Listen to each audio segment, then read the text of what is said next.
The fucking Windows sound.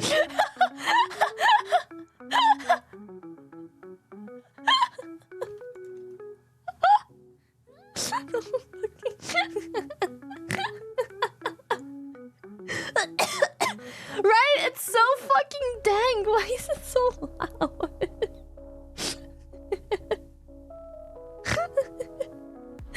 Windows can't have me. I can't have nice things with fucking Windows, bro. What the fuck is that? What the fuck was that, chat? Wait, what? Where am I? What happened to me? Where am I? Why am I small? What happened? What the fuck? What the fuck? What is happening? Thank you, bees, Valmar. Giant Napu. Wicked. Nocturnal Energy. Jobo. Zero. Thank you, thank you. DJ V, thank you for tier 3. Yeah, today is gonna be full of scuff. I can already see it. Pedro, Algo. Thank you, Knight. Nico. Check it out. Thank you, thank you. Teapot, Neff, Code, Koi. Thank you, thank you. You small. You tiny. The fuck? Look at you. Look at you. Right here. You see this? This isn't dust on your screen. This isn't a fingerprint. It's you. It's literally you. What the fuck? Happy early birthday, Lily. Have to work a double tomorrow, so I wanted to make sure to wish you a happy one. Thank you so much, Harold. Thank you, Harold. I have announced my 24-hour birthday stream on Monday. I will add a disclaimer right away. If I can't do it, I can't fucking do it. I don't know what to tell you. But I ain't sleeping on mic with you guys. I ain't sleeping on mic. I did that once, never again. Obviously, I'll try my absolute hardest and push however much is reasonable, but if I can't do it, I can't do it.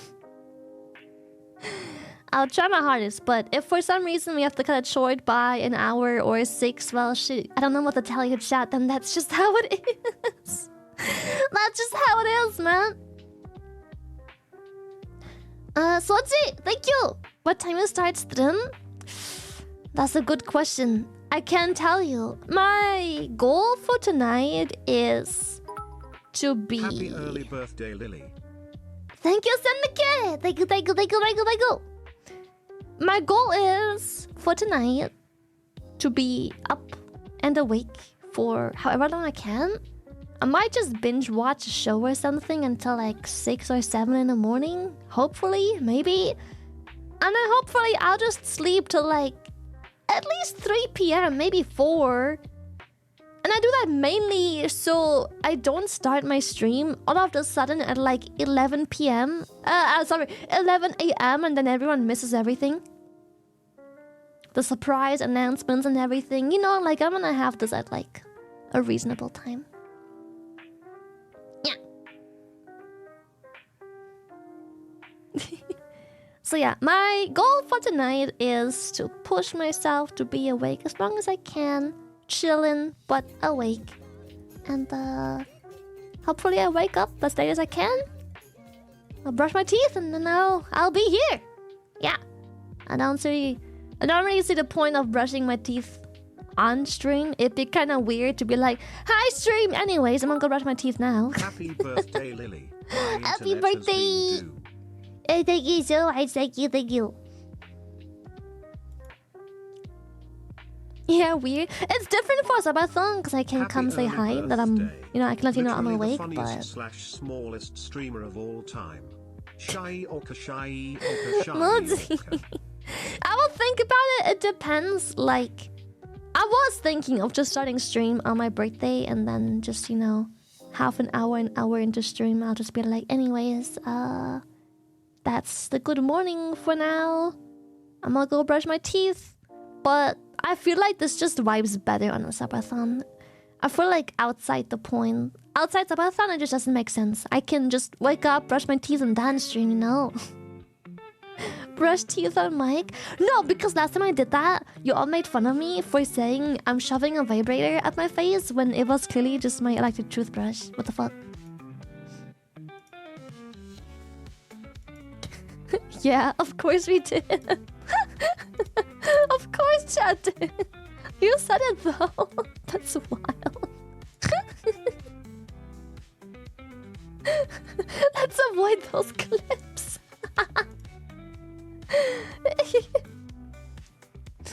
What do you mean by brush your teeth if you're not going outside? Huh? Huh? Huh? What do you mean? Chat, we're gonna have to have a talk about hygiene again, I think. We need another hygiene talk. Chat.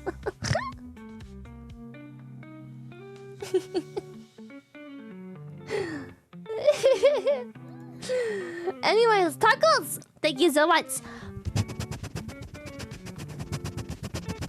Thank you, tacos, for tier 3 subby. Thank you, thank you, thank you. Thank you, Dennis and Styles. Thank you, thank you. It's crazy that you, my dad and brother have a birthday on the same week. Let's What go! a coincidence. Chalets go. It's the best birthday week. It's only the bestest of bestest birthday boys have their birthday in my birthday week. Yeah. Another hygiene podcast. I thought you liked it. What the fuck, chat? Are you lying to me? Are you lying, chat? Liar, liar. Liar, liar. You don't actually care or love my TED Talks. I heard it so many times.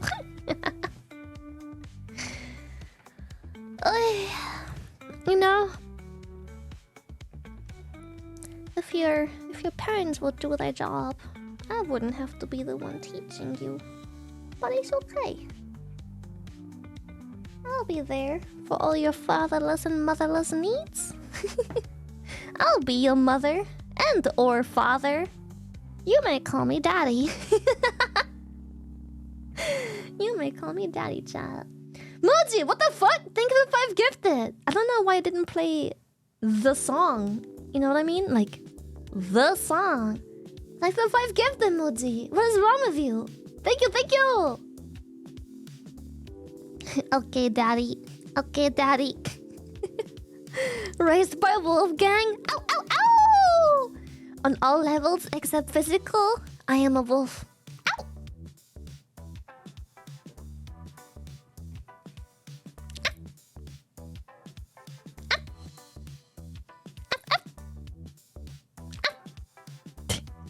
Okay, furry. Father, I request thine money.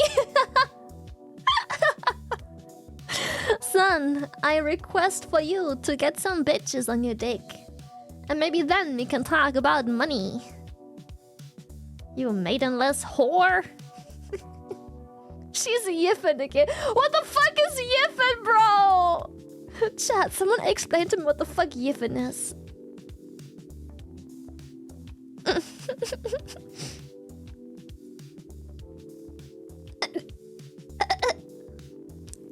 A furry orgy? Is that what yiffin is? Furry prom? Is it an orgy? It's sex. Is it just furry sex? Soji, thank you! Father, yiffin. may I blow up the toilet again? Again. Images. How to yiff. I thought a furry orgy was called a hairball. A hairball. What is it? Yiffing is used to describe sexual intercourse between furries. 5 birthday presents for the fine folks.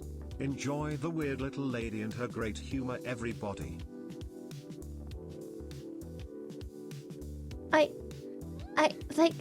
Thank you. Thank you. It's called a fur pile, an orgy. A furry orgy is a fur pile. Meow meow meow meow meow meow meow meow meow meow meow. I'm a yiffer, so that's just 3 sex. Is that it? That's so vanilla, chat.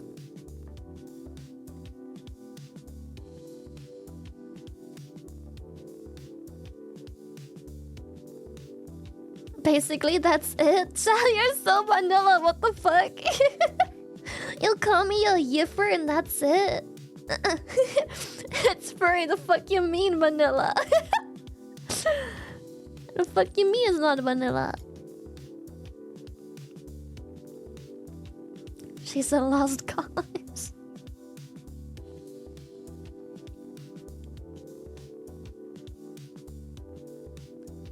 Yeah, I thought it meant something fucked up. Next was laughing. Everyone was knowing me when I asked what the fuck yiffin is. I thought it was gonna be fucked up, but it's just furry mating season. Do you have a cat bent toggle like Noomi? Looking. Chat.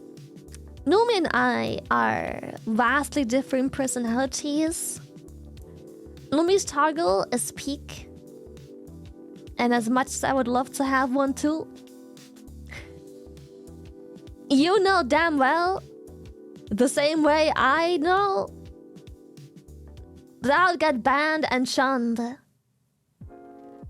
0.2 seconds after showing off the toggle. Come on, chat. I don't know how she does it. I don't know why she has like this anti-ban barrier around her. The fucking paladin bubble. But I don't have that. I am not a paladin. I can't just bubble myself. I have no one to bribe. I have no plot armor. If I were to do what she does, I would no longer be on this platform. And if Twitch wouldn't ban me, the community sure as well would shun me. Let's be real. I did less for more shit. I did less for more. I modded the mic once because I thought it was funny. It still haunts me. I'm still a whore online. I'm still a fucking whore that does nothing but moaning on stream.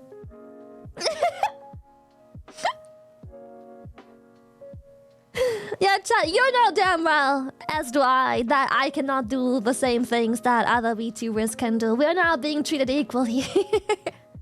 I do that shit, I'm fucking shadow banned. If I don't get banned for real, I for sure as hell get shadow banned. That's for sure.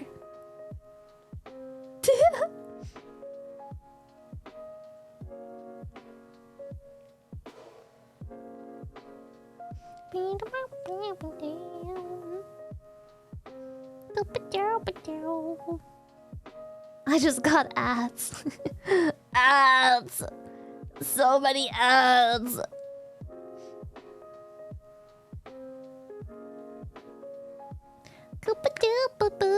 I think it's time I emerge from my hole. Let's go. What the fuck? My time has come. Are you ready to get your eyes scorched? Beep beep. Beep beep. Beep beep. This is the stream. These are the things I can do. I can give you a shrimp toggle like this. Look at the sexy, majestic beast of a shrimp. Beep beep. Peak stream? I know, right? I splurged. This is peak.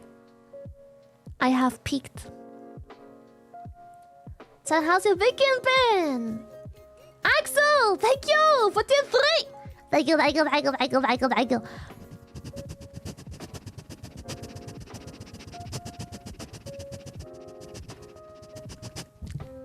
Thank you, thank you, thank you, thank you.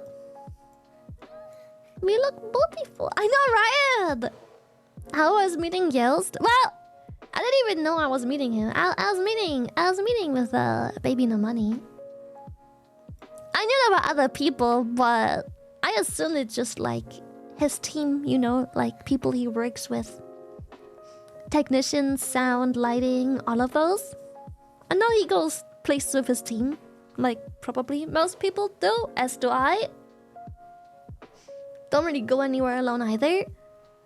So I had no idea he was gonna be there. I was just linking with Baby No Money. We had a good time. We were out eating and shit. And then he was like, let's do something with like the boys. And I'm like, okay, let's go. And there he was. I'm like, okay, cool. Dude, everyone was such a vibe. Like his whole team. Oh my god, such a vibe. Absolute fucking degenerates. I love it. Bang, bang, bang, down, down. It was such a cool vibe. Yeah. It was such a cool vibe. I forgot to take a picture with Baby No Money because he felt unwell. Poor lad. He felt unwell, so he had to dip suddenly. So his team called him an Uber. Yeah, and then I was like, wait, and I took a picture. But then I took a picture of yours. I'm like, okay, that also works. I was like, that works too. Let's go. I'll just Photoshop him in. And then I saw, oh my god, chat. I saw. Was yours fun? Yeah. Of course.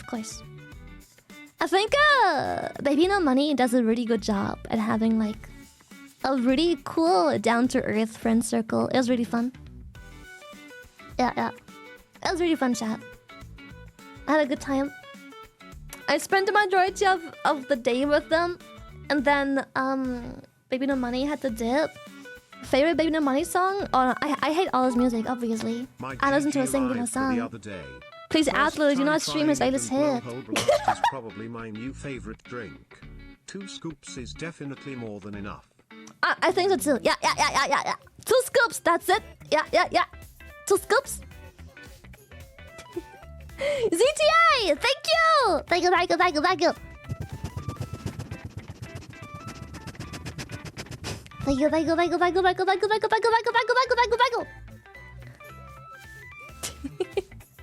Now, obviously his music is buzzing. I don't even think I ever told anyone. I told him how I even like met. Well, not met him, but how I got to know him. You know how Spotify gives you like the Spotify Wrapped thing, like once a year, I think, right? And what was it? Knuckle! Wait. Let me sniff on Knuckle first. Knuckle! Thank you. You know how Spotify gives you like a Spotify Wrap? And I don't use Spotify a whole lot to listen to music. I don't listen to much music to begin with. Like, I like to listen to music when I go places and stuff. If you straighten out your antennae that the little shrimpy will be eaten into outer space. It's just like he's just chilling, having a good time. Like, oh yeah, this is nice.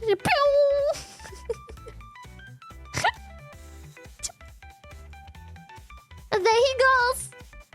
It's a catapult, bro. Do you listen to Miss RGB or do you stay as far away as possible from it?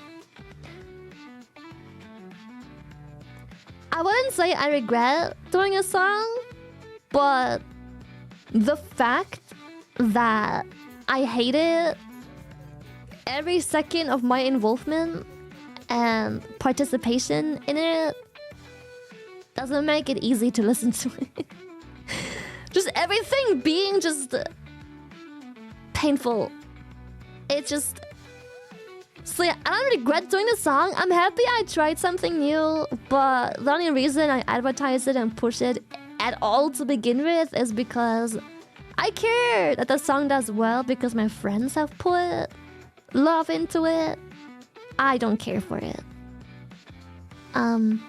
But that's just because I hate it just like every second of making it. It's not my thing. Chat, I'm a gamer. I play games. It's just I've tried something new. I made my friends happy. I did my thing. I played my part. I'm done. I'm done. The song is doing pretty well. Yeah. I'm happy with it. Arizona! Thank you for the 3. Thank you. Chat, what the fuck?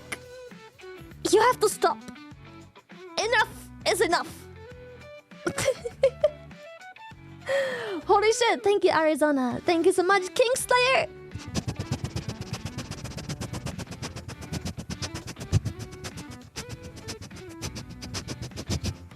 Thank you. Thank you, Megger. Thank you. Thank you.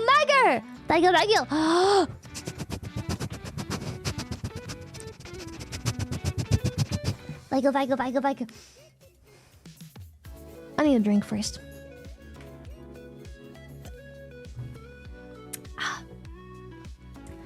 Serenity. Thank you. Love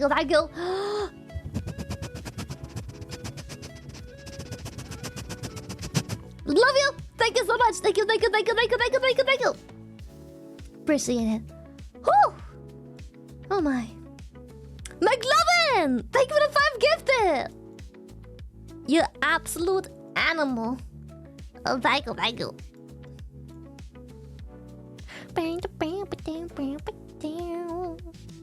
Let me try and fix the, like, subbies. The gifted subs, anyways. Like, when people gift subs, it doesn't seem to trigger, like, the alert it's supposed to trigger. Hold up.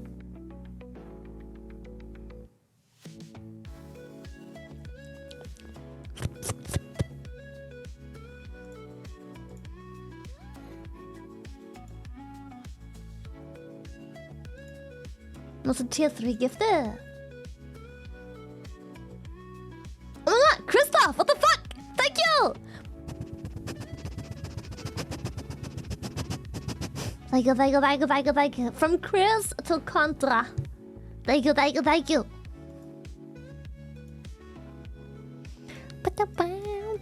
Oh yeah, I removed TTS on subs myself. That was a conscious choice. That isn't broken. That is just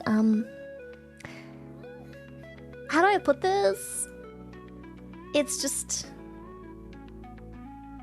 It's gotten out of hand. I think overall for the quality of stream was a good decision. Because I don't... Oh my goodness. Ducky, thank you! Oh. Thank you! I think it's been overwhelming. Ahoy streamers. Ahoy! Excuse my ignorance, but can you tell me who that is in the Twitter pic and what he is doing? I'm just a small town shrimp living in a of course, wait, of course. I'd love to. Chat, of course. I would absolutely love to. Let me plug. I mean, people like him don't need to be plugged, but you know, they're doing mighty fine for themselves. The whole world knows them, unlike the small little degen VTuber. But yesterday I met with a friend. I met online. His name is Baby No Money. Unfortunately, I forgot to take a picture because as time progressed, I was gonna take like one big picture with like all of us and maybe just one with just him. He felt unwell, so he dipped. And you know, in the moment of someone feeling unwell, the thought of taking a picture was just wasn't something that was circling my brain cell. That is so... I'm so happy for you. So, you know, when people feel unwell and they need to dip, or rather, well, I suggested they dip. Who's Yellowstone? We got to that. We got to that. I'm just bringing context. I'll enlarge this in a bit. We'll get to that, chat. We'll get to that. So, you know, obviously, I missed taking a picture with him because I was just having a good time chilling, and I was probably gonna just ask people for a picture like at the end of the day, but he felt bad. So obviously, the mind of like grabbing a picture as a memory didn't really cross my mind. When someone I care about feels bad, it's not really something where I'm like, oh, anyway, before you hop into the Uber, like, nah, it just wasn't on my mind. It's just like, you don't think about those things at all. Yeah. No matter how excited you were. But, yeah, eventually he dipped, and most of the people that we were with, like, Baby No Money took his whole team, but I wasn't sure if they are comfortable with pictures and stuff, so, like, I didn't ask the rest. We vibed, they were so cool, everyone was really cool, but, you know, I'm not close with them, I'm not sure how comfortable they are with, like, public recognition and stuff. You know, when you take pictures with other creators and artists, it's a bit different. They used to be posted online. A bit different for maybe the others. I don't know how comfortable they are with that stuff. So, you know, I've been keeping my eye on things, and it seems like they only really been doing private stuff for the most part. Not really like online presence, social media kind of things. Anyways, I didn't want to be putting them in an awkward position to ask everyone for a picture because I have a feel that people have a hard time saying no to me. I feel like every time I ask, people are like, sure. But I don't always mean it. So, yeah. I did take a picture of yours because, like I said, as an artist, you're probably used to pictures and whatnot. So, where's your face covered up? Bro, do you have to ask? Zandir, come on, do you have to ask? I don't want people recognizing me in public. I don't want that. As you can see, neither do some others because he seems very covered up as well once I enlarged the picture. But yeah, we were hanging out. It was really fun. But yeah, Baby No Money had to leave for the night. The rest eventually also followed, but I've been hanging out with let's just call him his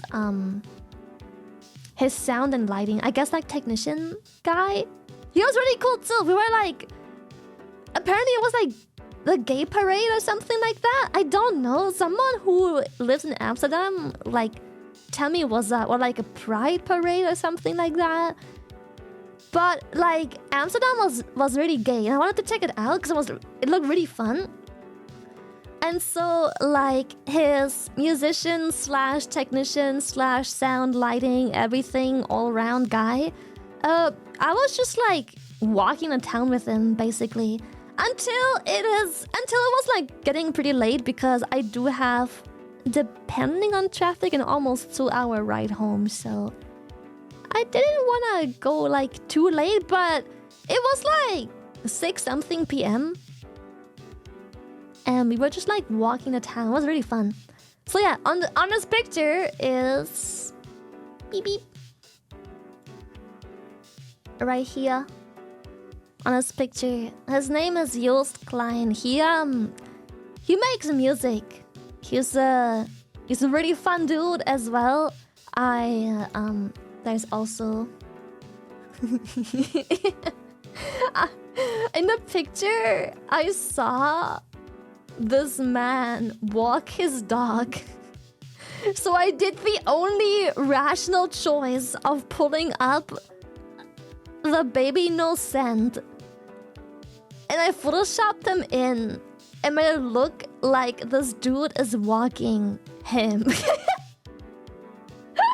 He gave him cat ears. This dude was walking like a fucking chihuahua or something. So I just took the ears from the chihuahua and I put them on Baby No Money. The Baby No Sense.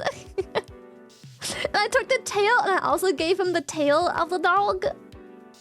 And I had to work some Photoshop magic. Well, I don't know how to use Photoshop, but I drew in the rest of the background because, well, the dog was here. Like, all of this was covered by dog here. So I just did some, like, I painted over it to, like, remove the dog that was still poking out from behind him. And yeah, I made it look like he's wearing the collar and yeah. There was a dog! Not anymore! So much dedication into the shitpost. Bro, I saw the opportunity. I was just gonna Photoshop like an ugly ass image of him, like maybe here into like the sign or something like that. But then I was like, wait, this dude in the background is walking his dog. I have a vision. I have a vision. And I spared no effort going through with it. Remember to clean up after your baby no puppies, chat.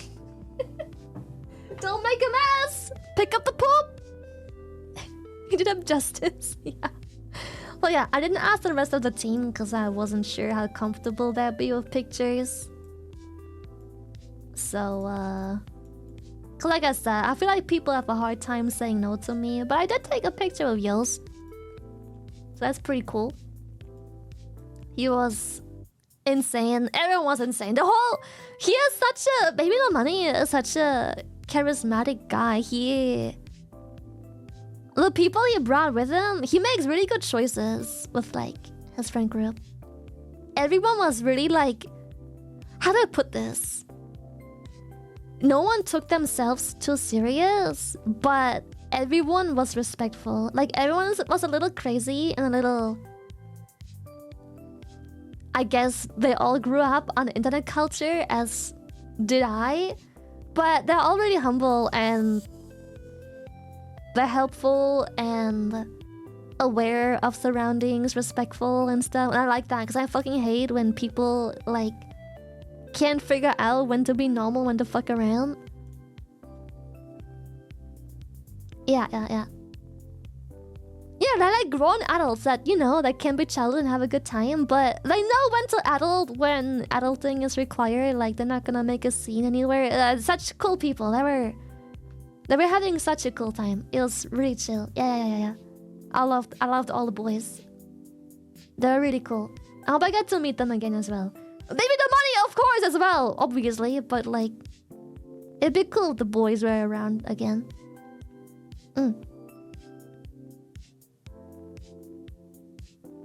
I had a great time. Yeah, it was really fun. So yeah, this is Baby No Money. Go check out his music. This is Yost Klein. Go check out his music. Yost doesn't have a Twitter, as far as I'm aware, anyways. So I did post a Twitter, Insta in the comments. So if you wanna go check out what he's doing, he is the guy from the Eurovision contest, chat. He got, well, I can't say he got robbed because he won either way, but you may have heard about the Eurovision thing.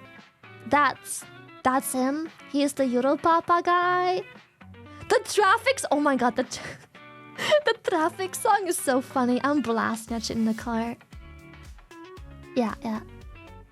I remember now. Yeah, if you have to. Oh my god, I hate doing this, but like,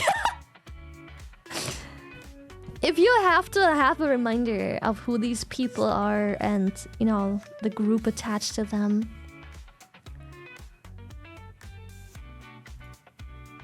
Let me go to my Spotify. I'm on a copyright strike. Hold up.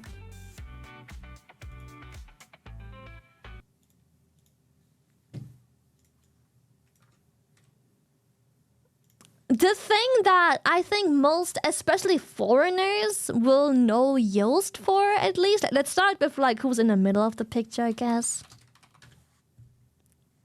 So the thing that most people will know of him is most likely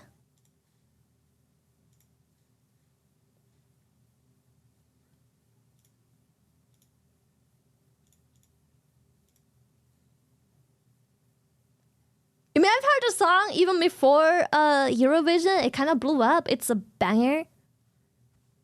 he does a lot of like, not similar, but it's like the later part of his song, he does like a lot of similar things.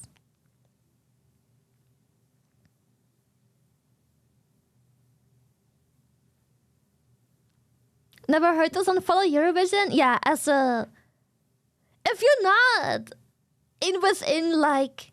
What are the countries called? Like Germany and surrounding countries like Belgium, Netherlands. They're quite intertwined in culture and everything.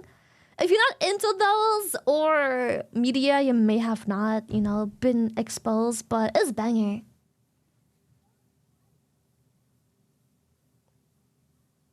The Low Countries. Is it Dutch? Yeah, it's like a lot of his music is like this weird Dutch mix of like other cultures and languages.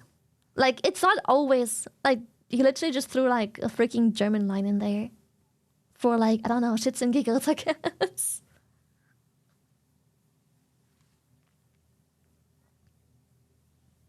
And like the song goes pretty hard later. Wait.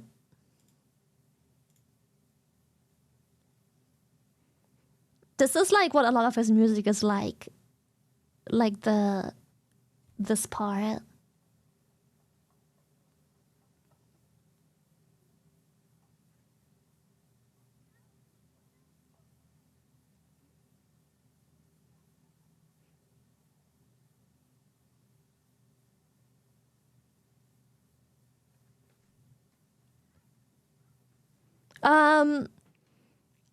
If you're German, which I know a lot of my chat is, you may have heard this song. That one blew up like big time in Germany. So you may have heard that one, I guess.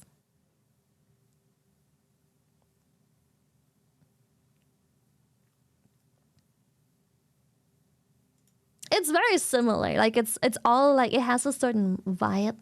Oh, dude, this one is so good too. Oh my fucking god. It's such a fucking vibe. He's such a fucking yeah. The album cover, I wish I could show you. The album cover is like the fucking, it looks like old school RuneScape.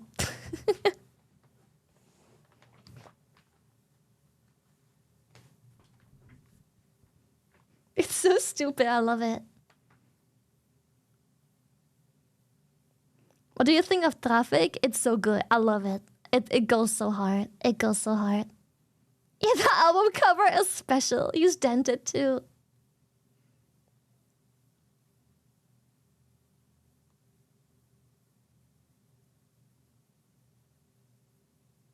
Is it a real memer? Yeah, the whole group was. It was really fun hanging out. Is there a reason you can't show us? Oh, my Spotify. I never made a public Spotify. I just use my private shit. I don't want to show you my Spotify. That's the only reason. I can try the album cover, but I would have to Google it, and I'm a little lazy right now. And this one, I don't know why it's not in this list of like songs. It goes hard. But this song, we listened to it on stream already. It's so good. We watched the music video on stream.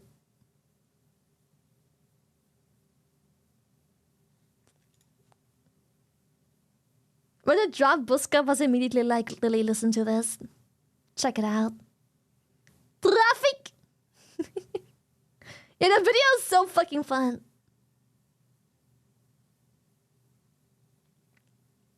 I remember this one. Dude, the thing is, oh my god, this song reminds me a lot of... Wait.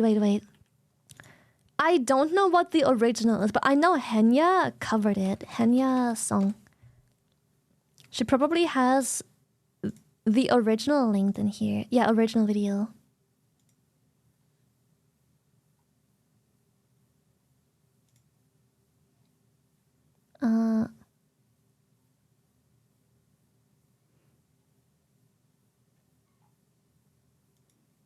I can't click on the original. But the song, part of the song reminds me a lot of like this part, like the Traffic song.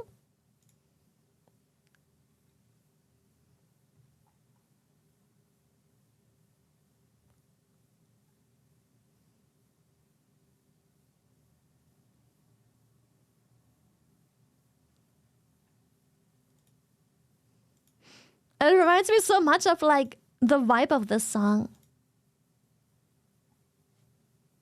Like a specific part in the song is like that. Where's my gamer shower? Here. Here, this part.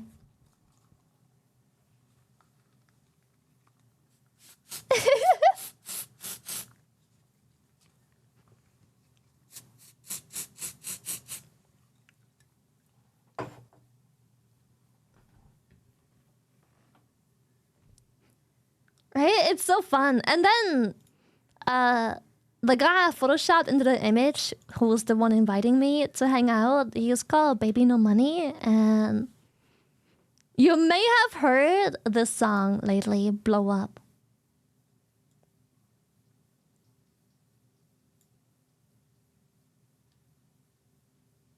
This is something rather recent.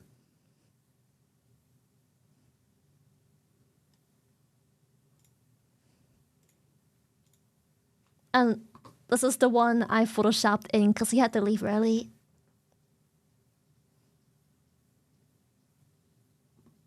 Yeah.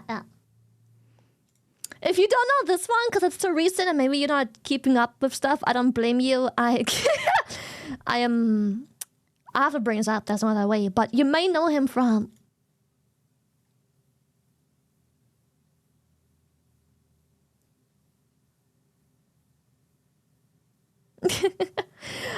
If you don't know any of these, this one you should know. It's been everywhere. You cannot escape this one. Inescapable.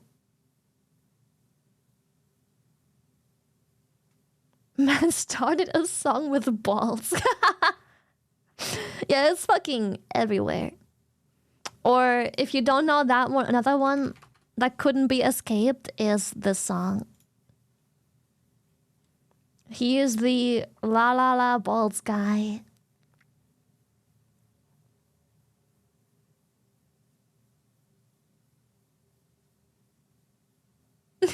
Not the La La La.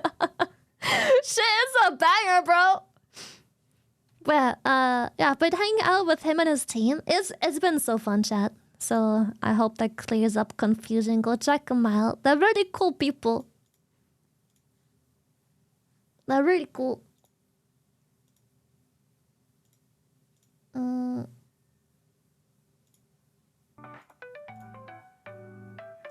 had a good time. It was good. It was fun. I had a great time. Yeah. We're hanging out. Baby No Money also made like a really cool picture. He isn't on the picture because he was the one making it, but it was really cute because we were like in a park hanging, chilling, and he just like sneaked a picture of all of us just hanging together, sitting around. It's so cute. But I'm not gonna share that one. That one is for my eyes only. Also because it has like other people on there and I don't know how comfortable they are with like being there, you know. It's private, but it's really cool.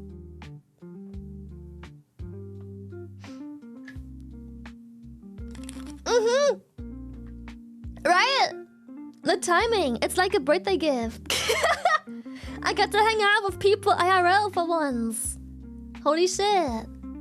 If all my fucking friends and loved ones could stop living so fucking far away and in like complete opposite time zones, that'd be great. I would love to maybe hang out with friends sometimes. Fuck.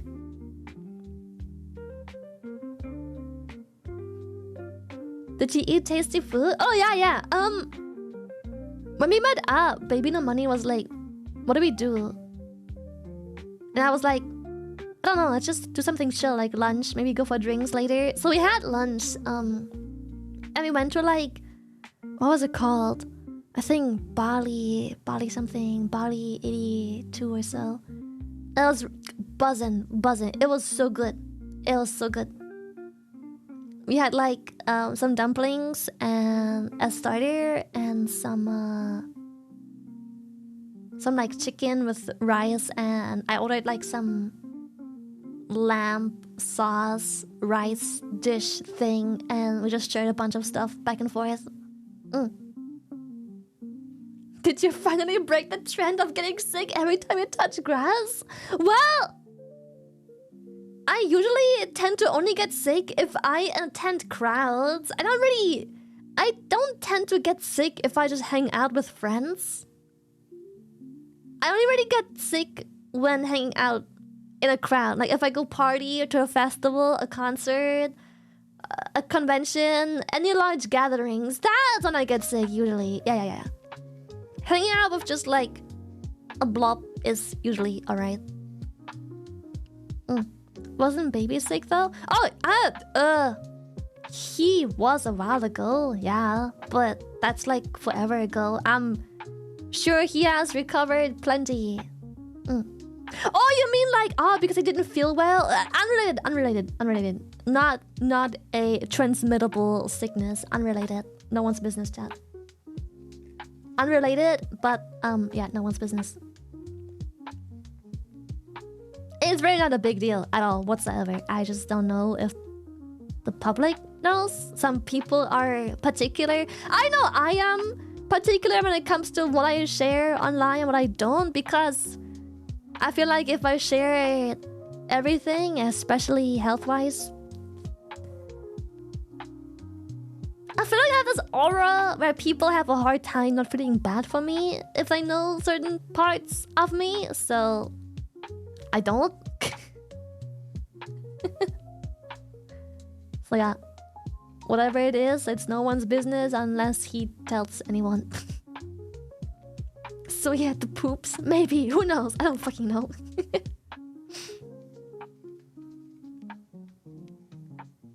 Plus 1 million aura. Yeah, not everyone always needs to know everything. There is stuff I like to keep for myself too. I think you can share. Sorry, let me just fix my chair. You can share while I'm fixing my chair. I'm so funny, hilarious. I should become a ghostwriter. But there's just some things that I think everyone has to figure out for themselves what they're comfortable sharing. While I do share a lot, especially about health, there is some stuff I don't like to share because I think it's unnecessary for chat to know, or the public, or some friends. It depends on how close they are. I just don't think everyone has to know everything, because there's also a certain amount of unavoidable pity that comes with it. So if I share issues that I have, I'm scared that there will just be a lot of pity going on. Okay. Yeah. Yeah, and I feel like oversharing too many details, if you enjoy, like I do, if you enjoy the anonymity of just the online life, you want to be careful what you share and stuff. Yeah. What is it with your stomach? Who knows? Yeah, and then there's on the other aspect of people assume a pity farm. Some stuff just shouldn't be. Everyone makes rules for themselves, whatever they deem healthy. But I know I'm in a position where if I were to mention a couple things, people would just assume it's pity farming, and CBA.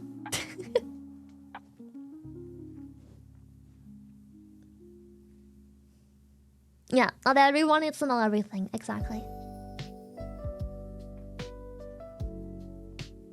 I just delete all friends from Discord. I share what I want with whomever I want. It's merely chat that doesn't have to know everything, because some things I feel like cause a lot of pity, or I'll be accused of pity farming. Not everything has to always be known, chat. Not everything has to be known.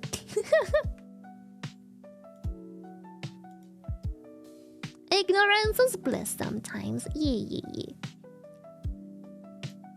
Some of my closest friends don't even know everything. And not everything always has to be known. Sometimes you just wanna be normal. You just wanna be normal sometimes. We all have our secrets.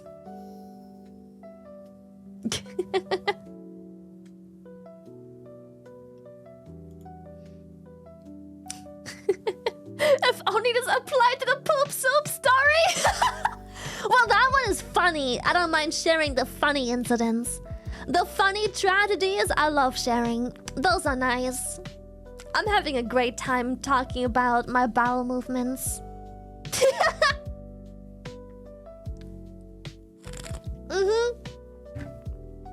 More horrific than funny? You have a weird definition of funny. Leave me alone, Chad.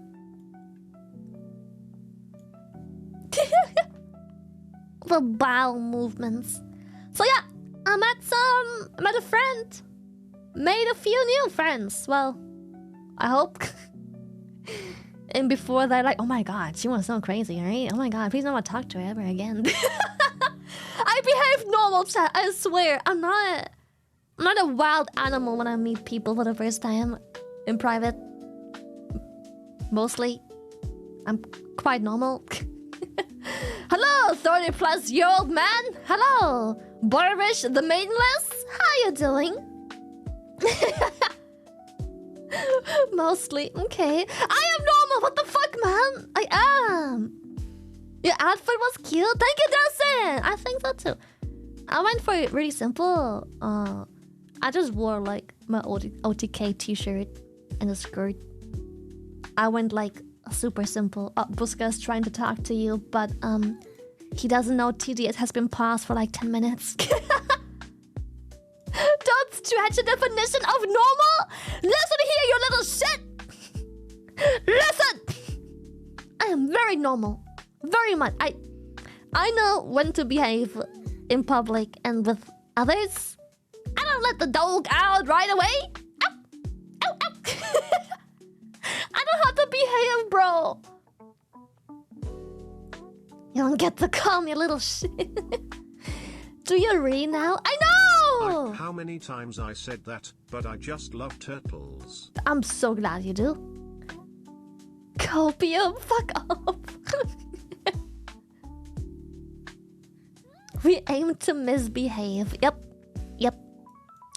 That much I can confirm. Chat aims to misbehave. Yep. We know Lily is normal for a VTuber. That is so true. Yes.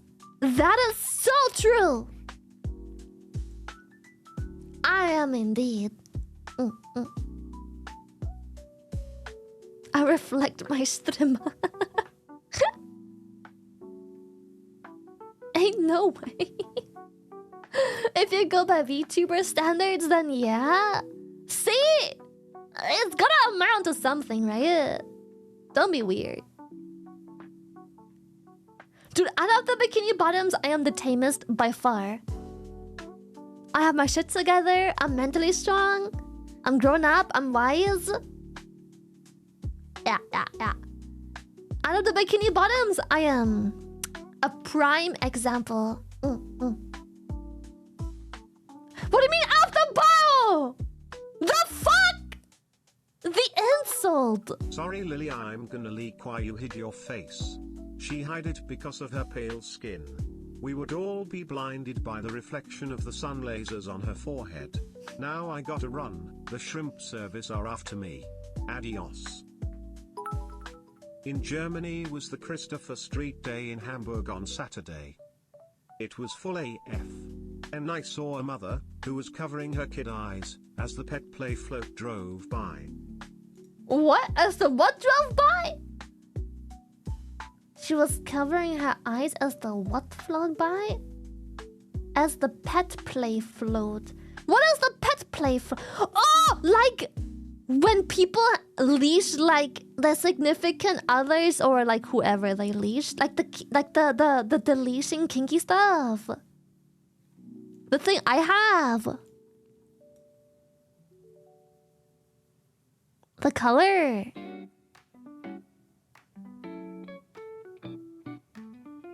Property. This property is owned by Lily.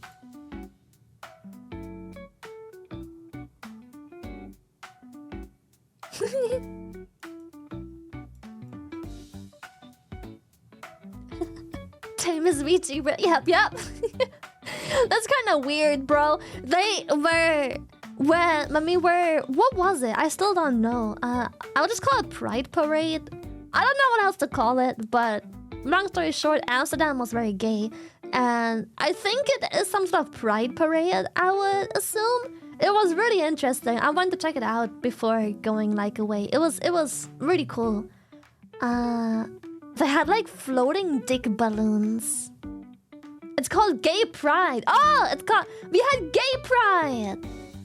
It was Gay Pride in Amsterdam. Yeah. It had floating dick balloons, so it was just like those helium balloons, and it was just a dick. And apparently, one of the people we were hanging out with said that he saw those before, and they were just like in a big bouquet of like balloons where they sell them, so it was just like a big blob of dicks. Oh, it was literally gay? Yes, it was literally gay. Wait, I'm not. Yeah, I mean, when I say gay, I mean gay. Like, it was gay. It was gay pride. Yeah. What do you mean? What did you assume I meant with gay?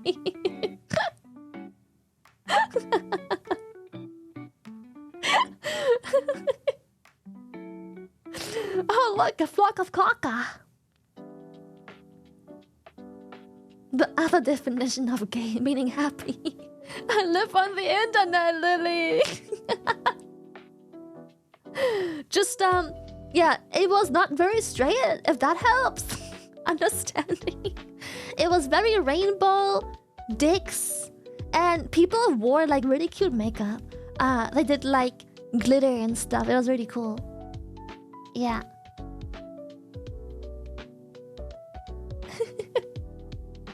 It was really fun. Everyone was in such a good mood as well. Lots of people just like having a good time, partying, drinking, being happy, kissing, making out, big balloons everywhere. It was really cool. Not very straight. I vibe with that. Yeah, it's called the Gay Pride. Yeah, what Buska said, Gay Pride. So Amsterdam had the Gay Pride. It was really fun. Thank you so much, HRC, for Tito. Thank you.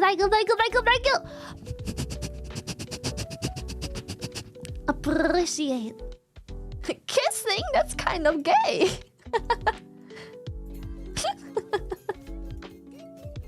Mythic, thank you for tier 3. Thank you.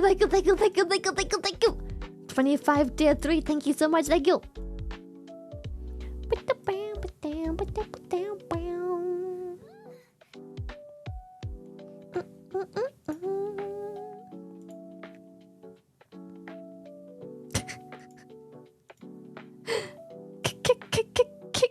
Kissing in public. Oh, Perk, thank you.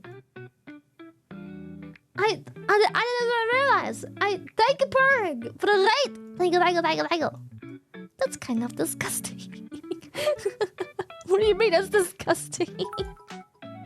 Oh no, so gross. Where was that? So I can avoid it. PS mine is today. Oh, happy birthday, Demon. What the fuck? Hey, yo, happy birthday. Let's go. Daxter, thank you. Better than feet holding in public. Yeah.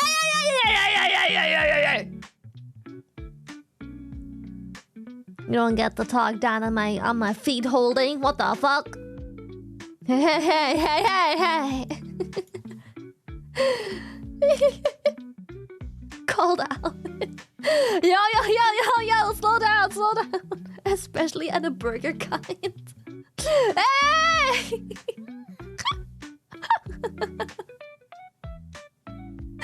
You don't get to complain about my feet holding. What the fuck? Almost as disgusting as a pile of manure. Whoa, William, you have to be careful with all the shit coming out your mouth. I'm almost assuming you mean it. What the fuck? I'm just gonna remind you that if you shit talk my little gays here, then we're gonna have a problem. Cause almost everyone I hang out with is on the spectrum of something. Just a friendly reminder. Nothing wrong with her feet. Exactly, William. You tell him. Yeah, my little gays. I love them and protect them. Hold my third leg instead. Your third leg is like a little pinky. Now me, I have a leg, alright? A horse leg, bro. I'm a fucking stallion, if you know what I mean. Lily! My fucking stallion!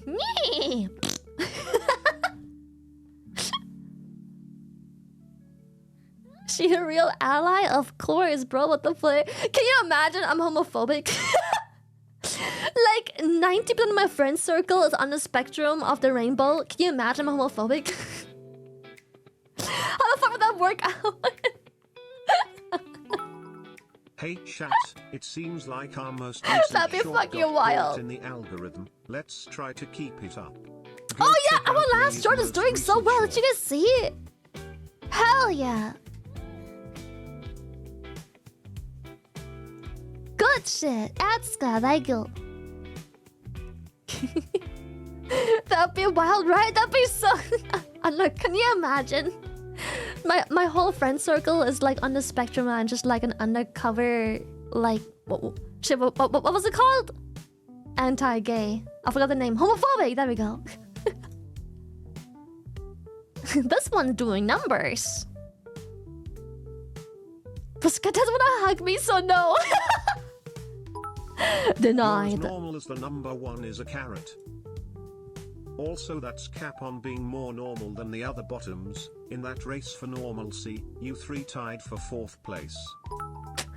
Yes, out of the 3 most down bad tubers on Twitch, you are the most normal. Volibear would disagree. How is Volibear the reason you disagree when the group consists of fucking bow?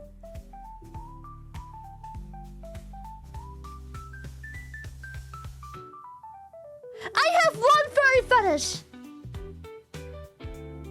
She is the Lily is for embodiment of sure furry a lot fetish. more normal compared to most VTubers and people in general. There are some really wild Yeah. and unexplainable people out there. +1 to you, Queen. You keep doing you. That's what I'm saying. Good See? morning, Lily. Happy birthday. With Well, this thank you year, so maybe much. you'll get your wish and grow to 2 feet tall.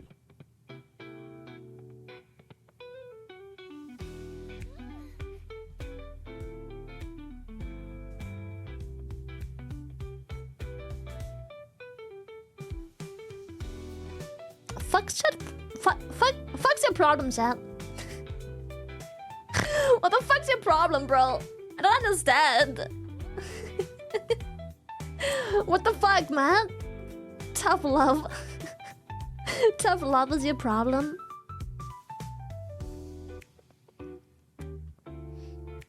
Dude, I'm so excited for my birthday tomorrow. I have cool gifts I've been excited to share with you guys.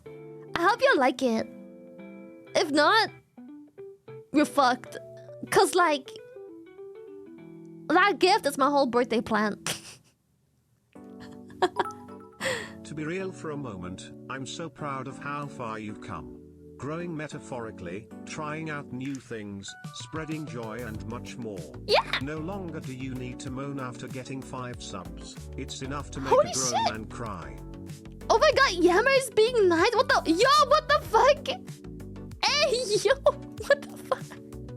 Thank you. I love you too, Yammers. I love you too.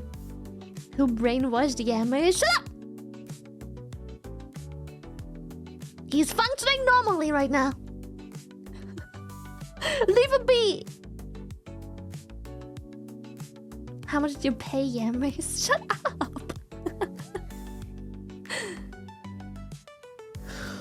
Dark Knight. Tier 3 gifted! What the fuck?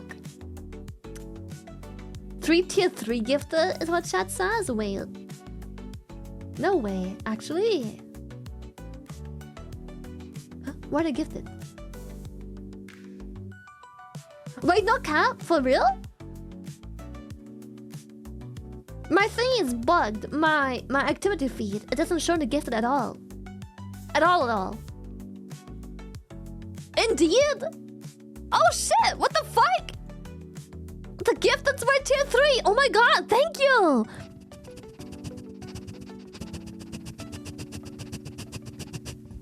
Holy shit! You missed 2 tier 3 gifted? I did! Fix it before tomorrow? I can't. I am not the owner of this activity feed. That is... I don't know what problem this is, but it's not my problem. I can't fix that. I am glad you think that I have the capability of fixing this, but I did not program this plugin. This is not my thing. Who gifted the 2 tier 3s? Gamers being nice. Clip that, store it in a safe place. It comes once a blue moon. History was made. Oh. History was made. I forgot. Who was that? I feel shit.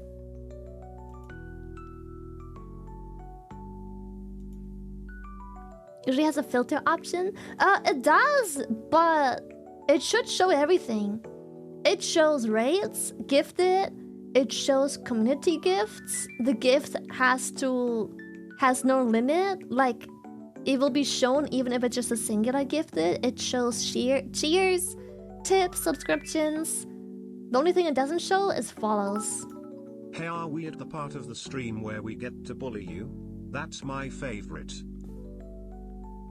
was Dark Knight! Oh my goodness! Dark Knight! I'm so sorry I missed that. My activity feed seems a bit bugged. Not with gifted in general, but just... It seems when people gift multiple of a tier subscription. Yeah, I'm so sorry, Dark. My bad. Thank you. Twitch plugin? It could be on Twitch's side. Like, the plugin needs to get its info from somewhere, but it could also be the plugin buggy because it's been struggling with gifted subs ever since I got the plugin, the activity plugin. Yeah. It's been struggling ever since. I wish it worked flawless, but it fucking doesn't. Which it's largely because Twitch itself changes the API here and there a lot, so the plugin people always have to like keep up and catch up, but that can be rough. And sometimes when things are coded weird, there can be glitches when certain requirements are met that are hard to replicate and fix.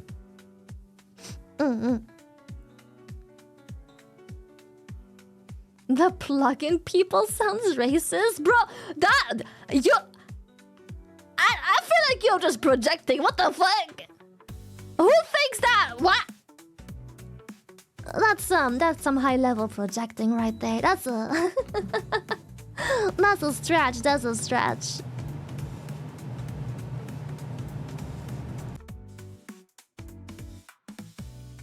God. They wear programmer socks.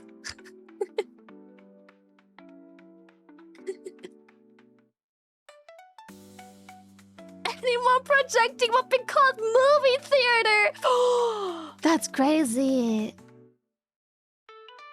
The space punk girl hat from Gamersupps? Bro, I'm obsessed with the skateboard. I want to make a skateboard so bad on Gamersupps as well. They gave me the scientist skateboard. I'm obsessed with that one. I'm obsessed with that. I want a board. That'd be sick. Do it. Maybe next drop. I need something that fits though. I need something that like fits on a board. Yeah, I want a custom board so bad. The scientist skateboard looks sick.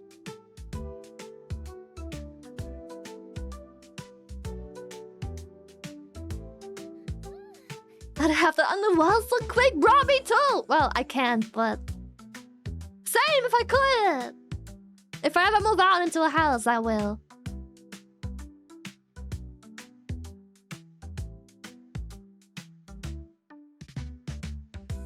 Make it like you're riding the shrimps. Just a picture of you standing at the accurate height. Fuck off. The Mice Critical rifle? I actually haven't seen that one. What the fuck?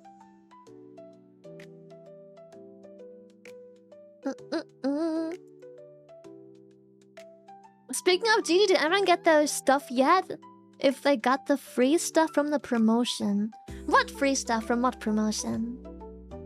You mean the one that just went live like last Friday or 2 Fridays ago? That one? I don't think realistically it would have shipped out yet. I think it's too soon for that. Yeah. I think it'll be a bit too soon. The boxing glove thing? Yeah. Everything in that campaign sold out so quick. Did it? I only pushed it day 1. I don't like pushing these kind of things. I like to push my own merch for reasons because even though I'm scared that people will buy a whole lot of my merch because of FOMO, I'm also scared that people who really wanted it miss out on it because... Mine arrived already. I posted a picture on Reddit. Oh shit! Insane, Nick. What the fuck? It's been 20 minutes and the gloves and cupware is sold. Holy shit. Calling out our FOMO lads. Bro, you can't tell me that chat doesn't have mad FOMO. But when it isn't my stuff, I don't really advertise things like crazy because I feel like I'm supporting the FOMO. When it is my stuff, I do advertise it because even though I do support probably a bunch of FOMO, I feel like people would be really upset if they missed out because I didn't advertise it properly either. Because they're like, Lily, please, I've been wanting this for so long, but you dropped this in a week where I wasn't really watching currently or paying attention or only partially aware. Like, ugh. Yeah, I try to advertise stuff far in advance if I get the chance to and remember. I try. I think it also has a FOMO because, unironically, because I feel like in the moment when you advertise stuff early and in advance, people will be like, I need this. But then a week later, they're like, you know what? Do I need this? Like, they forgot about it, you know? The initial of like, oh, that's so cool, I need this. And seeing all of chat going like, yes, I need this. Yeah. I feel like maybe it helps the FOMO because it gives people the extra time to think about if they need it and want it or not, I guess. I'll take 6. Is that your job to manage other people's FOMO? Yeah, but I still have a conscience and I would like to sleep at night. You feel me? Valdivius! Thank you. For the 5 gifted. Thank you. What's FOMO? Oh, it's fear of missing out. Yeah. FOMO is fear of missing out. Yeah. So if you make something limited and stuff like that, it tends to play into people's FOMO because they're like, I have to get it now because if I don't, I might regret that later and then I will be sad that I don't have it.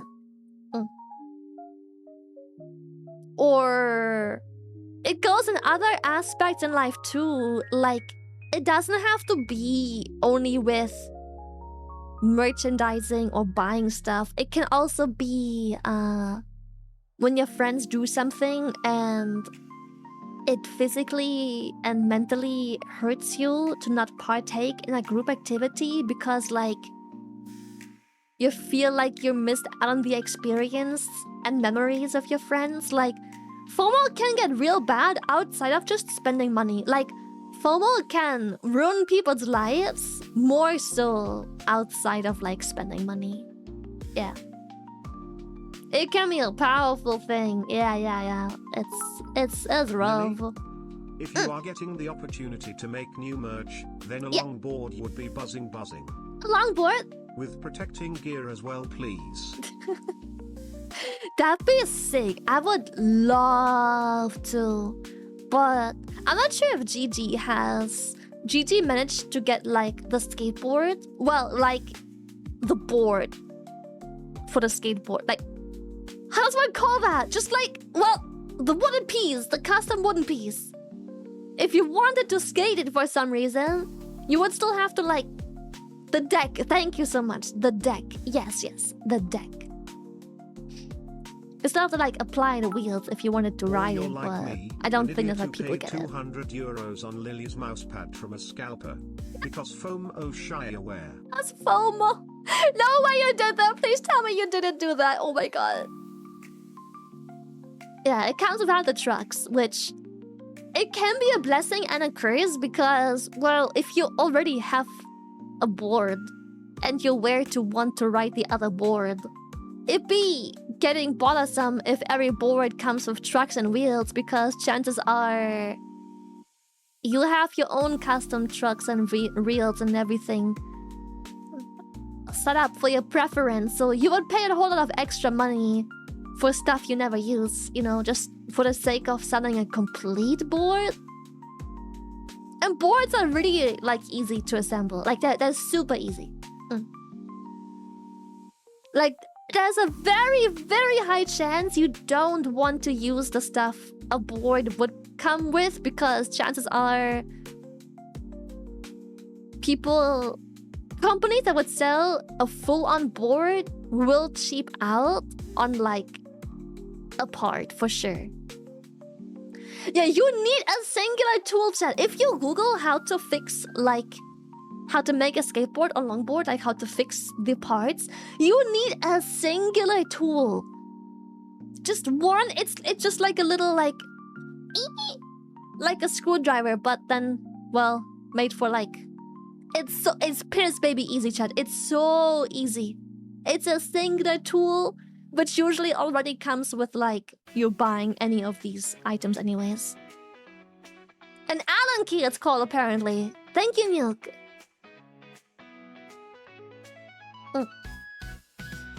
It's so easy. And I'm pretty sure companies that sell, like, full-on boards without the ability to customize, like, what kind of like, board you want would only give you, like, a cheap version of trucks and wheels and extras that you wouldn't want anyways. Like, these parts are rather cheap to begin with. I think, correct me if I'm wrong, it's been like almost 2 years since I had to buy new board parts. But I think the most expensive part of a board is the deck itself, and everything else is really cheap. I think the most expensive part after that, but, like, far, far, far cheaper, is a really good set of wheels.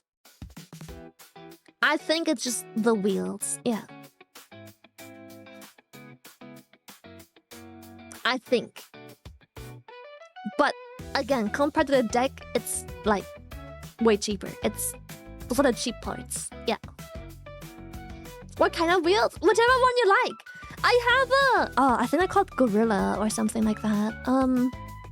Gorilla wheels board. Are they called Gorilla? They have a very distinct, it's not a distinct brand.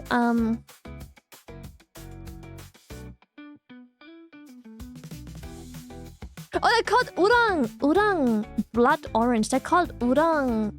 Oh, orangutan wheels, I think. Yes, orangutan. Very soft wheels, like good for not so even roads if you want it to dampen a bit. Yeah. So I have very soft. Okay, not very soft, but like they're softer. Yeah.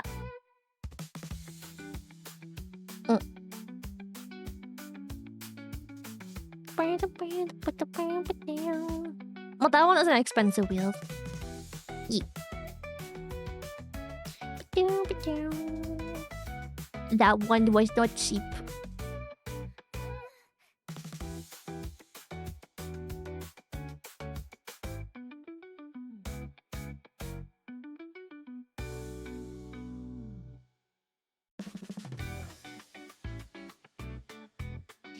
And the key, like a high quality one that I'm just finding right here, is $10. It's literally $10. That's it. Done. Sometimes they come T-shaped, sometimes they come shaped like a Y.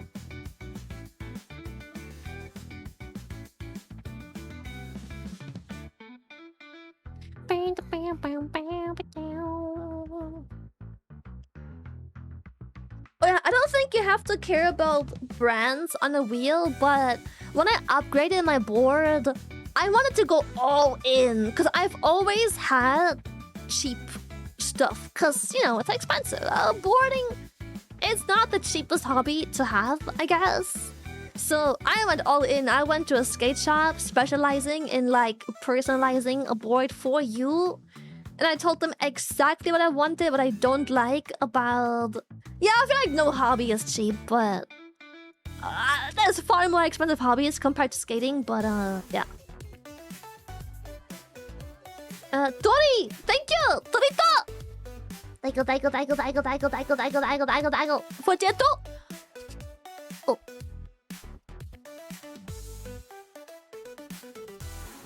Around here we say buy cheap, buy twice. Dude, okay.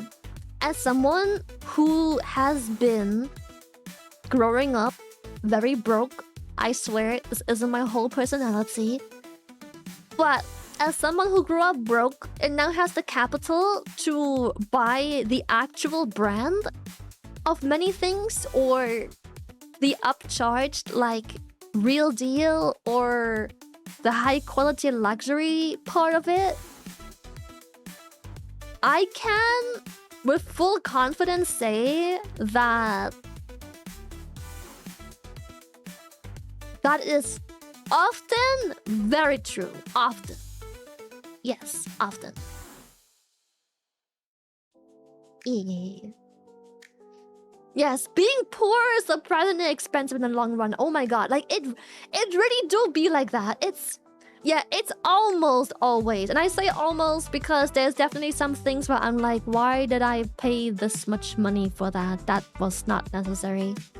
I feel like there is definitely a level where you have to like apply some logic to that as well. For example, if the average, let's just say, AC, for example, if the average AC costs like what, $300, and you find one for 60, come on. But then if you upcharge and you get an AC for like $700, chances are it is far superior to the average AC, but a $60 AC is like, you know, there's logic to it. Like, obviously, it's so cheap, it's too good to be true. You can't have a fucking AC for $60, bro.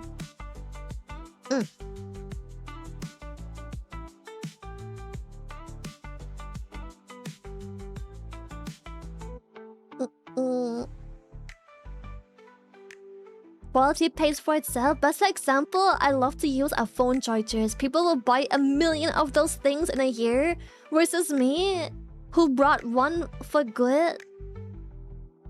But one good one for $30 that lasted me years. Dude, same. My cables last forever. Same with phones. I have no idea what people do with their cables and phones, but like, just buy the proper stuff. Hell yeah.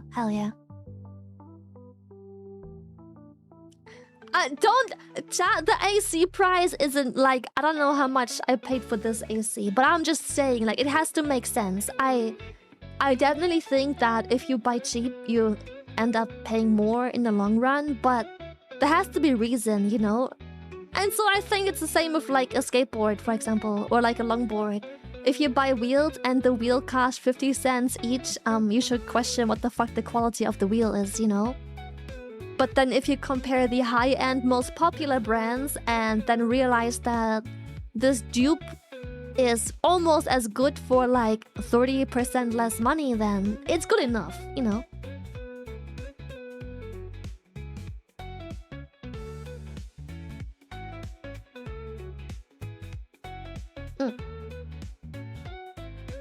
Does something like a skateboard work for Gamersupps? I think it's still a niche hobby. Well, I think the beauty of like the skateboard is that you don't have to ride one to want one. They make sick wall decor as well. If you put 2 hooks on a wall and you just hook up your board to that, they make sick wall decor. Yeah. It has collection value still. I don't think it would be the best-selling thing if I were to do a board, but I think there's a collection value for sure. Yeah. I think it just looks very cool.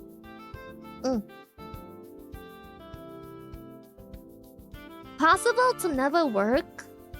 Oh yeah, for sure. I'm sure there's people out there that haven't worked a day in their fucking life. Sometimes it's just about luck, you know. I'm sure it happens. I'm sure there's some people that just have money thrown at them. Harsh truth, but yeah. And I ain't, no. I ain't even talking about gold diggers and stuff. I say what you want, but they work hard. They just work very different.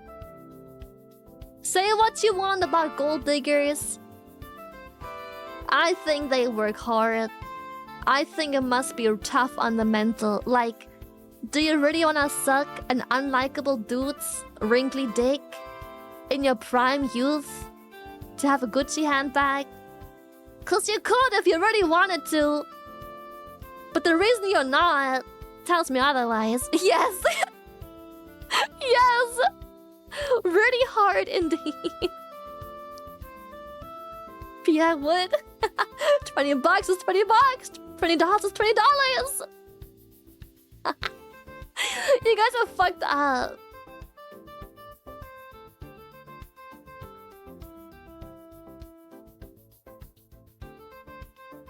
Wait, you guys are getting paid?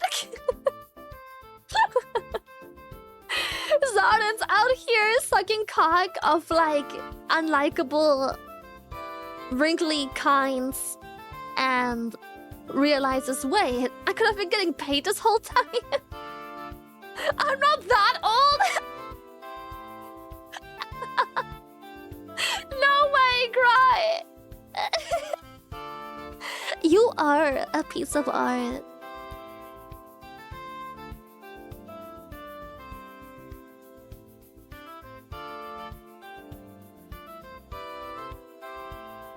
I have trouble to start life. Okay, unironically, okay. This sounds wild. But the second it comes out my mouth, you will see a lot of agreement in chat. And if you haven't made this discovery yet, you will think that me and everyone agreeing is crazy. But go work. It helps you so much in life. It shapes you as a person. Going to work and entering the work life is so like freeing. You really form a personality and you figure out who you are as a person. It will suck, most likely, but has helped me become the biggest hater.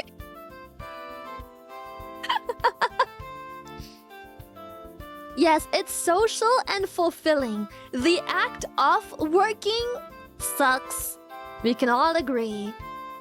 But the whole thing that is attached and comes with work is very, very fulfilling and important to shape you. Yes, this sounds so shit, but especially after you experienced a bad workplace. You learn so much. You learn so much. I know it sucks balls to hear. I know to the people who haven't experienced this, it's crazy. You're gonna think I have like mental illness, but I swear, especially a shitty workplace. Now don't go out there and look for a trash workplace, but like, it shapes you so much. It opens your eyes and like, you just learn life in a way.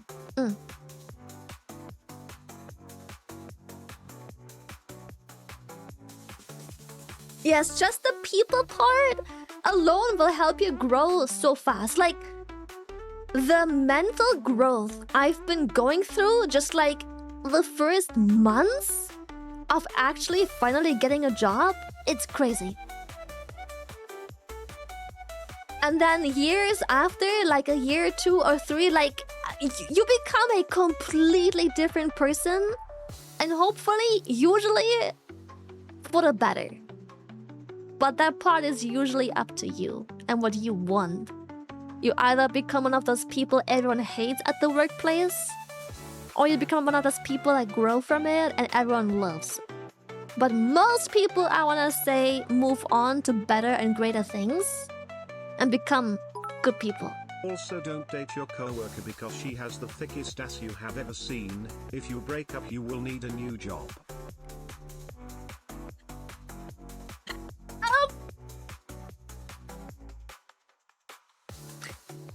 Dating in the workplace is very most likely very tough. But I would say it strongly depends on your workplace. Not bullshit of the fucking depends. Would you like to educate the class? Buska, would you like to chat to the class right now? Would you like to have a word with chat?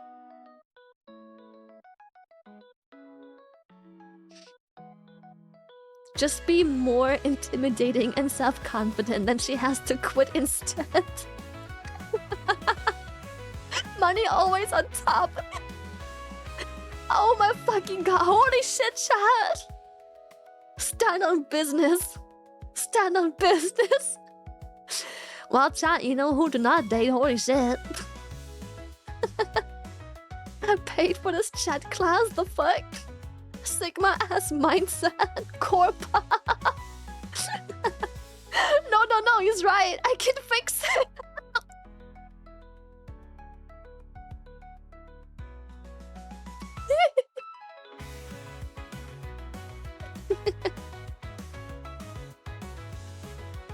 Bros on the work grind set.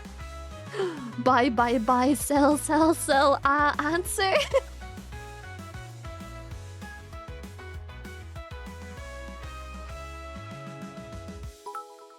Lily is right. Go work. It shaped my back into my scoliosis. Now seriously. Just little work does not hurt anyone. Except my back. Cause you fucked up. Keep it on. No, stop. It's too loud, bro. The moment, the 5 seconds of bliss chat feels whenever I turn on the AC or turn off the noise cancellation. Bro, it's hot here. Share. I got paid to have a sushi date in HR's office. It was chillin'. Hell yeah. Do not the AC ASMR. I got asthma from work. Oh my god. It feels nice on the antennae. Oh, dude, I bet. Dude, I bet it feels nice. They're just like whoosh, whoosh, whoosh, in the wind, in the AC. Whoosh, whoosh, whoosh, whoosh, whoosh. ACMR?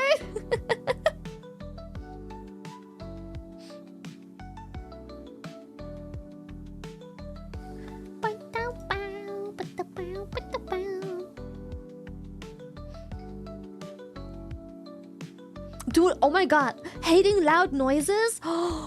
Same.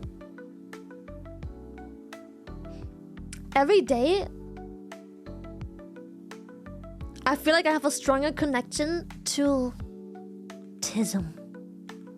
I swear, noises, sometimes I will be like at a party or something like that. I might be a little bit acoustic, I don't fucking know. But sometimes I just need a moment where like I have to leave. I have to dip. I need a moment away from the noise, especially if it's overlapping noise. If it's just a noise, I don't mind. Like, for example, if the AC is on, I don't mind. But if someone's talking to me while the AC is on, while the cats are zooming, while the PC is playing music, while people are having conversations outside, ah! Fuck! I wanna take my ears off! Take the ability to hear from me, I swear. Oh, I hate that so much. I need a break. I need to like lock myself in the toilet. I will go for a piss, even though I don't have to piss, because I'm just done. I'm just done.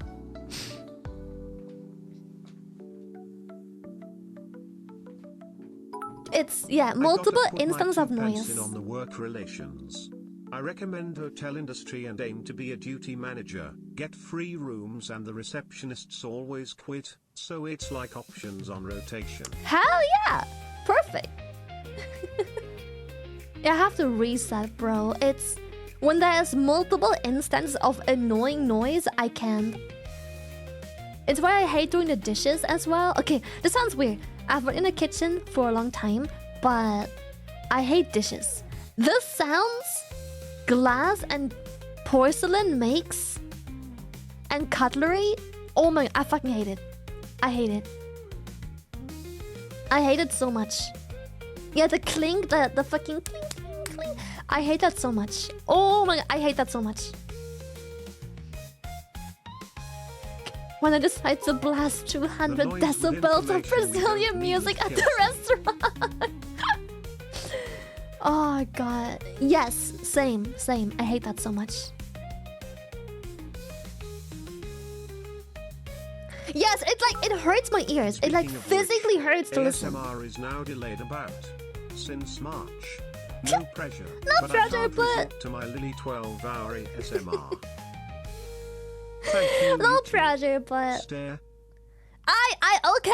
Okay. You know what? I've been looking at the ASMR mic because I'm aware that I wanted to really do it again, but then I got sick and I kind of just put it off. I've been staring at it again lately and I was like, yeah, I have to do it. I think once I played and brushed over Dave the Diver, and once the SCP stuff is done, maybe I'll scramble in another instance of like TikTok streams. We skipped Dave. We didn't skip Dave. I'm still having Dave on the back burner, but I need like, my plan of Dave is to have at least an absolute minimum of 2 days, but preferably 3 days. So I wanna kind of play it on the Friday, Saturday, Sunday, and then on the Sunday I'll probably just play a little bit of Dave and then end with like some meme videos or something like that. On 4 days, I don't really have. If you stare into the ASMR mic long enough, it might stare back. I would hate if those ears on the ASMR mic start to stare back. That'd be fucked up. That'd be fucked up. No, but I've been staring at it lately and I'm like, do I squeeze it in before any of these things or like after? Loud noises, like a tractor, pure bliss. Only the engine, the AC, the tires, sometimes the gearbox and the equipment. Never have problems with traffic noises. Still got ADHD. It's specific noises. It's not... Okay, it's also loud. I don't like loud to begin with, but some loud I can deal with. Like the AC can be pretty fucking loud, but I can deal with it. It's usually selective noises or when too many instances of noises are going on. Yeah. I feel like I'm very sensitive to like the louder, higher pitched noises as well though. Yeah. Yeah. It's usually my biggest issue is the higher pitch of noise when like dishes, scraping, the saws. When someone is sawing something, it's also annoying because like the noise is like, you know, like it's really like high pitch and the whole time. So I feel like it's usually the pitch, not necessarily the volume, but it can also be the volume. Yeah.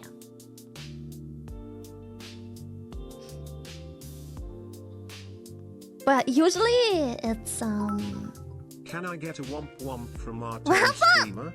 Shy rave shy ink dog. Your voice fits the noise so well.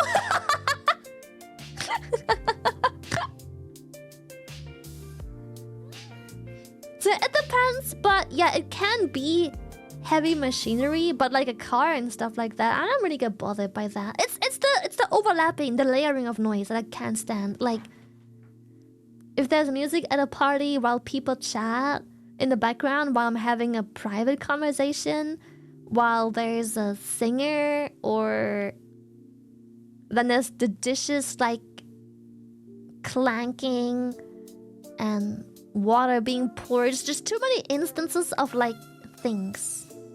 Yeah. Yee.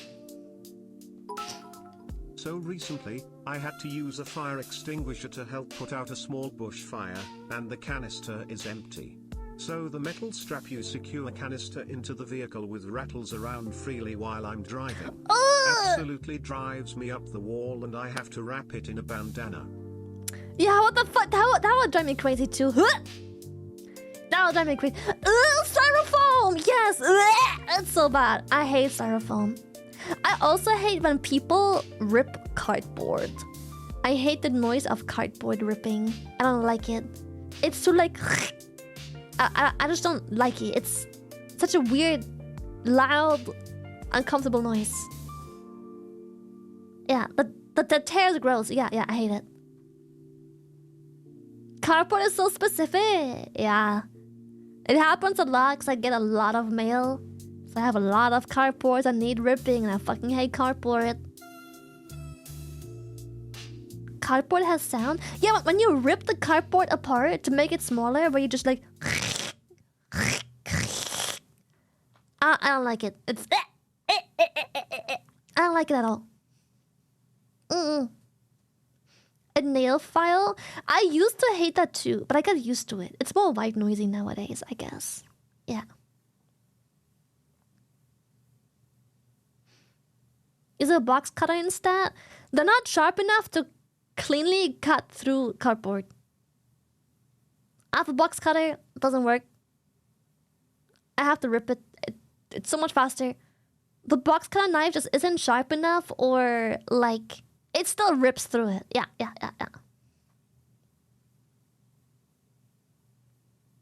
Fork scraping the glass plate, bro. Yes, it's the worst. They don't have the right box cutter. That is probably very much true, because I don't have an expensive box cutter knife. I just have like a cheap one I ordered on Amazon. It doesn't really rip through like the thick cardboard. It does great just like cutting open everything else. Like, it does a great job cutting everything, just not... The cardboard is too thick, too sturdy, too hard. Music? Yeah, what did my music go? You're right. What happened to it? Chat, did you fuck with my music? Oh, it's over. It's a 2-hour playlist. Oops. I ate My it. work Throw is it to up! make 300 plus portions of meals for patients per day. So the equipment consists of industrial-sized blenders, kettles, Yeah. dish machine and ovens. The kitchen goes so loud ear protectors are recommended. I have never understood why we weren't allowed to wear ear protection in the kitchen. Blenders are mad fucking loud. I don't understand how anyone and why anyone can operate them without ear protection. Blenders are mad loud, bro. I hate them.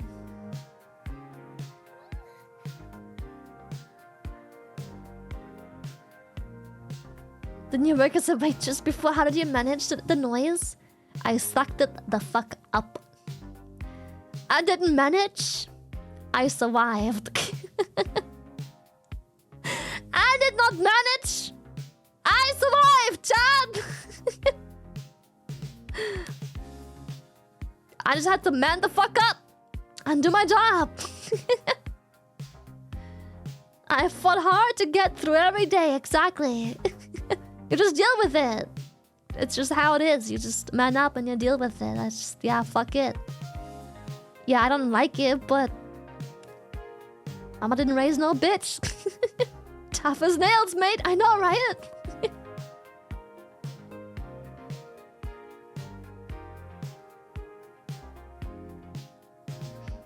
Insensitive ears? I do. I also have gamer eyes, bro. I swear. But I kind of always had that. Even when I was outside 24/7, I seem to always struggle with like brightness. I don't know what's wrong with my eyes, but I hate the brightness of the world. Is that? This is the yapping station, hell yeah. I've always, even as a child, this isn't just because I'm a gamer, even though yes, I've been gaming ever since I was a child. Most gaming consoles when I was younger were handheld. I had plenty indoor gaming consoles as well, but obviously my parents, just like everyone else's parents, told their children to go outside. So I did, with a gaming console nonetheless, but I was outside. But it was always too bright. I would have to sit in the shade somewhere, or I had to like seek shelter somewhere, or like I go in a treehouse, bushes, something. Like, I could never stand the fucking light. It gives me a headache. Always has, probably always will. Yeah, the light's just too fucking harsh, yes.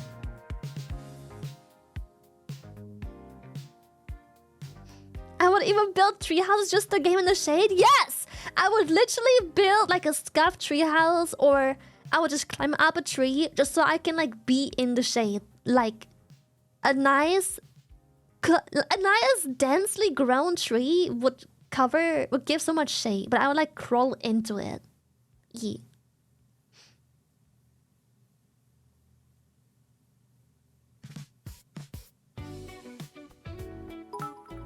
Ain't no way the light reflecting off her pale skin is blinding her. It's a self-debuff. Skull. Shut up! Dude, someone in the comment section of this tweet, I don't know who, I don't know where, but in the comment section of this fucking tweet, someone said, no way the wall is paler than fucking Lily. Sorry, the opposite way. Someone said, no way Lily is paler than the fucking wall. No fucking way, bro. You are so wrong for that. You're so wrong. Whoever said that is so foul, bro.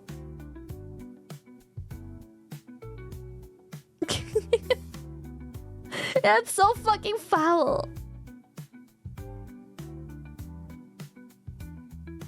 Lily get no sun.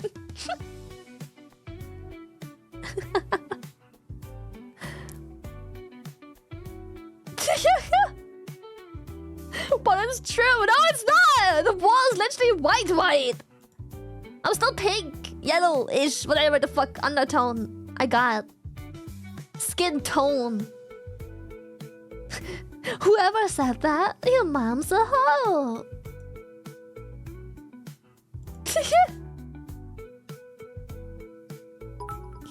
Beige. Bricked.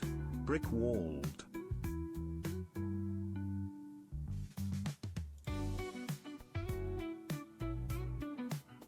Shut up.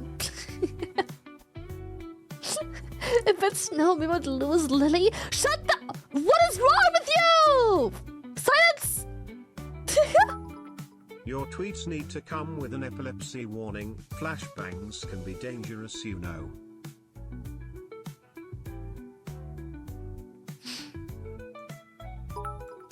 So Lily really out here getting just as little sun as she is sons. I'm taking a picture of this. I'm showing this to my therapist. She'll understand now. She'll get it now. She'll understand now. I'm showing this to my therapist, bro.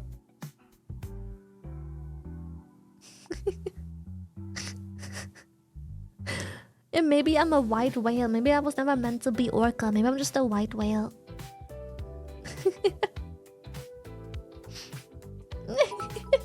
Who actually put the screen in front of the wall?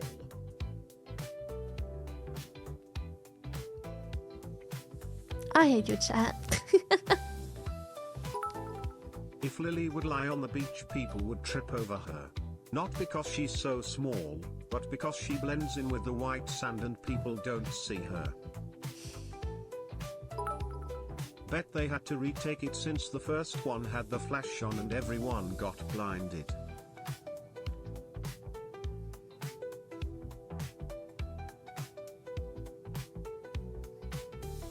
Damn, are we done? Okay. Thank you. Fuck. What did I do, man? If you show your therapist, make sure you're wearing a hat, cause you know, the reflection of you and the screen. All the best.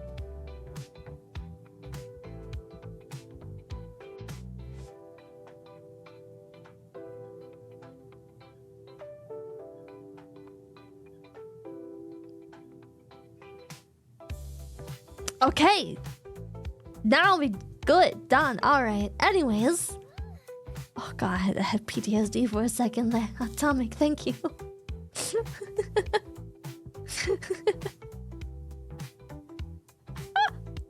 Anyways, yes, I'm pale. Yes, I don't go out much, but the main reason is actually kind of sad, chat. Your spooky boy is short AF, is more white than the purest milk and has a huge forehead that threatens your vision to ever return. That's not Casper the Ghost. It's Shia Leave Tuber. As a person with rather pale skin myself, I don't see any problem with the picture. Thank you, Masa. Thank you. Thank you. Page chatter. Shut up! Hush! Hush! Of course he doesn't see he's blind. Shut it! What's wrong with you? What the fuck? Anyways... You know what else you can find in a tree? A squirrel. Squirrel. Squirrel? Squirrel? Don't let it get away. Squirrel? Squirrel? Squirrel? Sorry, I stubbed my toe earlier and I think I got passive aggressive. Not usually like that. You're perfect, girl. Continue slaying. Yeah, Finally, slay happy it! birthday. I really enjoy Thank you, your Mama. streams. Keep being awesome, shiny Thank you so heart. much, Ice Boots. Thank you, thank you. Chat also wants to pass on all the comments that they always get. Maybe you're just self-reflecting, chat. Maybe you're so pale that you're self-reflecting.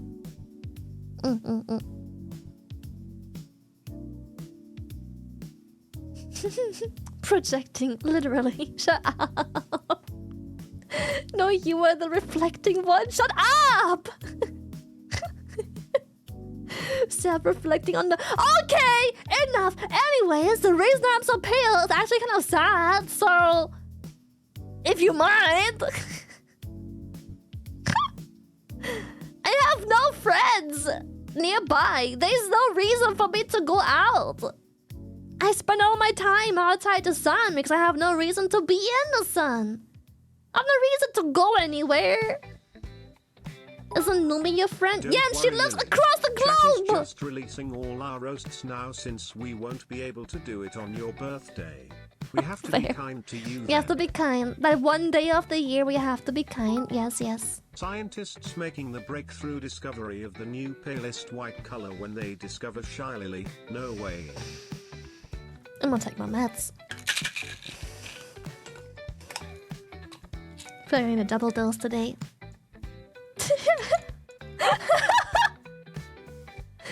Stupid fucking friends living stupid fucking far away.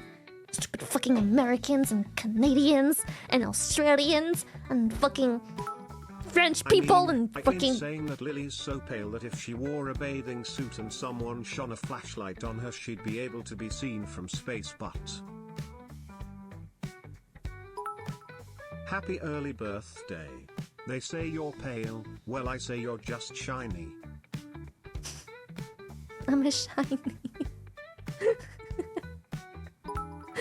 Listen girl, I've been staring at a big red man flashbang me with never-ending attacks of light in Elden Ring for the past few hours, so you gotta forgive me mod. You're projecting your issues, your frustration. I've received comments when the sheet of paper was actually darker than my skin. You guys are fucked up.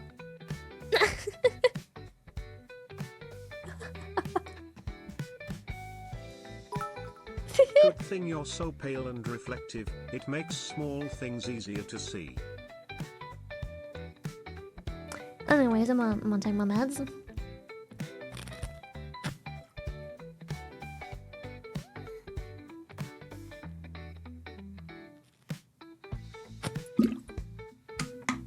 Shy Lily, my favorite SCP.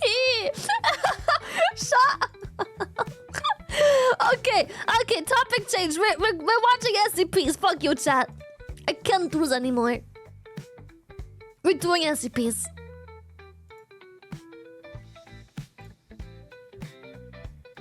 We're doing SCPs, chat. I am not doing this anymore.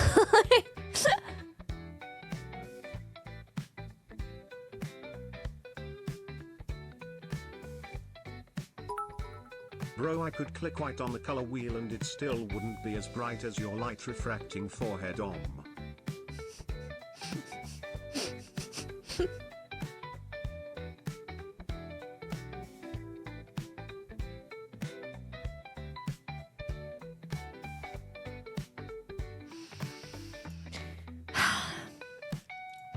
A simple.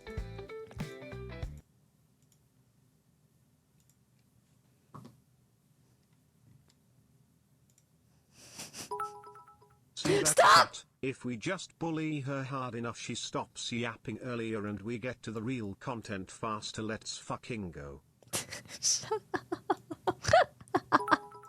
Did you know if we can see the moon at night, it's because Lily's forehead reflects the sunlight directly on it? Shut up! You guys are so fucked! I saw SCP Sunday. I have arrived. Oh shit! SCP-096! Wait, now Okay. Okay. At least you know you will always bright our days your paleness. SCP-096. Oh! We watched that one! It's the Shy Guy! It's Shy Guy! We watched Shy Guy! That's you! SCP said that they contaminated pigment. It's you. I am not the shy guy. I'm the shy man. What the fuck? Chat, I'm the shy man. I'm not a guy. I'm a man. Police sirens cut through the silence of the cold night, accompanied by the barking of K9 units and bursts of gunfire. All this noise is More for like just men. one man. a man on the The run. whitest paint He ever runs made through is the an trees, acrylic clutching a paint handgun developed with by a sweaty, Purdue shaking University hand, in gritting his 2020 bloody that teeth. reflects He 98.1% wheezes, of exhausted from the sunlight. chase. They didn't His hair know is about messy and Lily's matted forehead, with which dirt and grease. reflects His stolen clothes 150% stained with sunlight. mud. Wow. A rivulet of blood runs down his forehead from a deep gash just below his hairline.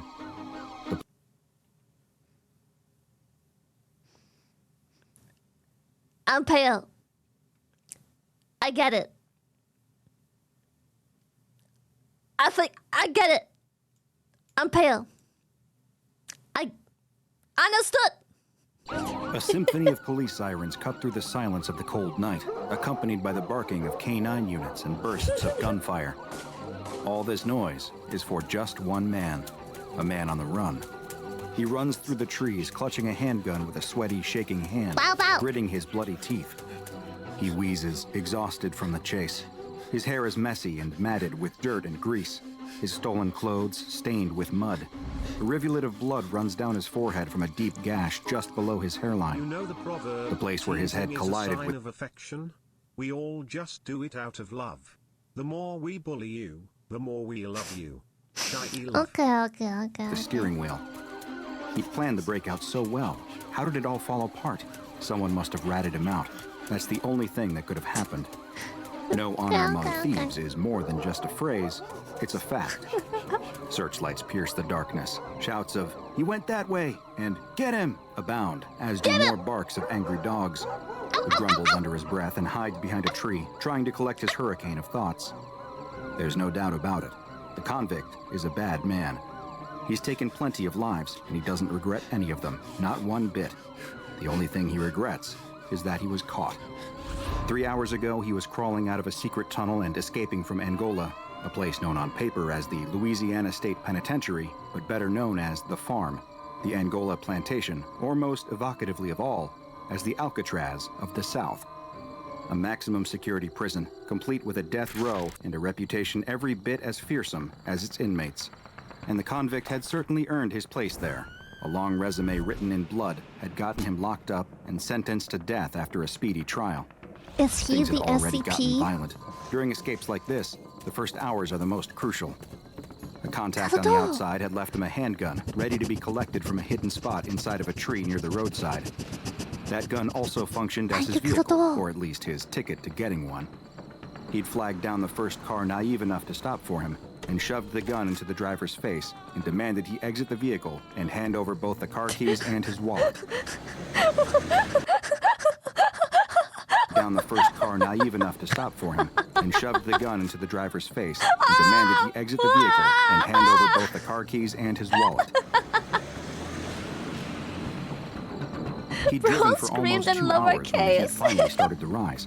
The convict had just passed through the borders of St. Landry Parish, Louisiana, when the classic rock station he was enjoying on his victim's radio was interrupted by a sudden report on his own escape. They knew he'd gotten out. They knew he was armed. Was the They even radio knew the type of car he SCP? was driving. It wouldn't be long before the telltale blue and red flashing lights of a police cruiser would appear in his rearview mirror.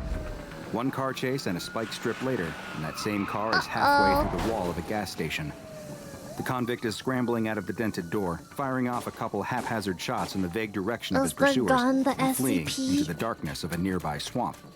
And that's where he is right now, feeling the noose tighten around his neck as he prepares for his final standoff. It's not like he has any choice in the matter. He'd rather go down in a hail of bullets in a swamp than go back inside. It's me. They're so close he can hear their heavy-booted footsteps now, and the ragged breaths of the dogs tugging at their leashes. Is the His swamp heart the pounds in his SCP? chest. All he can do is go deeper, deeper, deeper. The convict flees into the dark of the swamp, reluctantly number of breathing the in the video? fetid We'll stink have of the to old see. mud and rotten vegetation. The I dark will not swamp is his reveal. friend, though, since the glow of police flashlights behind him means almost certain death. He struggles through undergrowth, Deeper. clambering over roots and Deeper. fallen trees, feeling the Deeper. squelch of his stolen shoes sinking into the thick, wet mud. The last thing he expects to hear in this godforsaken place is a whisper from the dark. And not The just SCP. any whisper. There It's she the is. voice of a little girl. Just hearing it almost makes his heart stop. He freezes in place and turns to see her emerging from the dark. She can't be any older than 10 or 11, this little girl with a tangle of messy hair and these frantic, feral eyes. Oh, It's hard to hell no. tell what Oh, she hell really no, looks like, Chad. because almost every Ugh, inch of her is child. covered in a thick coating of mud, as though she's just sprung out of the earth.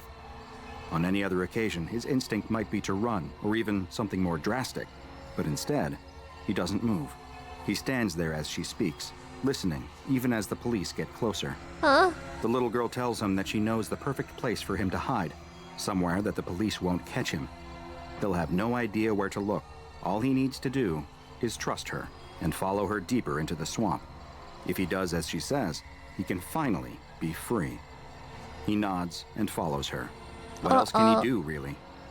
The girl reaches out with a Here muddy it hand, goes. and the convict takes it as she leads him into the all-consuming dark of the swamp. Head holding, what the The fuck? searching police officers suddenly hear a short but blood-curdling shriek come from the depths of the swamp. 40 men and multiple canine units scramble, trying to find the place where they heard the man cry out, but they can't find a single trace of him.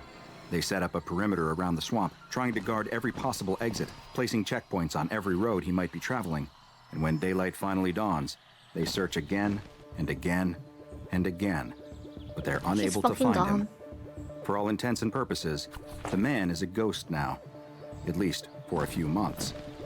The authorities don't give up, though. After all, a dangerous convict could still be out there somewhere, just waiting. He's armed, deadly, and clearly intelligent enough to avoid police capture. Chances are he's halfway across the state by now, if he's even still in Louisiana, or even the United States at all for that matter. So it comes as a surprise to everyone when he's He went finally kaput? found, sitting at a bus stop in a small city in Louisiana. What? The man isn't moving. He's just staring off vacantly into space, a translucent rope of drool hanging from his His bottom lip. body has left his There's soul, something very bro. wrong with the convict. That much is clear even from a glance. His face seems a little longer, Ew! as though the Chad, shape what of is his skull that? has Come out of his changed. mouth! He has heterochromia now, with his left eye changed to a completely different color from before. And when his shirt is finally removed, a crisscross of extensive surgical scarring is mapped out along his back. Far from the sharp, lethal Why are they criminal stripping portrayed him by at the a media bus in the stop? aftermath of his escape, this man is borderline catatonic. He talks in short, simple sentences, like a very young child, and his attention seems to drift easily when being spoken to. This same man who had mounted X such a marks daring the escape spot. from prison and then managed to evade all his pursuers does nothing to resist the men who come to arrest him at the bus stop. He's returned to the prison and held in the medical bay for evaluation. However, a mere 10 hours after first being admitted, and after giving little to no useful information during questioning, his health begins to take a sharp decline. Oh, He complains about his he died. insides burning and asks for something cold to drink. When he's given water, he spits it back out soon after and begins to sob. He says he wants his mother, though he can't recall her name. There's very little he can recall about anything. The next morning, he breaks into a series of severe seizures before passing away.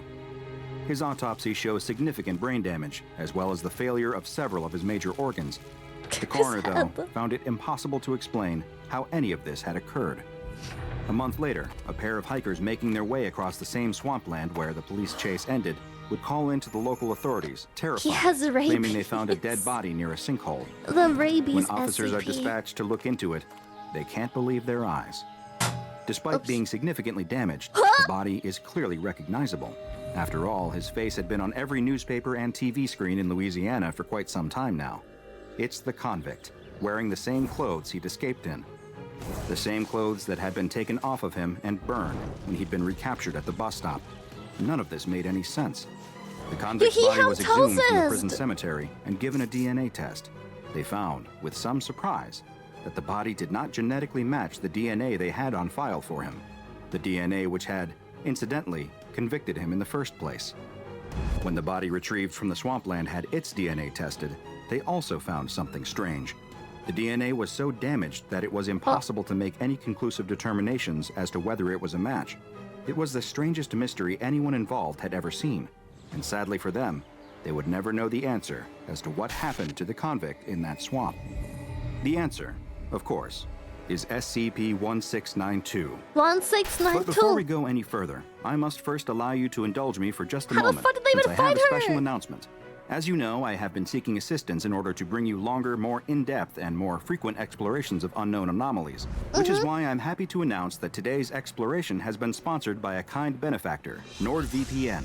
Try NordVPN right now by going to nordvpn.com/drbob for a free month. What the fuck? When you're investigating anomalies and Chad, what the organizations fuck? as secretive as the SCP Foundation, I had no it's idea. important to ensure that your data is safe and secure. After all, you never know when a NordVPN member of SCP. MTF-U4 might What be did I watching. do? That's why I trust my data protection to NordVPN.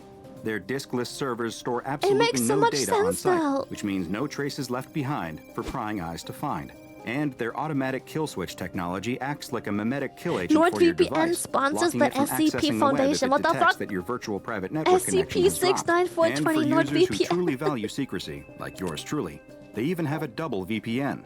That's Yeah, right. but I've been Two classed truly as safe. is better than one, especially when it comes to VPNs. And that means I can route my traffic through 2 separate VPN servers, doubling the encryption. But all that protection doesn't mean your Secure, research will be contain, slowed down, protect. thanks to technology like NordLink's next-generation VPN tunneling solution based on the The WireGuard double protocol that provides an VPN, extremely no fast way. VPN connection. Fuck So it, you protect know your what? data Just just like triple Dr. it. Bob for Triple the same the cost as a VPN. cup of coffee. Who Go to gives a shit? nordvpn.com/drbob and sign up now to receive a free month. Thank you again to NordVPN for their support in shining a This light on the most SCP is secretive sponsoring anomalies like foundations. SCP-1692, which is an anomaly consisting of 3 parts that is confined to a few kilometers of swampland in 3 St. Landry parts. Parish, Louisiana. Something you learn after studying many of the anomalies in the files of the SCP Foundation is that the question, why, is often a dead end. The best you can expect is half an answer to how, with the only definitive answers available being something more in the neighborhood of, how can we stop it? Is SCP-1692 just such a case? Let's start with SCP-1692-2, which is the heart of the anomaly. The crater. The swamp. SCP-1692-2 She is a swallowed up sinkhole of Shrek, unknown chat. depth, filled with mud and water. While you were right to assume that these are quite commonly found in out Louisiana of my swamps, since swamp! 2014, this particular sinkhole is different in that it has played host The to at least swamp Uzi. 31 sets of human remains, as well as 24 different sets that turned out to have belonged to animals. Despite constant monitoring by the Foundation to ensure that nothing else has entered the pit since it was brought under containment, new bodies will still sporadically be discovered in the muck, with their exact origin remaining unknown. In the muck. But the bodies themselves are often quite easily identified. In fact, 14 of the human remains recovered have been confirmed as belonging to people who were reported as having gone missing between the early 1900s and the mid to late 1950s. But before we get too much further into that, let's return to the how of this anomaly's operations. When a They don't human even being enters decay. the area near the sinkhole, it becomes increasingly likely that an anomalous entity will manifest, which the Foundation has designated as SCP-1692-1.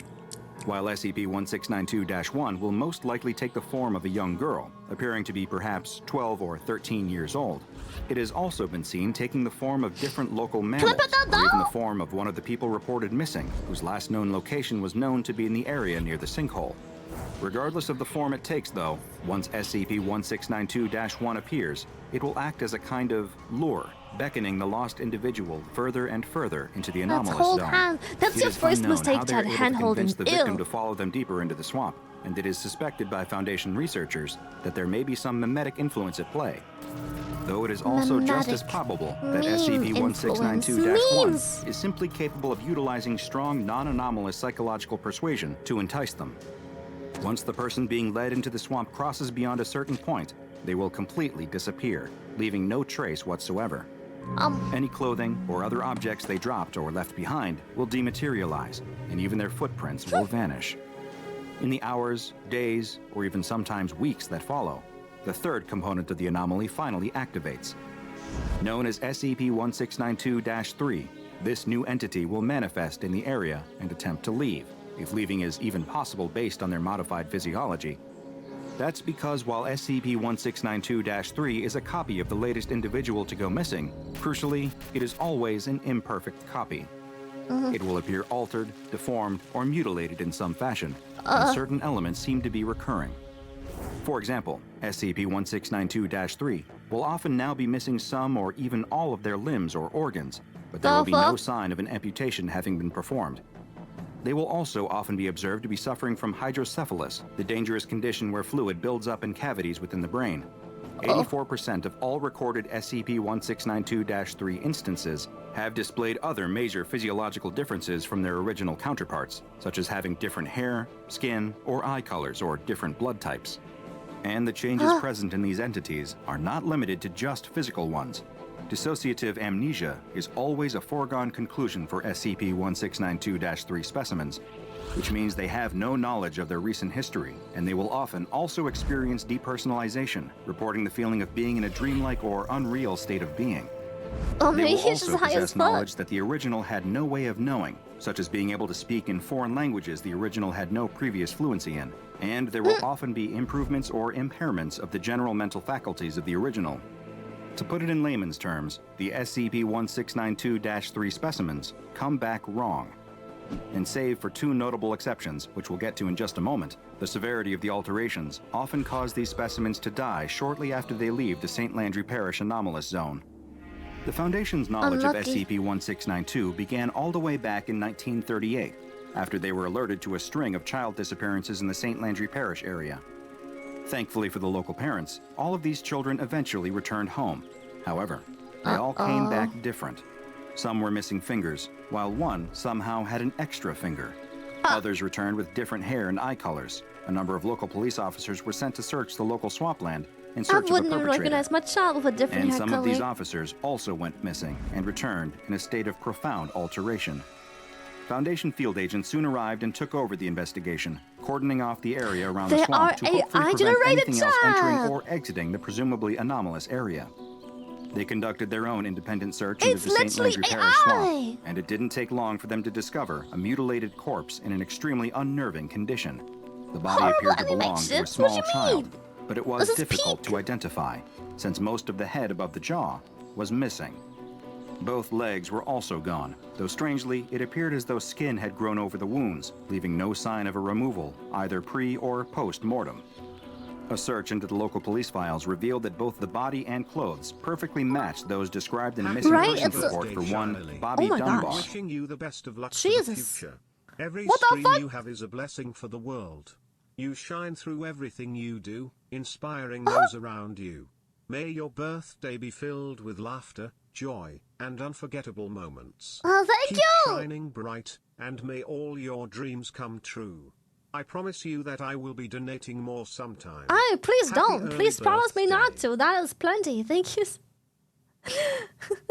Please do not. The bits. Holy shit, thank you so much for the 5,000 too. What the fuck? Thank you. A child who had gone missing 25 years prior. Holy But shit. there was something strange about this file. The case had I been just look closed, whatever- since Bobby had actually Whatever looks returned to cool, his I parents just click shortly on after it. he disappeared. Yeah. This meant that, by all rights, this corpse No had order no or reason anything. to We exist. just whatever looks How cool could at the Bobby time. Dunbar both be alive and a corpse in a swamp? The Foundation needed to find out, so they placed the body into cold storage and continued the investigation, seeking out the now adult Bobby Dunbar for questioning. Naturally, this was a frightening ordeal for Mr. Dunbar. He had already lived through the one traumatic said experience of going non-artists missing can't as a child and outperform the then returning home animations. with no memory of The the event. animations are fine. Left to constantly wonder They about look just what plenty had cool, happened to bro. him out It's in that just the swamp as he tried storytelling his best to element. The move on with fuck's his your life. problem? But now, here he was, being approached by strange Who men in gives a dark suits shit? who were telling him that a corpse had been discovered in that same swamp where he had gone missing, and that it appeared to belong to him. Bobby Dunbar, of course, had very little to offer on the possible nature of the body, other than vaguely recalling, quote, the other boy on the wagon. Unfortunately, just he was to unable to convey the provide any story, further bro. details on the matter, other than It's this not cryptic meant to phrase. be an artistic The Foundation masterpiece. peered It's further just into the rabbit hole a of the Dunbar case storytelling and element. soon learned that after Bobby had returned home, there had been a rather strange custody battle. Investigations into the local court archive revealed that the case had been between the Dunbar family and another local man named William Cantwell Walters. Walters claimed that the boy believed to be Bobby Dunbar wasn't Bobby Dunbar at all, but was in fact actually a different boy named Charles B. Anderson, the son of a woman who worked for Walters.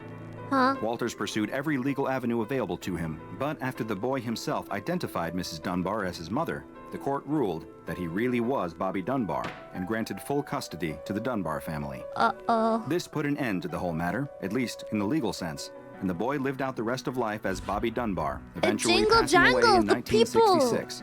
But that wasn't the end of Bobby's story. Decades later, in 2004, the SCP Foundation took another look at the strange case of Bobby Dunbar. Equipped now with the technology to perform accurate DNA tests, the Foundation discovered that the man who lived his life as Bobby Dunbar actually bore no relation to the Dunbar family at all. But if this wasn't Bobby Dunbar, then who was it? And was that his body that had been discovered in the swamp all the way back in 1938? Unfortunately, the DNA from the corpse in Foundation custody had been severely mutated by a process known as hydrolytic deanimation. And results were inconclusive. Hydro what now? Which means that the actual fate of both the real Bobby and the child known as Charles B. Anderson remains unknown. By 1939, enough incidents like the Bobby Dunbar case had transpired that the Foundation saw fit to fully quarantine the area. But they still continue to find new instances of SCP-1693-3 within the swamp. Among those collected by the Foundation was a woman missing her left eye and exhibiting extensive stitching across the left side of her jawline. She was able to provide the Foundation with reliable testimony that revealed the existence of both SCP-1692-1 and SCP-1692-2. And upon the Foundation locating the sinkhole, they discovered 2 more corpses, one of which bore a strong resemblance to the woman. Interestingly, it had several portions missing from its head, including its left eye socket. As could be expected, this distressed the woman considerably, and she vehemently denied any connection between herself and the corpse that was found within the sinkhole in the swamp. The woman was kept in Foundation custody in order to observe her until she inevitably expired. But unlike the other SCP-1692-3 instances, her health didn't appear to falter. When the Foundation was confident that they had gained all they could from studying her, they provided amnestics and released her into the world with an adequate cover story. Much like the man who called himself Bobby Dunbar, she too would go on to live a normal life without further incident. But in another turn that was eerily similar to the Bobby Dunbar story, posthumous DNA tests showed that she too did not genetically match any of her family, and tests on the corpse taken from the swamp which resembled her she is were also inconclusive. AI generated. The Foundation has fully fenced off the 2.77 square kilometer area inhabited by SCP-1692 with chain link and barbed wire. Outposts observing the area are positioned at 500-meter intervals. Why is it with copy Foundation people? guards posing as parking Well, employees the frequently video patrolling mentions the that area in why groups. is a If ever question civilians often left infiltrate, the guards unanswered are with instructed to SCP prevent them from research. venturing in further through non-lethal means and turn them back around. Thankfully, containment of this particular anomaly has become more effective as technology has advanced. Reliable live video surveillance was established in the anomalous swampland of St. Landry Parish, and this has led to anomalous activity declining significantly, especially with regards to new human SCP-1692-3 specimens. The majority of SCP-1692-3 entities discovered as of Thank you late for have telling me instead again. been I slightly still wanna mutated know. animals. Same, bro. Due to the strange and unpredictable nature of SCP-1692, It's its just a containment weird needs have been a printer. consistent work in progress, earning it the Euclid Object Class. Any member of Foundation personnel at Level 2 clearance or above is privy to knowledge about this anomaly, and that's excellent, because this is one that should stir up a few important questions in all of us. After all, life is a long and winding road. How well can you remember your childhood? And perhaps even more importantly, how can you be sure that those memories really belong to you? Now go and watch another entry from the files of Dr. Bob, like SCP-069, the zombie Second Chance, for another anomaly that raises some quite difficult chance. questions about the nature of self. And make sure you subscribe and turn on notifications so you don't miss a single anomaly as we delve further and further into the SCP Foundation's Answer this classified call archive. and die. We have to watch this one. It's a beautiful morning in Hollywood, and the agent is What already happens chattering if on we his mobile answer the phone call, as his limo chat? pulls If we up to his answer the office. wrong call? He considers himself a power player in this town, where What image happens is if we everything. answer the wrong call? So he's never not talking on his mobile. It gives him an aura of importance, something that's extremely important in a career where what people think you can do is often more important than what you can really do. He exits his limo, motioning dismissively for the driver to take it around to the garage, but he never stops talking. Babe, it's like I told that director, he says, barely noticing that he cuts off an arriving delivery man as he sweeps through the doors of his office building. If he wants you to be in his next movie, he's gonna have to treat you like the star that you are. Of course I said that. I've got your back, don't I? Who loves you, babe? Hold on a sec, I have to take another call. The agent lowers his sunglasses to peer at the caller ID and smiles broadly. His favorite client is calling. He switches lines quickly with an expert flick of the thumb and immediately starts talking to this new client as if he never Didn't he even just hang up? An expert flick of the thumb. You just... An expert flick of the thumb clicks the hang His up favorite button. client is calling. He switches lines quickly with an expert flick of the thumb and immediately starts talking to this new client as if he never even broke conversation. The truth is that this agent is struggling to survive in the shark-eat-shark waters of Hollywood. He's losing clients left and right because he's actually not all that good at making deals. His fast talk is good at convincing naive young actors just arriving in town that he's the guy to know, the guy who has all the connections that can get them into the movies. But the truth is that he's little more than a huckster. He's confident that's going to change very soon. The actor that he's speaking with right now is a hot commodity in this town, and he's sure that his career is about to go through the roof. And that means big bucks for the savvy agent who snatched him up right when he stepped off the bus into town.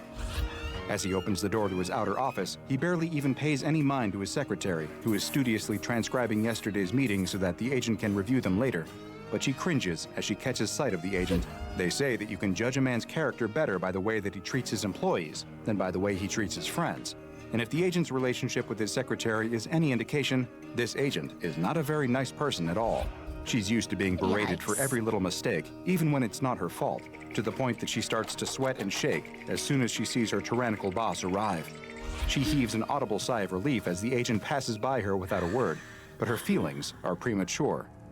Before the agent enters his inner office, the client who he's speaking with drops a bombshell. "What's that?"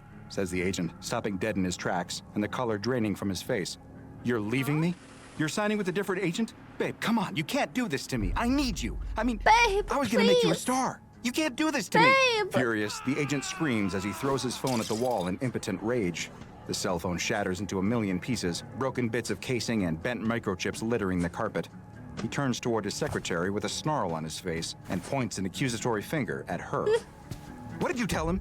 Did you tell him he could get a bigger percentage with another agent? You did, didn't you? I always tell you not to talk to the clients, but you can't keep your big mouth shut." The secretary tries to stammer out a defense, but she's too nervous. Before she can say anything, the agent turns away from her, still fuming. "I'm gonna take a coffee to get over this," he grouses, removing his extremely fashionable sunglasses and rubbing his forehead in frustration. Extremely "When I get back, fashionable. that mess better be cleaned up. Oh, and make yourself useful for once and get me a replacement phone." The secretary doesn't waste any time in grabbing a dustpan and broom from the supply closet and cleaning up the destroyed cell phone. She knows her boss is in a terrible mood, and she's worried that he's not going to be much better when he returns. And then he's probably going to just yell at her some more. She needs to move fast because she knows the agent won't be gone long, and even though it's obviously completely ridiculous to expect that she'll be able to find and buy a new cell phone for him in the few minutes that he's gone, she's sure that he'll still take out his frustrations on her. Moments later, Thank you the so agent much, returns, Josh. still grumbling to himself and clutching a hot coffee in his hands. He glowers at her over his sunglasses. "I see you're still sweeping up, huh? God, you're so slow. And did you even get me a new phone yet? I can't be expected to do my job if my clients can't reach me." The secretary opens her mouth to respond, but before she can say a word, they're interrupted by the ringing of a telephone. Both agent and secretary turn to look at the source of the noise. There, on the edge of the secretary's desk, is an ancient, cordless telephone. It doesn't look anything like the slick modern phones currently being sold in stores. It looks like it's a leftover from the early 2000s, so low-tech that it might as well be a rotary phone. The agent sneers. "That's the best you could do? That thing is ancient. I'm not going to use a cordless phone. I said I wanted a cell phone. What kind of joke is this?" The secretary doesn't know what to say. She didn't buy that phone. She's pretty sure, in fact, that she's never even seen it before. The maintenance staff must have replaced her phone overnight, and she just didn't notice it because they haven't received any phone calls today. But wait a minute. She sees that her regular black telephone is also still on her desk. In this case, maybe the new phone is intended for her boss. "Well, aren't you going to answer it?" asked the agent pointedly as the telephone continues to ring. Yes, sir," says the secretary nervously. She grabs the phone and picks it up. She vaguely notes that something feels wrong as she hefts the phone in her hand. Her eyes randomly trail along the contours of the phone, noting that the seams of the phone seem to have been welded together. That's strange. But she doesn't have the time to ponder this for long, because she's got to answer the phone quickly while her boss glowers at her. She holds it to her ear as the agent watches, a grin on his face. He can't wait to hear how upset the client will be to find out that he's no longer getting the agent's personal attention. The secretary introduces herself and states the name of the talent agency. "How can I help you?" she asks. Her face quickly goes pale, and she starts to tremble, tears welling up in her eyes. "What? Who is this?" she cries. "What's going on? Oh my God, is that?" The agent quirks an eyebrow skeptically. "What's going on here? Is this some kind of prank? The voice on the other end of the phone is loud. He can't make out the words, but it almost sounds like someone is shouting hysterically. He can hear other loud noises coming over the wire, crashes and shouts, and a loud buzzing that almost sounds like the revving of a chainsaw. Meanwhile, what the secretary hears chills her to her core. The voice on the other end of the phone is shouting and panicked. It's a woman, but the secretary can barely hear her over the noises in the background. She heard the ominous clank of machinery and the crackle of fire. What is going on? The fuck is this? They're torturing us, cries the woman on the phone, her voice cracking as she descends into frantic sobs. Please, you have to do something. You have to save us. Oh God, here they come. Help, please. The secretary doesn't know what to think, but she can tell that the fear in the woman's voice is very real. The secretary can hear screams and shouts in the background, and her mind is instantly filled with visions of the most horrendous sorts of torment. She thinks of innocent victims mowed down with machine gun fire, or garroted with wire, or even subjected to the most insidious of medieval torture devices, like the rack or the breaking wheel. She imagines a whole facility dedicated to nothing but the senseless torture of innocent victims for no conceivable purpose, except, perhaps, the sick curiosity of the psychopathic torturers themselves. She shakes her head, desperately trying to clear the awful images from her mind. I'm sorry, where are you? Says the secretary, hurriedly. She blunders at the drawer on her desk, pulling it open and desperately searching for a pen and paper, hoping that the frightened woman on the other end of the phone might still have the presence of mind to tell her an address. Maybe, if she can figure out where this is happening, she can call 911 and have them send the police to investigate. From the sounds of things, they'll need to send some paramedics as well. And as much as she hates to think about it, they'll probably need to send some hearses too. Her fingers fall upon a pen and pull it from the drawer. She clamps the phone between her chin and shoulder and grabs a steno pad, ready to scribble down any info that she can get. Her boss is staring at her, an amused smirk across his face. He clearly thinks that this silly secretary is just overreacting to nothing. But he can't hear the woman's voice. He can't know the depth of her terror. Please tell me where you are, begs the secretary. Her fingers are trembling so hard that the pen leaves a squiggly line on the paper. But the voice on the other end of the phone is barely coherent now, all her words degenerating into a long, drawn-out scream of absolute gargling terror. Okay, that's enough of that, says the agent, crossing his arms across his chin and regarding his shaking secretary with deep and obvious skepticism. I'm so invested right now, bro, me too! What the fuck is this, the phone to hell? I've seen better acting in an elementary school play. Of course, he would immediately think this. This is Hollywood, after all, and everyone has Hollywood dreams of someday being in a movie. Every waiter and bus driver by day is a frustrated actor by night. So, even though his secretary has never before expressed any interest in becoming a movie star, he of course suspects that this is an elaborate setup to convince him of her acting talents. She turns to look at him, and one look at her pale face is enough to convince him that she's not acting at all. Her face is ghostly white, and she's shaking like a leaf. She looks like she might simply faint right here from fright. Now the agent's smug annoyance turns to anger. Maybe his secretary isn't trying to fool him, but someone on the phone sure is. It must be some kind of prank call, and his secretary is simply the one person in Hollywood dumb enough to fall for it. There's someone in trouble, cries the secretary, dropping the phone from her ear. She says that they're being tortured. We need to get them help. The agent rolls his eyes. Of course it would be a prank call. He can't believe that his stupid secretary is actually taking this seriously. Kid, you have a lot to learn about Hollywood. He snaps his fingers in her face. It's clearly just some random loon trying to trick you. Hand over the phone, doll. I'll handle this. It's not fake, babbles the secretary in a daze. I'm sure of it. It's real. She hesitates, afraid to hand off the phone for reasons that not even she can articulate. The agent grunts in annoyance, snatching the phone from her hands. Nothing's real here, kid. It's all just smoke and mirrors. Maybe if you weren't so stupid, you'd already have figured that out. The secretary turns away, devastated by the insult, and buries her face in her hands. The agent, meanwhile, holds the phone to his ear. Listen, and punk, now he fucking I don't dies. know who you think you are, but I'm a big deal, and... His words suddenly cut off, and the secretary turns as she hears the cardboard coffee cup explode against the floor. No way! The agent is nowhere to be seen. What? It's like he suddenly vanished in an instant. She blinks in surprise and confusion. It happens so suddenly that there's no way the agent stepped outside without her knowing. The dropped coffee cup on the floor serves as chilling proof that something extraordinary must have happened to him. The other thing left behind, sitting in an ever-expanding puddle of spilled coffee, is the mysterious telephone. It seems to target people, yeah, because wondering how this strange phone can be the responsible agent for was this on the crazy phone the whole situation. time. The And then, secretary. even as she stares, trying to make sense of what just happened, the phone immediately begins to ring anew.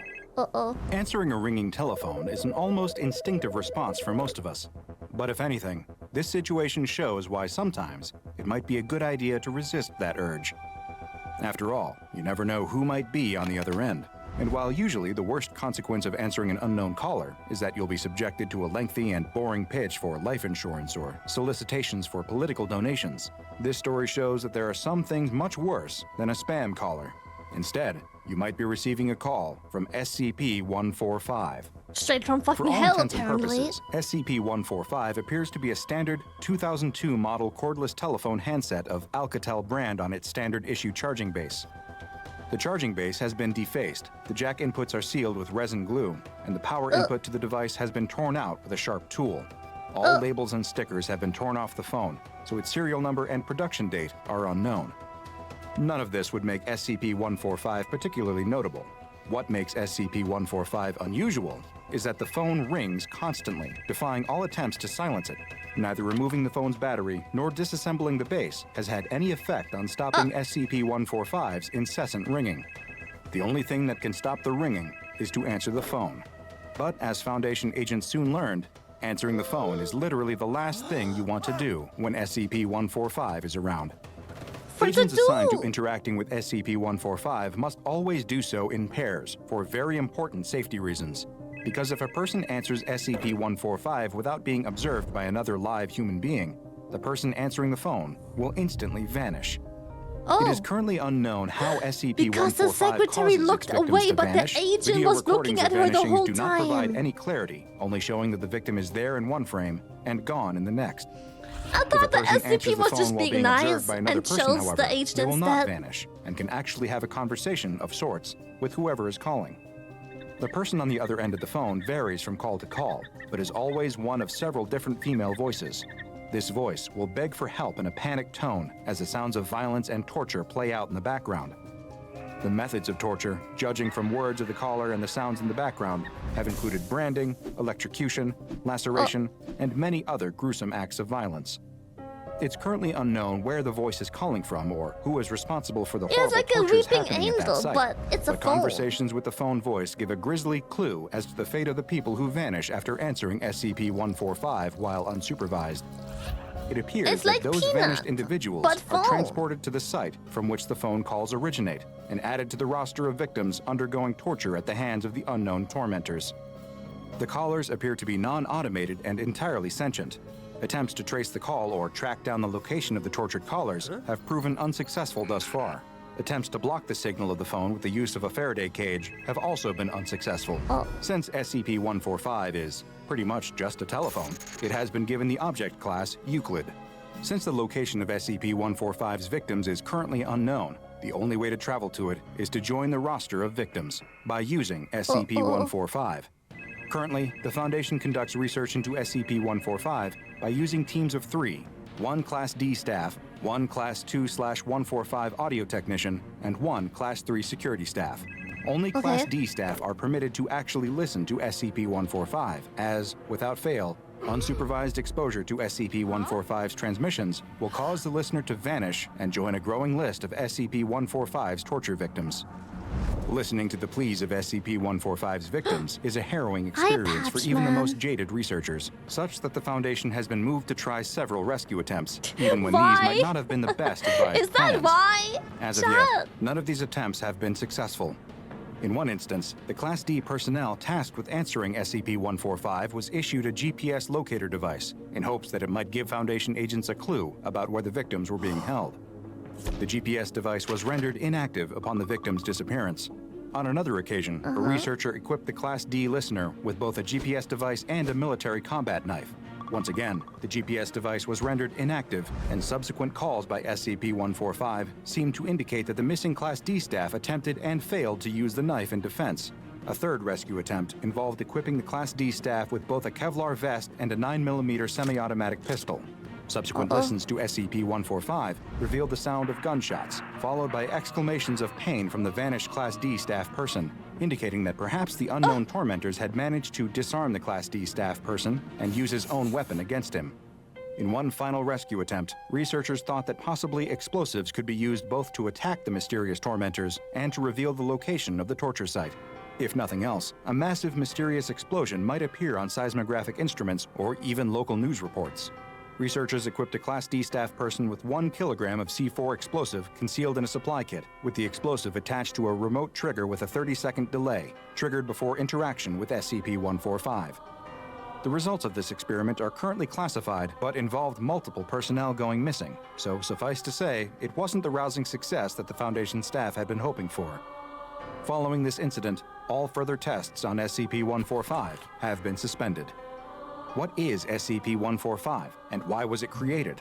What cruel yet ingenious mind could devise something so cunning, only to be used for the senseless torment of random people?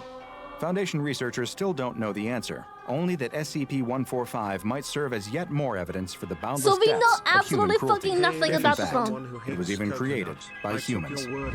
Now go and watch another entry from the files of Dr. Bob, like SCP-923, for another tale of a piece of evil I told technology. you! I'm so And make sure glad! you You subscribe actually and turn took on the leap of notifications faith so and you don't miss a trusted single me. anomaly as we delve further and further into the SCP Foundation's classified archives. You know what? Let's go ahead and listen to one of chat's suggestions. SCP-783.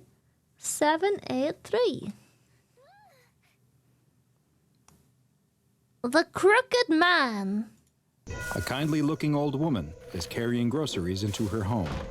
When she closes the door, a crack forms in the wall, and a tile slides down off her roof, crashing to the ground and shattering. The next day, Crooked the Man? local builder seems confused. He Slender just Man, fixed a but similar crooked. problem a week ago at another house, and another the week before that. He'll patch this crack just like he did before and repair the roof. But as he does so, We only watched he 2 can't help but SCPs so think he'll be far at another house with the same problem today. soon. Old people are like this Fantastic, thank you for sometimes, the though, adult. breaking things on purpose to get someone to come visit them. Oh well, as long as the money is right, he'll keep doing the repairs. That evening, the old woman is in bed when she's woken up by something falling onto her face. A crack is opened in the ceiling right above her bed, and plaster is falling on her. What is happening to this house? She would have to call the builder again in the morning and let him know that it was getting worse. She gets up to clean the plaster dust off her face, but stops halfway to the door. At least that she a was noise she heard? respectful and didn't get it in It the sounded eyes. like it was coming from downstairs. Another noise. She definitely heard something. She's just a little Is girl. someone in her home? Hello? She cries out. Whoever you are, you better go. My husband is going to be home any moment, and he won't be happy. Oh. The noises seem to have stopped. Maybe she was imagining things. Who would rob a poor old woman, after all? She didn't have anything worth taking. She still needs to wash the plaster off her face, though. She listens for a moment, and when she doesn't hear anything else, she opens the bedroom door and screams. The The house next day, a ate child her. stands in front of the house with a look of shock. Was there an earthquake? How could It's a house actually end the up like fucking this? house of the SCP. They ring the is doorbell, it? but there's no answer. They knock on the door and are surprised to find that the door is open. Grandma? The child cries into the quiet house. No Another response. victim. The child enters Come and looks inside around. for cookies. The house is a mess. Chunks of plaster have fallen off the walls and ceiling. Shelves have fallen over, spilling their Haunted contents. house. And there's broken glass from shattered light bulbs everywhere. The boy looks up the stairs and Yeah, can it's see that his Monster grandmother's House bedroom door time. is open and the light is on. Grandma, are you up there? Still no response. The child nervously starts up the stairs, gripping the railing tight. They quietly make their way to the bedroom and step into the sliver of light coming from the cracked door. The child pushes the door open to find their grandmother on the floor. Only it isn't their grandmother. Whatever this is looks like their grandmother, but like she has been stretched and twisted, her body bent at angles where no joints exist. The child is paralyzed with fear, unable to do anything but stare. He But doesn't the look very nightmare scared, just isn't over yet, confused. because their grandmother is still alive. Sadly, reports like these are all too common in this small town that is plagued by attacks from SCP-783, also known as the It's Crooked Ram Man. from ReZero. SCP-783 is an extremely dangerous just anomalous plague creature Twister. that is currently plaguing the population of Tenby, a small rural That is village so in Oxfordshire, England. Every 12 years during the fall and winter months, SCP-783 will engage in a period of hostile behavior that lasts for roughly 70 days, during which time it will target and attack people who are indoors and alone after sunset. Those targeted by SCP-783 will find that the building they are in rapidly deteriorates, causing damage and creating structural integrity issues. These often appear as cracks on the outside of the building that lead to the buildings taking on a crooked appearance. Okay. Unfortunately, while the SCP Foundation is aware of both the location and the periods within which SCP-783 operates, it has so far been unable to prevent any attacks. Additionally, the Foundation has yet to be able to produce either an image or even a physical description of SCP-783 due to the effect it has on recording equipment. Cameras set up to capture the anomaly produce only distorted or corrupted footage, leaving its appearance a mystery. Victims targeted by SCP-783 meet a fate that is, in many ways, worse than death. Their bodies will experience extreme deformations, as their bones suffer dozens of fractures and are stretched and twisted in various unnatural directions. They are then healed by the rapid generation of cartilage and the growth of extra skin to cover the new elongated limbs, leaving the victims a malformed knot of gnarled extremities. Some of the cases are quite severe, with one victim having just their forearm extended to over 2.4 meters, and another who was left stretched to 12.5 meters in height. Despite the gruesome injuries suffered, the majority of victims are still alive following the attacks, though they will more often than not be left completely paralyzed, in a persistent vegetative state, or both. 27 victims of SCP-783 are currently being held in a long-term care facility within a wing of a local hospital that was requisitioned by the Foundation specifically for the care and treatment of 783 victims. Like many of the anomalies that the SCP Foundation investigates and contains, many of the residents of Tembe appear to have some awareness of the Crooked Man, and the anomaly has become something of a local boogeyman. Researchers have even documented local school children singing a nursery rhyme that appears connected and may even explain the origins of the creature.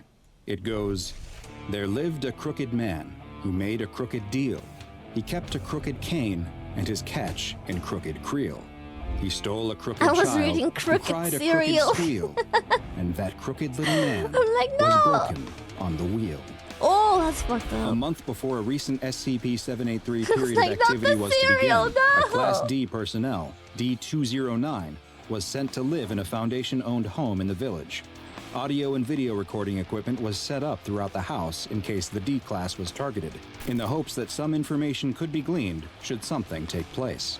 43 days after he began living in the house, something finally did. The serial One killing. evening, while in bed reading a book, D-209 Not my heard cereal noises on chat, the ground what the floor of the fuck? home. Cameras on the first floor experienced corruption and showed only a distortion moving through the house. When D-209 attempted to leave the bedroom and escape the home, they immediately encountered SCP-783. During a period of time that lasted roughly 5 hours, their bones were broken numerous times of and torture. reset over and over, leaving D-209 a twisted mass of flesh and bone. Strangely, at the exact same time that D-209 was being attacked, all 27 of the living prior SCP-783 victims in the hospital experienced violent seizures, despite most of them having been declared functionally brain dead and the rest being totally paralyzed. Also concurrent with the attack was a seismic event on the outskirts of town, and the details revealed by this event were both illuminating and extremely disturbing.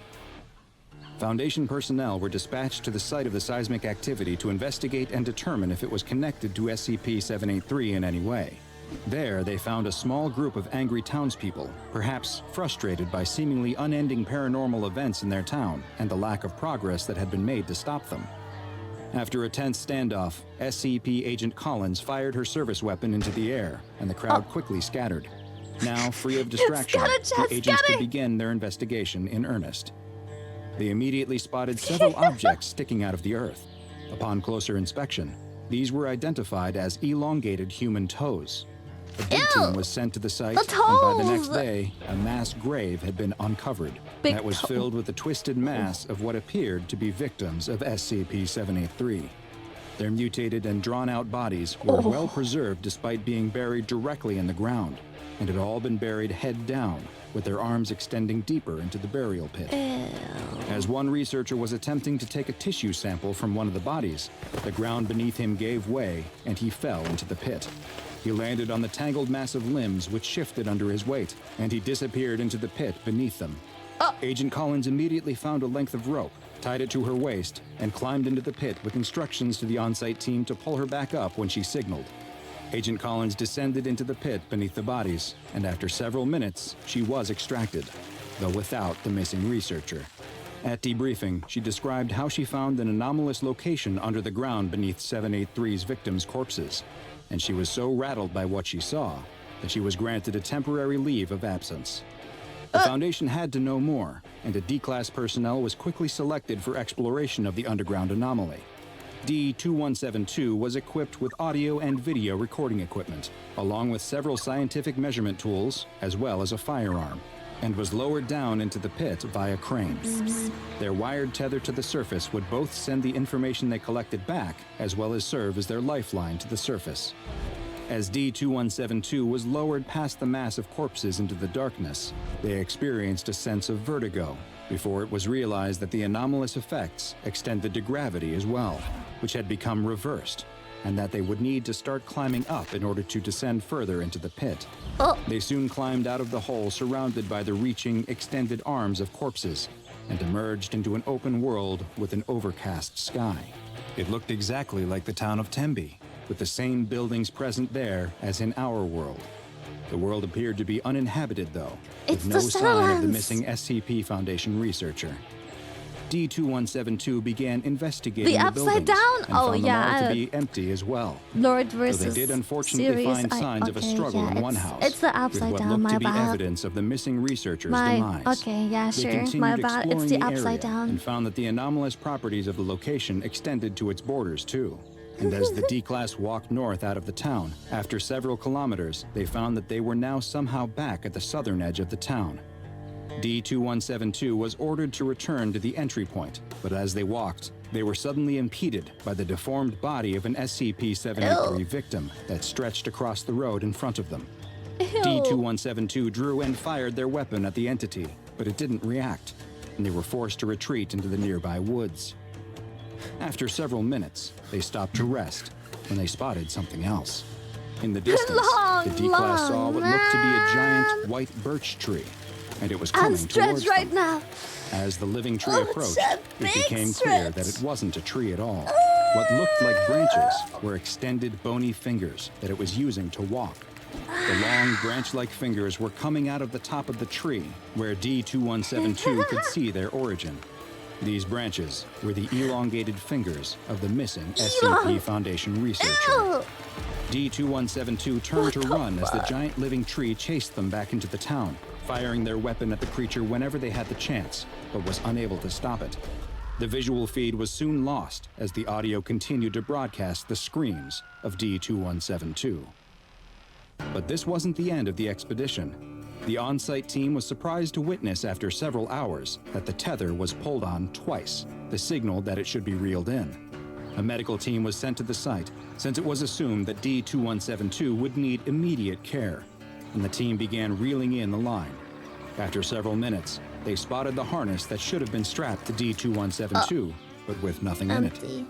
They continued to pull, but the harness became stuck on the mass of corpses in the pit. They then noticed that it wasn't actually stuck. There was a hand holding onto the harness for dear life. It was D-2172's hand. The team kept pulling as D-2172's arm kept stretching out of the pit to a length of over 3 meters. But eventually, the resistance became too much. D-2172 lost its grip, and it was seen sinking back into the mass of corpses inside the pit. Following this expedition, it was determined that only special operations teams and mobile task forces would be used to explore the dangerous anomalous location in the future. At least 3 such expeditions have been undertaken, though the details remain classified for the time being, and perhaps it is for the best if they remain so.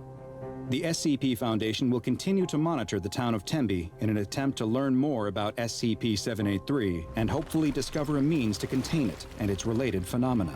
That's all we know about it? Due to the difficulty in containing the anomaly, it has been classified as Keter, and a local building adjacent to the Tembe Hospital has been requisitioned and designated as Provisional Site 5 in order to accommodate the increased Foundation presence. As the SCP Foundation continues to research this mysterious and highly dangerous anomaly, Any victims of SCP-783 are to be retrieved, their injuries cataloged, and then their bodies are to be incinerated. Now go and watch another entry from the files of Dr. Bob, and make sure you subscribe and turn on notifications so you don't miss a single anomaly as we delve further and further into the SCP Foundation's classified archives. That's fucked up. Well, shit. Ew. The Yule man. The anglerfish also looks good. Oh, oh! The dungeon.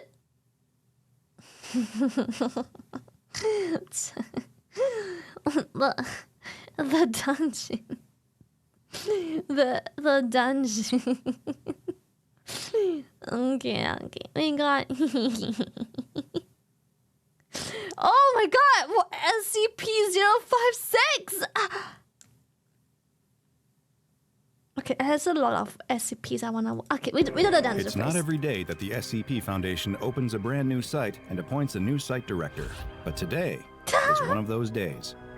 Work is about to begin at Site 41, and a respected senior researcher has been appointed director of the brand new site.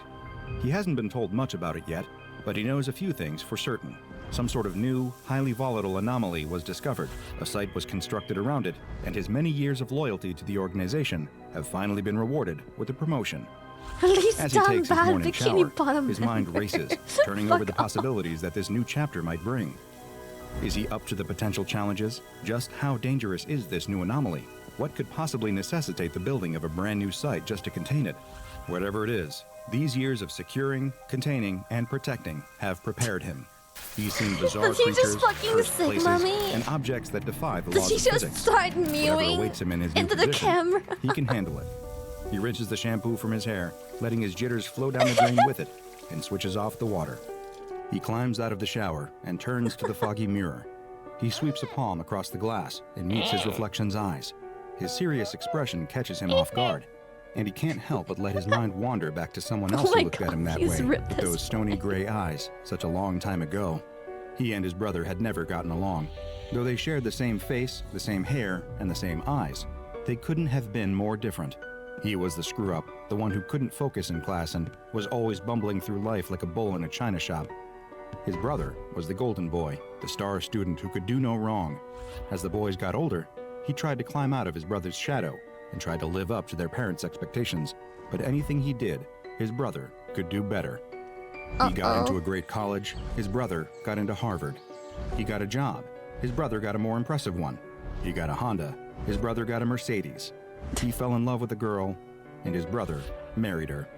It seems like he would never stand on his own, never be anything but the lesser version of a perfect man, a nasty little homunculus who just happened to be wearing the graven image of something greater than himself. On the night of his brother's wedding, the festering resentment had finally come to the surface. He remembers the night in bits and pieces, a harsh word, a fifth drink, a broken champagne glass. His brother said something that went too far, cut too deep. Without thinking, he shoved him just a bit too hard. He watched his brother fall, watched his head hit the corner of the table, and then he was still, silent. He thought about turning himself in, but then another thought crossed his mind. Why ruin two futures at once? His brother was gone. There was no coming back from that. Should he really spend the rest of his life in prison over a tragic mistake? It didn't seem fair. Instead, he planned. For once, he was grateful for the similarities between him and his brother, their handwriting, for instance. He forged a note to his brother's new bride, telling her that he couldn't take the pressures of his life anymore.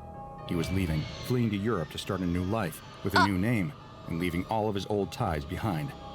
Then he packed his brother's body, the one that looked so much like his own, into a suitcase. He drove out into the woods, to a place they had once gotten lost as children, and he buried it so deep, no one would ever find it. He'd never forget how he felt that night, laboring away in the dark forest, face an unpleasant mess of snot and tears, the end of his shovel piercing the dirt again and again, until he'd made a big enough hole to consign the case that now held his own brother's mangled body. Dude, Every that's shovel fucked full of dirt up. that he piled back on, hiding his sin, felt heavier than the last. What had he done? What the hell had he done? But by the time the grim They deed could was have just concluded, picked a suicide note. rationalizations had smoothed out the hard edges of his crime. There were a million reasons this was okay. This was justified. It was an accident, of course, that much was clear. But didn't his brother also have it coming for flaunting his perfect life in his face for all these years? And who was the worthless chunk of dead meat now? The scales were balanced once more. No one would ever know what he Here did. close the suitcase, No one but him. bro. In those moments where he could see his brother in the mirror, reminding him of his greatest shame, no matter how hard he tried to forget.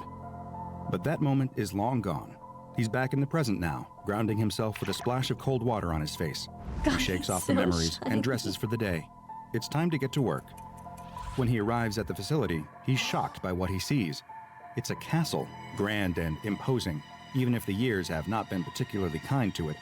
The Foundation did not build this structure, though they've set up shop inside now. His reminiscence has made him late, and he hasn't even had a chance to look over his paperwork yet. But when you're a site director, what does it even matter if you're a little late? You're the boss, the head honcho. The party doesn't start until you walk in. Just the thought of it is enough to make his chest swell with pride. He will have to ask someone to fill him in, an eager subordinate who won't mind going over the basics of the new facility and what they are here to study. Like clockwork, a young assistant researcher scurries up to him, holding a clipboard and practically vibes. She looks like a psychopath. Like she's about to murder the next person and wishes her a good day. Like Holy clockwork, shit. a young assistant researcher scurries up to him, Fucking- holding a clipboard and practically vibrating with energy. She clearly hasn't been working here long. There's still light behind her eyes. He thinks to himself, the things you see here will snuff that out soon enough, my dear. The assistant researcher leads him inside the castle, its guts ripped out and replaced with sleek, modern technology. The Listen, stone listen, staircase has been swapped out for a row of elevators, marble busts Don't come to exchanged her. for Listen, security listen. cameras and monitors. They enter one of the elevators, and the assistant presses the button for the lowest possible floor. They are going deep into the Fertilized. bowels of the castle, into the belly of the great beast. With a ding, the doors open, and they step out. The air down here has a peculiar smell, musty and dull, with a sharp metallic tang of dried blood. Along the wall, he can see a row of prison gotta cells, wipe 8 of something them to be up. precise, all shut tight. They're rusted and old. They've been here for quite some time. Right, he's The literally Foundation fucking didn't put these here. mewing. Of course, I'm he drinking realizes cola. with a sinking feeling in his stomach that he can't quite explain.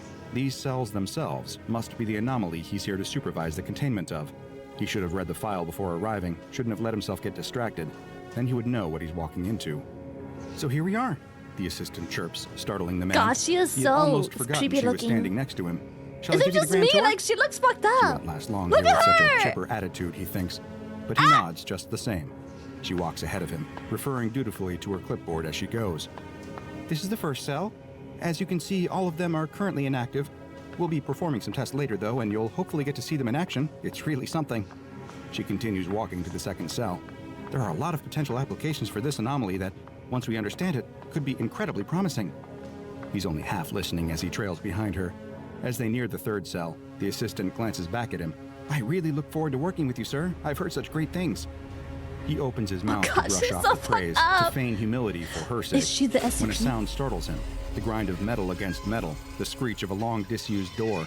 The third cell is opening on its own. The assistant brother. flips through her notes, growing pale. This isn't supposed to happen. This shouldn't be happening. She stammers, but he barely hears a word. He's staring, transfixed, at the darkness within. There's a rattling sound, like chains being dragged across a stone floor. What is about to be unleashed from this prison? He braces himself, remembering all of the near-death experiences he's faced down in the past. Nothing could prepare him for what finally appears. A pair of iron shackles, attached to lengths of chain, shoot out from the shadows, headed right for him. A shackle clamps suddenly around each of his No. wrists, the cold metal tight No. enough to cut off the circulation, digging Munch. into his skin. Then, an invisible force on the other end of the chains begins to pull. He fights it, the shackles cutting into him as the assistant screams for help, but his efforts are futile. Whatever wants to pull him closer, whatever is trying to lock him away, it's far stronger than he could ever be. The chains yank him inside the cell, and the door slides shut behind him with a crash. He thinks for just a moment that he could see his brother laughing. Then, he's gone, leaving only an empty cell and a traumatized assistant behind. Sometimes the sins of the past come back to haunt you, and unfortunately for this particular man, there's no statute of limitations when it comes to SCP-567 or That's the so dungeon. fucked up. In case The the nickname dungeon. wasn't clear enough, the dungeon is not the sort of place you would ever want to be confined. SCP-567 is a series of 8 cells located beneath Foundation Site 41. Each cell has a designated number from SCP-567-1 through SCP-567-8. Most of the time, the cells are inactive and indistinguishable from any ordinary prison cell. However, when someone that one of the cells deems to be guilty of a specific offense enters their proximity, the anomalous properties of SCP-567 become abundantly clear. Each cell punishes a specific horrible act. SCP-567-1 targets those who have committed theft. 2 punishes sexual violence. 3 and 4 punish various types of murder. 5 punishes adultery. 6 and 7. I'm afraid I can't quite make out what it says. Someone appears to have deliberately scratched out the text in the file. As for SCP-567-8, whatever wrongdoing it chooses to penalize is still unknown, and it is never activated in the entire time the Foundation has known of it. Every other cell is completely empty, but 567-8 contains one single, antique wooden chair in the center of the room, nailed to the floor. The purpose of this chair is unclear. When an individual who has committed one of the aforementioned acts comes within 2.5 meters of their corresponding cell door, a pair of shackles will shoot out from within the cell, seemingly materializing out of nowhere. Cell. These shackles And I will then bet lock she around enjoys the it individual's too. wrists She and drag probably them goes to inside, visit regularly. at which point the cell I door bet will the slide itself SCP is closed scared of and her. lock, and the prisoner and shackles will disappear. Multiple researchers have compared this anomaly, both in its function and its methodology, to SCP-1002, or Demisers, and SCP-2701, or True Solitary Confinement, which I have discussed at length before. Since the Foundation first contained SCP-567, only 2 prisoners have ever reappeared after being taken. 68 hours after he was first placed inside SCP-567-3, D-903912 escaped and was found collapsed on the ground just outside Site-41. He died only moments after reappearing, before any medical intervention could take place. An autopsy showed severe injuries, including lacerations, internal bleeding, and burns on his wrists and ankles. The second subject to ever return was D-937122, who was found 157 months after being locked in SCP-567-6. In spite of her injuries, which included head trauma, missing fingers, and the same burn marks on her wrists and ankles, this subject had a great deal more energy and attempted to attack the Foundation personnel that found her. She was subdued by several guards, restrained, and interrogated by an unnamed agent. Thankfully, an audio log of the interview was included in the file, giving us a sense of what transpired. Please state your name. Yeah, like 14, 15 years. D-937122 did not respond. Please state your name. They repeated. Again, no response. The agent sighed heavily and changed tactics. Look, I'm very sorry, and I want to help you, but we can't give you medical attention unless you cooperate with us, so please state your name for the record. At long last, the D-Class responded with an intense outburst. My name? You want to know my name? Screw my name. There is no name. There is no anything. But there is. I escaped. I got the medal off. None of it. And here the audio was corrupted to the point where I couldn't understand what was being said. After the interference clears, D-937122 could be heard shouting, I should be free! Let me go! A struggle followed as she attempted to escape custody. The agent then replied, in an attempt to calm the D-Class down, I apologize, but now we have the opportunity to... Screw your opportunity! There is no opportunity! There's only escape! You called me a monster. Screw your opportunity! There's the weights. In an attempt to calm the D-Class down, She flamed him in lowercase. I apologize, but now we have the opportunity to... Screw your opportunity! There is no opportunity! There's only escape! You called me a monster. Maybe I am one. But the nightmares, they... She briefly broke down into unintelligible mumbling before returning to normal speech. Compared to their crimes, I've done nothing wrong. Nothing at all. I haven't done anything wrong. Nothing. At this point, the D-Class became inconsolable, all coherent speech dissolving into sobs. The agent attempted to calm her down, but she remained hysterical. After several moments of sobbing, the D-Class began to gasp, as if she was having difficulty breathing. She clutched her chest and began to go into apparent cardiac arrest. The agent attempted to administer CPR, but it was unsuccessful, and after a few minutes, she was dead. An autopsy was ordered following the interview, which revealed the apparent cause of her death. Hold up. Her body was covered... Hold up. I need a minute. I'm ordering food. It's Taco Tuesday on a Sunday. Taco Tuesday, Sunday. Taco, taco, taco. Taco, taco, taco.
Okay, I got my order.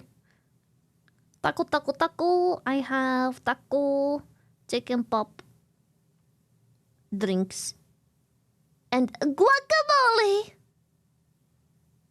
Okay, that sounds good. Beep, beep. Beep, beep. Chicken fingers. Beep, beep. I have to tip generously because it is late. Can I get to a large quesadilla with extra rice, and I'll have a large soda to go, okay? Okay.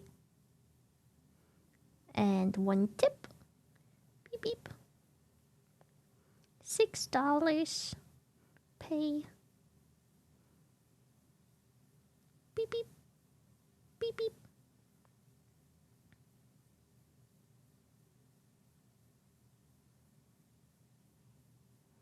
We want waffle fries? Okay, I'll get you waffle fries, chat. What else do you want? A number 15? Okay. Anyone else want the number 15? Another, okay, to number 15. Ice cream? A burger? Well, they have a ham burrito.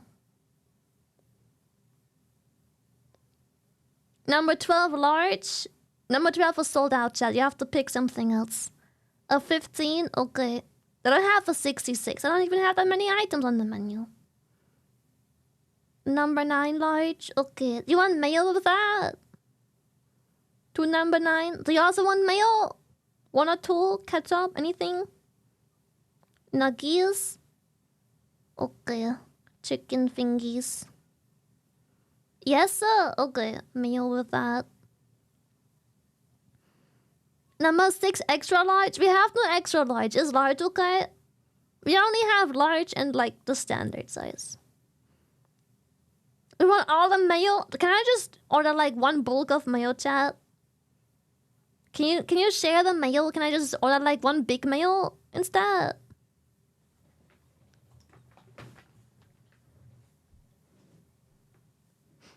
Yeah? No! Wait, who said no? Okay, you can have ketchup then. Get cheese of cheese? I don't think we have cheese.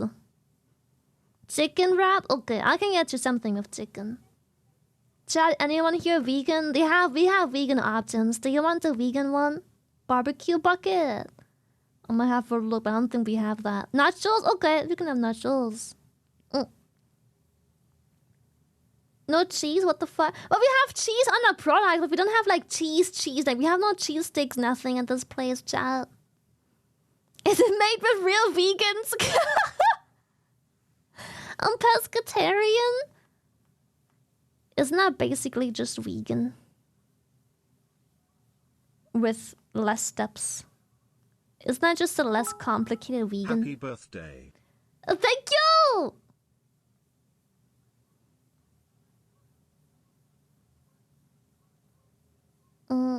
Grass base. It's a vegetarian who eats fish. Yeah, like a less complicated vegan. Or vegetarian, I guess. Ketchup and mayo. Anyone else want ketchup? Do I get a bucket of ketchup as well? Or just get like one big ketchup? How many people want ketchup, chat? We have a bucket of mayo. How many want ketchup? Me, yes. Okay. Spicy? We have no spicy. Oh, well, maybe. That sounds like I don't like. I don't know. A soft shell of Mountain Dew? We have no Mountain Dew. How about you pick something else? They have the Cola, Fanta, Sprite mix and waters. Dr. Pepper? Okay. I'll get you Dr. Pepper. Fanta. Okay. Orange juice? Nope. Unfortunately not. No orange juice, chat. Desserts? You want ice cream, chat? We can have desserts. I'll just order like a round to share. You want desserts? Any churros? Oh yeah, they have churros too. You want churros? I got you churros. Milk? Well, I have milk at home. You can have that. That's cool. Ice cream? Okay. Ice cream, please. I got you. 4 churros for me. Those are big churros, chat. You sure you can have all that?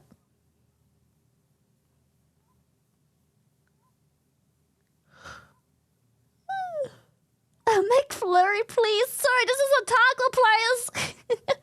I'm growing. Okay, fair. Number 9, large. Okay, I got you. You're paying? Yes, I'm paying, chat. I'm paying. Okay. We Taco Bell? Basically. A small salad? Okay. Okay, I got you, chat. It'll arrive in like 40 minutes. It's a business expense. Alright, chat, 40 minutes. And we have our tacos. Nice. Covered with tiny punctures, and after a few minutes, she was dead. An autopsy was ordered following the interview, which revealed the apparent cause of her death. Straw? It's okay, her body I have was covered straws. with tiny punctures, and a toxicology report revealed an unknown poison in her bloodstream. Though only 2 people have ever emerged from SCP-567, they were not the only organic life forms to break out of the dungeon cells. This Every so often, the doors of a cell will open, yeah. and an entity will emerge. Lots of These hungry creatures are mouths given the to designation feed. SCP-567-9, and they are always aggressive. They do not usually match the description of any existing animal, What the instead fuck? appearing to be some sort of undiscovered creature. It just makes them? Once an instance of SCP-567-9 has escaped its cell, it will attempt to leave the Brutal, dungeon thank you for and tier attack 3. anything that gets in its way. Thank you. The first instance of SCP-567-9 observed by the Foundation was a 4-limbed creature approximately 2 meters in length. It walked on all 4s, Ew, he has but no had tail. human-like hands on its front limbs, complete with opposable thumbs and sophisticated His enough head mobility looks so to operate weird. machinery.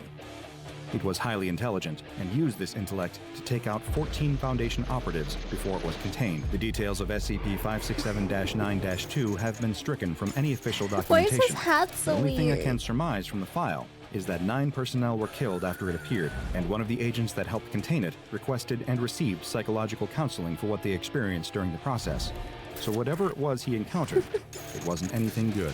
Who gave him During a round thumbs? of routine Why testing does with his head have such a phallic SCP-567-4 shape, while the cell bro? door was open, an instance of SCP-567-9 appeared, attacking and killing the researcher leading the tests. If we get The full entity tonight, was 40 not minutes, contained, 45 minutes. but after 7 casualties, was lured back towards its original cell. At this point, the cell deployed its shackles, and the creature was pulled back inside. What the The fuck? most recent instance of SCP-567-9 emerged when the door to SCP-567-7 opened and closed spontaneously. This was spotted on the CCTV footage, but none of the security monitoring the video could see anything leaving the cell. 2 weeks later, the agent Napkins? assigned to the Oh, dungeon I hope they was don't found forget the dead in his home, napkins. still in bed. The circumstances of his death were virtually identical to those attributed to SCP-966, a nightmarish species of creature known as the Sleep Killer, which I've discussed here on the channel before. When the escaped entity was found in Site-41, What the fuck? it was found to resemble an instance of SCP-966, with only a few It variations. just copied it. It was successfully contained, and the on-site security cameras were upgraded to prepare for future anomalies like it. Though many specifics are missing from the file, including the exact appearances of the creature that emerged from the cells, I have deduced one thing. Wherever SCP-567 is transporting those it deems guilty, it is a prison for monsters of all species. Humans are not the only ones it wishes to hold accountable for their crimes. As I was reading about the dungeon and the various That's fucked tests up. involving it, a rather morbid question came to mind. What would happen to a test subject guilty of more than one crime? Which cell would Oh, claim yeah. them? Well, fortunately for my curiosity, and unfortunately for him, one D-class found out. D834200 He just was gets used split as a in human ha- test split in subject half. during initial studies of SCP-567. He was placed in front of SCP-567-6 and 7. Almost instantly, the cells rattled open, and the shackles shot out to grab him. His left wrist and ankle were ensnared by Cell 6, and his right were trapped by Cell 7. Then, he was pulled into both cells. Well, part of him was at least. How can I best explain his fate without causing too much distress? Have you ever He's held got a a wishbone in your splitting hand at a headache. family dinner while your sibling or cousin held the other side, and you both pulled until it broke? It was a bit like that. SCP Foundation Site-41 has been established in the abandoned castle that contains SCP-567 in order to prevent any civilians from coming across it. The He entrance just to the went dungeon is kept ham-toast, sealed at chat. all times, and the doors to each of the cells are monitored via CCTV. split If any doors decision. opened without authorization, Task Force Delta 9, also known as HACS, will be deployed to contain the resulting instance of SCP-567-9. God, If, this for hat, any I reason, can't. it cannot be contained, the task force is permitted to terminate. In order to prevent the unnecessary loss of any personnel, all applicants to join Task Force Delta 9 must have a clean criminal record, have never committed a crime at all, even at the behest of the Foundation, have a strong dedication to the law, and show loyalty to the social contract and the feelings of others. A robust moral compass is considered a vital qualification to work near SCP-567, lest they become simply one makes more sense. victim added to its long list of tortured penitents.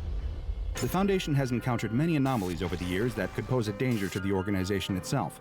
SCP-567 is no exception.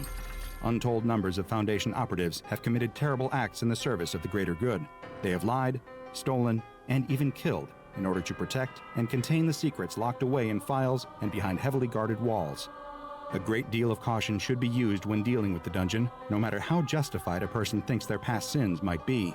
After all, there's no chance to plead your innocence, and the very prison that plans to hold you is also the judge, The cell just jury, farted. and executioner. I'm so Who thinks immature, their bro. past sins might be. After all, there's no chance to plead your innocence, and the very prison that plans to hold you is also the judge, jury, and executioner. Now go and watch another entry from the files of Dr. Bob, like You have found SCP-2128, guilty of the being Liar's Cradle, stinky. for another supernatural dispenser of punishment. And make sure you subscribe and turn on notifications so you don't miss a single The anomaly Liar's as we delve Cradle. further and Okay, further what into else the do we SCP have, though? Foundation's classified archives. Yeah, it seems to be the best one so far. I like the Liar's Cradle. The I High really Priest, love these adorned in the SCP Sundays, Lily. Especially since you're watching them through Dr. Bob, who I've watched every video of. Oh my I can god. recommend 2678 A City All of Blood.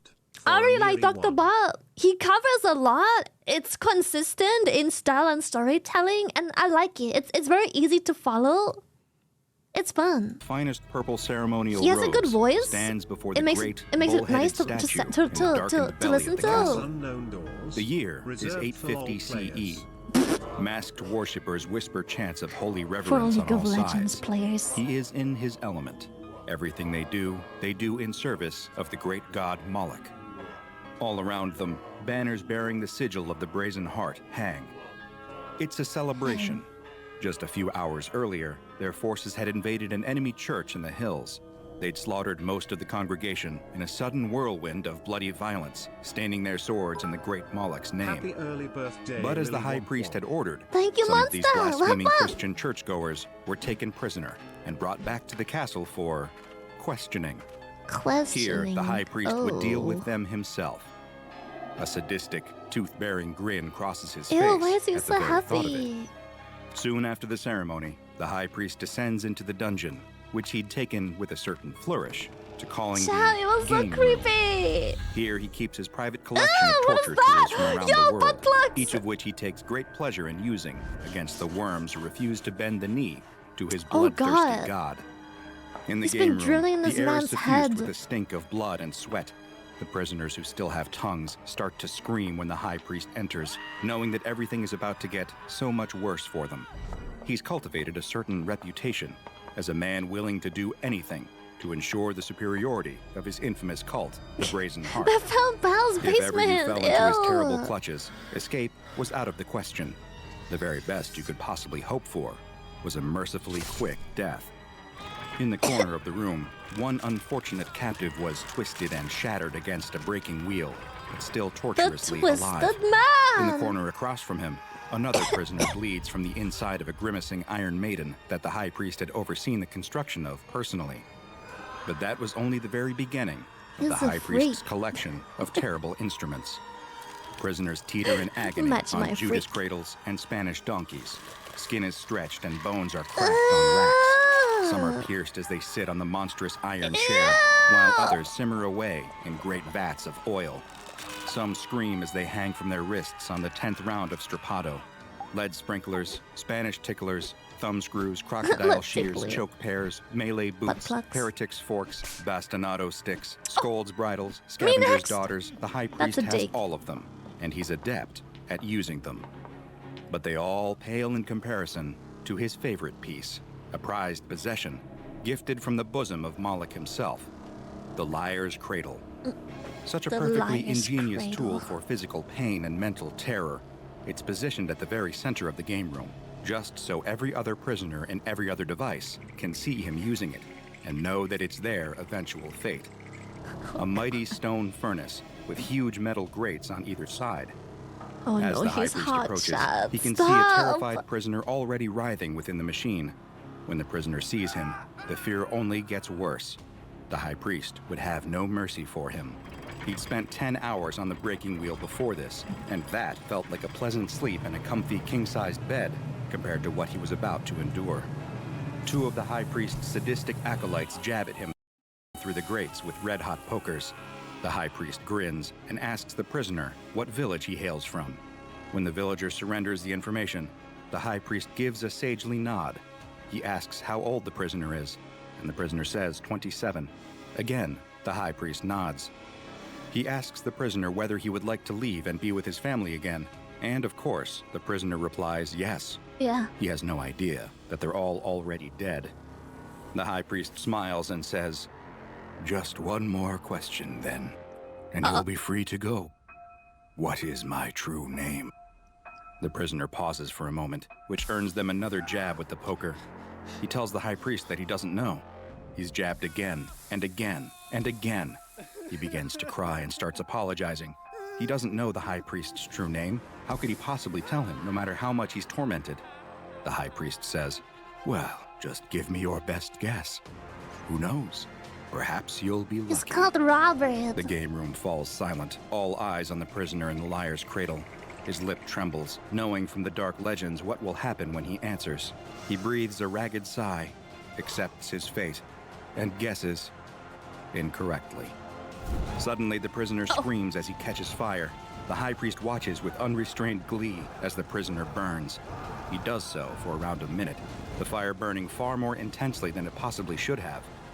By the time it's done, the pile of ashes that was once the prisoner falls through the grate in the bottom He of the just Liar's fucking Cradle. exploded, bro. The High Priest turns to the rest of the room and asks, "Who's next?"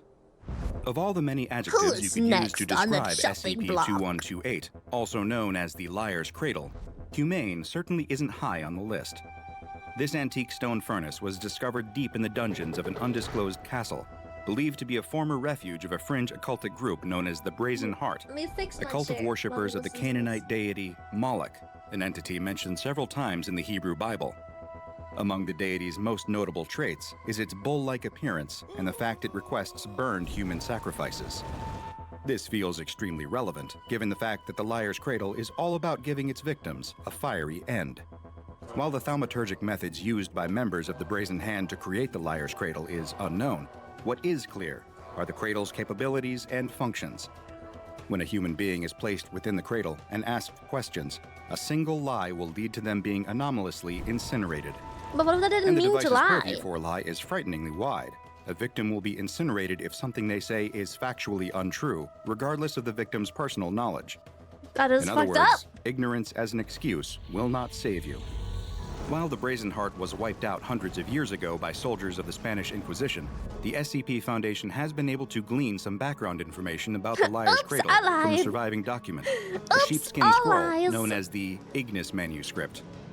This revealed that the cradle was invented around the 9th century CE, before being walled up in 1021 CE.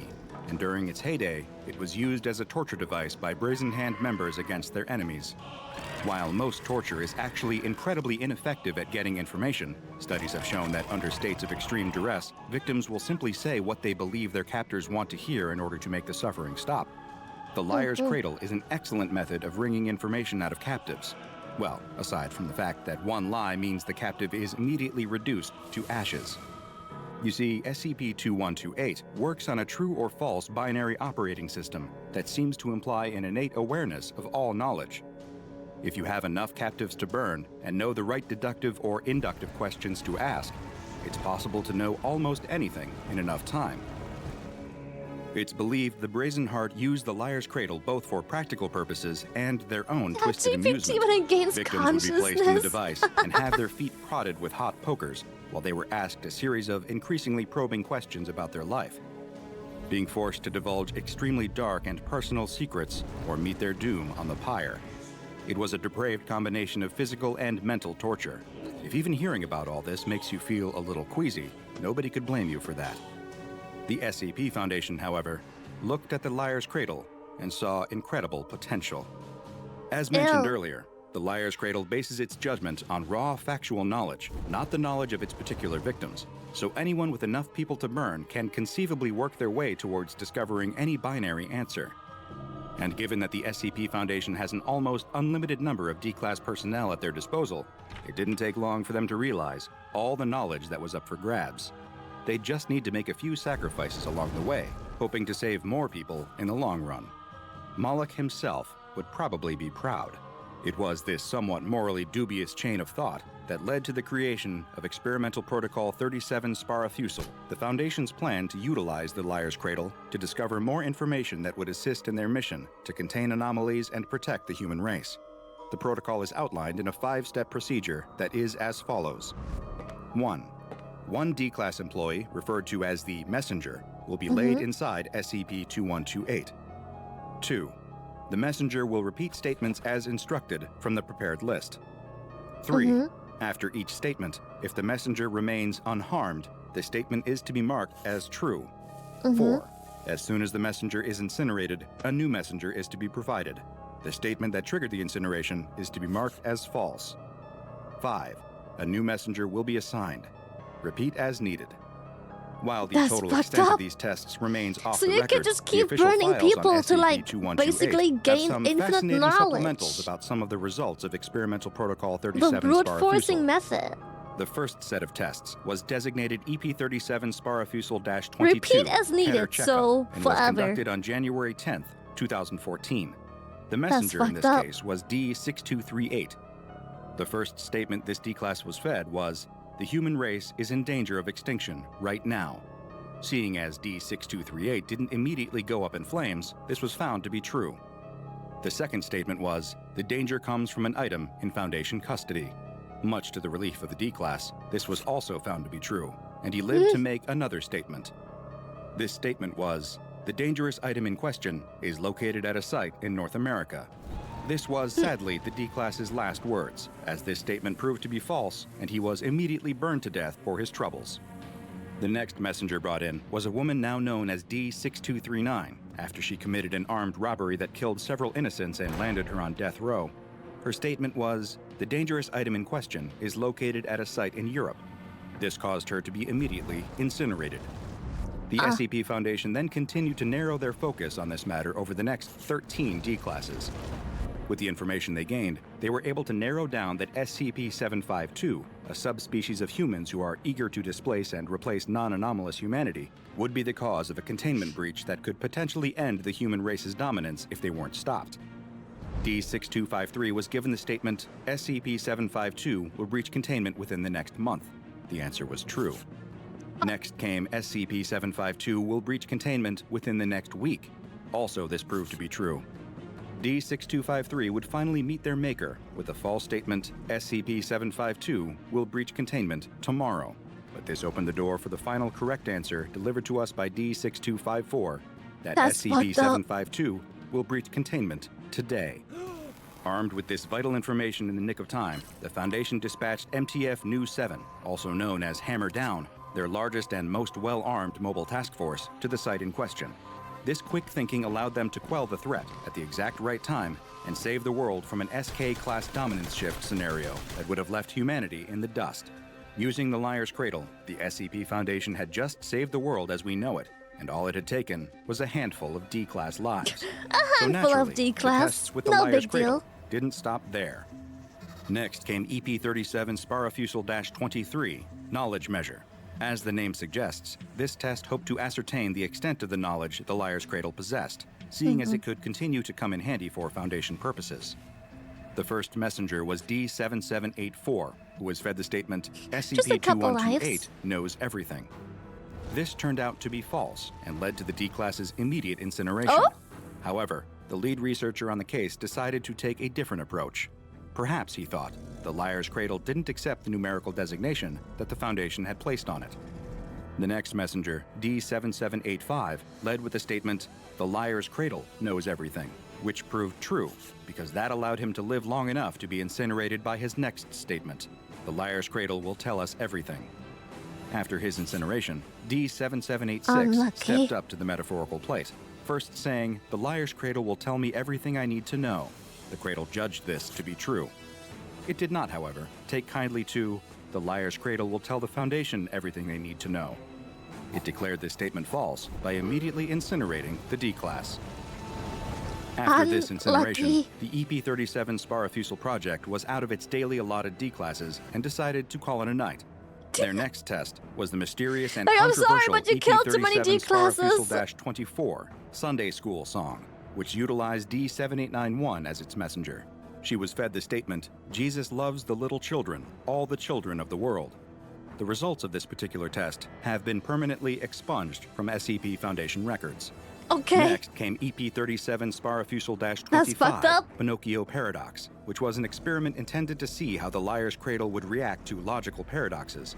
Spoilers, it doesn't involve as much incineration as you might expect. First came D8232, who provided the statement, telling the Liar's Cradle a paradox is dangerous to Foundation personnel. This was proven to be false, and ironically, he was burned alive immediately. Huh? Next came D8233, with the statement, the Liar's Cradle is going to kill me right now. The Liar's Cradle bent its own rules by declaring this false, but only incinerating the D-Class enough to permanently disfigure him rather than That's killing fucked him. up. D8234 was shoved into the cradle That's after fucked that, up. making the statement, the Liar's Cradle is going to burn me right now. This was proven through empirical observation Just a to be reminder false. to everyone 10 here seconds who might passed be without getting a bit too incineration. comfy sending However, death row when inmates to this D8234 thing, exited not the at cradle, all death he row complained inmates about are sustaining a guilty small and are cut on often one of the falsely rocks that made the convicted. cradle. Chat, food's around. Oh, sorry. Our timing. Food. I'll be right back. Food. Bro is balding. That's your biggest concern with like the fucking cradle and this SCP. One balding D personnel. That's your biggest issue. Bro's balding. No way. I'll be right back.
L underscore question mark L underscore question mark L underscore L underscore question mark L underscore question mark L underscore L underscore question mark L underscore question mark L underscore L underscore question mark L underscore question mark L underscore.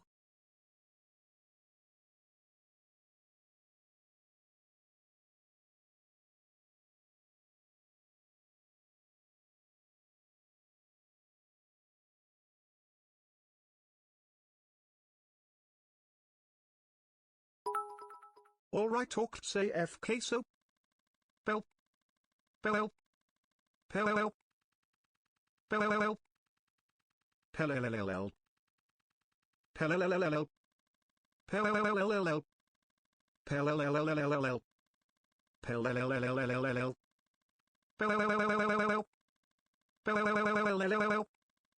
Pellelelelel. Pellelelelel.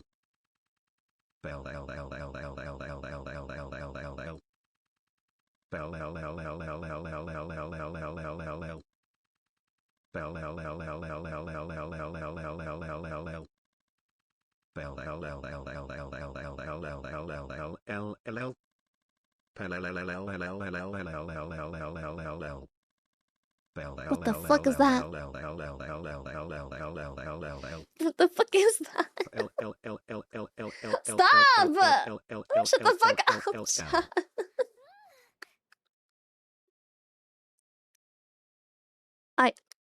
Before I unpause, let me just spread my guacamole onto my enchilada. Damn, they gave me a whole... You know how when you buy sauces, sometimes they give them to you in like a little plastic container? Recently, I started doing this thing that's pissing me off so much where they barely fill up the container. It's like not even halfway full. Just give me the fucking guacamole! They charge like more than $150 for it. For a pot of sauce, bro. And then I have to pay extra for the plastic waste. Just fill up the fucking thing. The shrinkflation, man. I think like 160 or 170 for a fucking sauce. There's so much money for like a quarter plastic pot of sauce.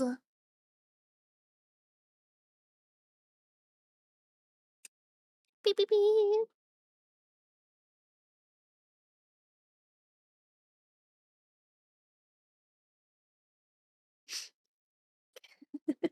Like it's crazy. It's crazy expensive, man. The guac.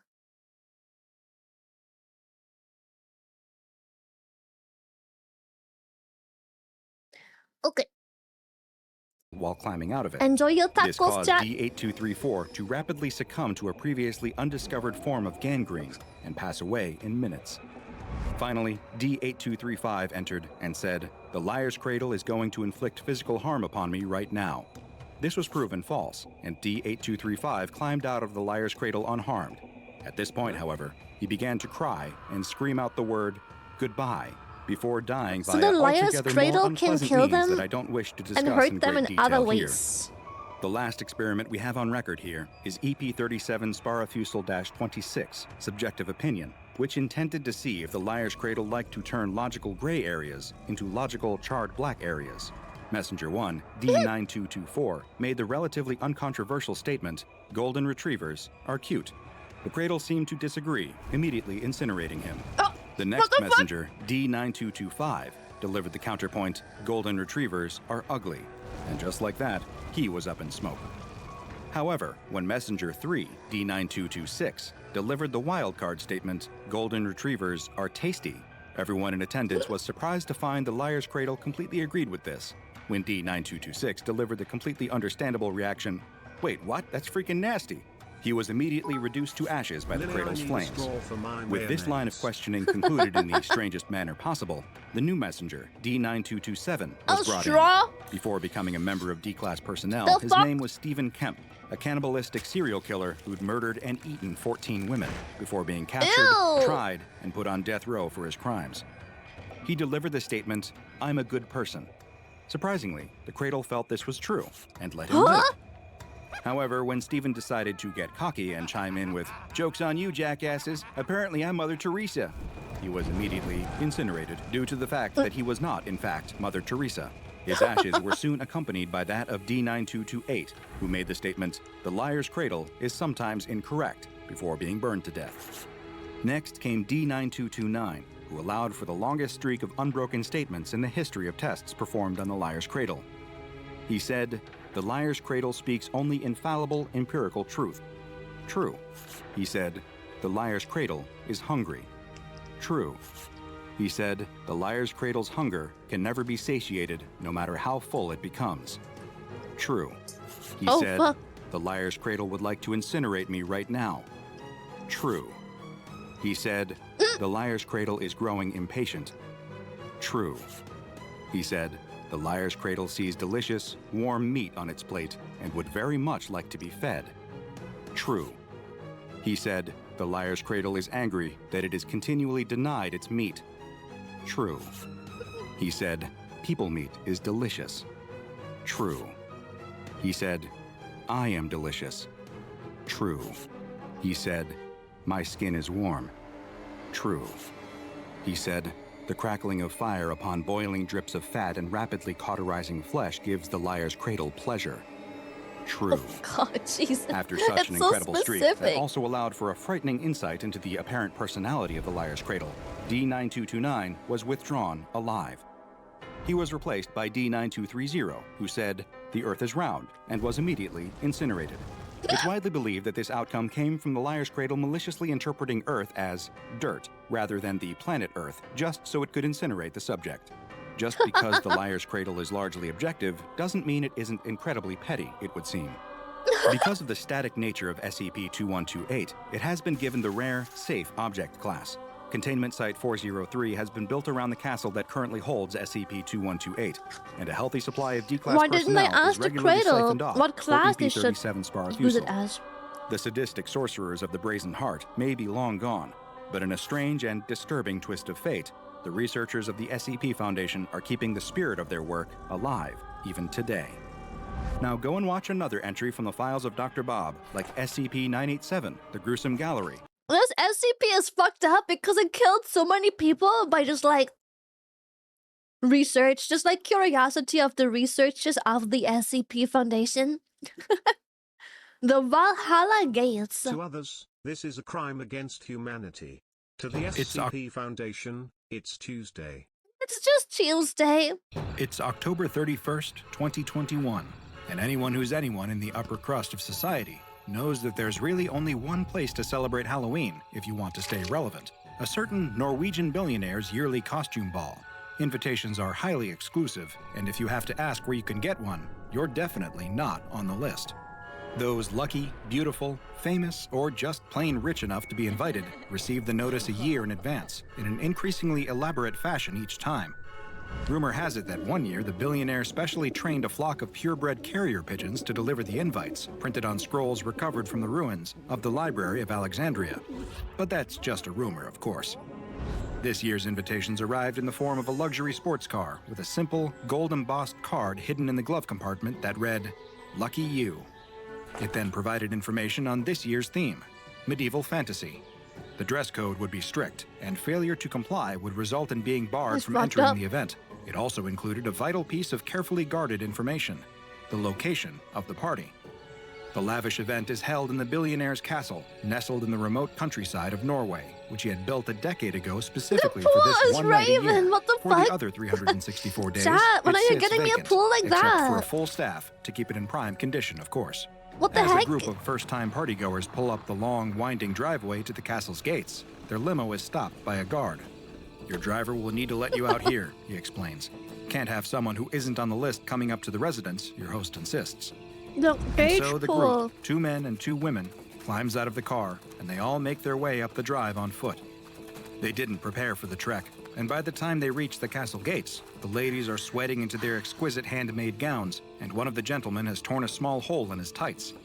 Nevertheless, they have arrived at what promises to be a truly grand occasion. Once the gates creak open and grant them admission, they quickly forget the discomfort of the long walk. Reports of the event have not, in fact, been greatly exaggerated. It is every inch as impressive as they could have imagined it would be. Dad, why Lush are you golden throwing me a carpet party rolls like out from the this? doors into the ballroom, and a herald clad in period attire blows a horn to signal their arrival. He announces their names to the room, where beautiful people are already dancing and frolicking to their heart's content. There are rows and rows of delicious-looking food, including roasted pigs, fresh fruit, and cakes. There are fountains filled with the finest champagne, and a full orchestra provides live music that fills the enormous halls. Above it all, the host Tomorrow. himself sits, Good. dressed I'm waiting in for regal it. robes and a crown For my positively birthday, dripping right? with jewels. It is the most indulgent, decadent, glorious event any of them have ever been a part of. Is the There are no party clocks the inside the party SCP? castle, and no other way to note the passage of time while inside. This is entirely deliberate, and an event there ends only when the guests have all grown too weary to continue the merriment.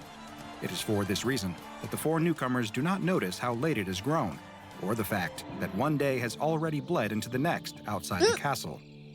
By the time they stumble back outside, filled with cake, champagne, and fresh gossip they can't wait to repeat, it is nearly dawn. They walk back down the path that led them to the castle, their steps a little heavier with exhaustion and the aforementioned champagne, and notice that there are rows of limousines and other cars waiting where they were dropped off. "Excuse me," one of the women calls out to a guard. "Where's our limo?" "Where did you tell him to wait?" the guard responds. At this, the woman looks at her companions, who all shrug. None of them were aware of this practice, and they sent the driver home when they left the car. "We didn't," she explains. The guard stares at her blankly for a moment, then bursts out laughing. "Well then," he says, "you'll just have to walk." Surely there's a contingency plan in place, right? Their wealthy host can't expect his guests to walk home if they didn't think to plan ahead and tell their driver to wait all night. The group waits for the punchline, the reveal that there is a driver on staff ready to give them a ride or someone who can call them a cab, but it never comes. Not Done only that, eating. but none of their cell phones have a signal.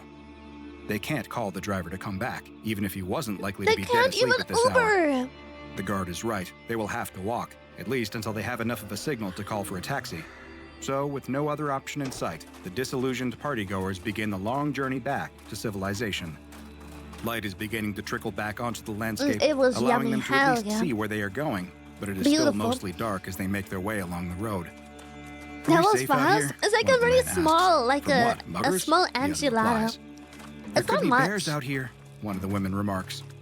"No, It's like the a other mini woman taco, insists. like The a bears are mini all burrito. hibernating this time of year, aren't they?" They all collectively shiver at the thought of encountering a bear or anything else out on this lonely road, with nowhere to hide and no way to defend themselves.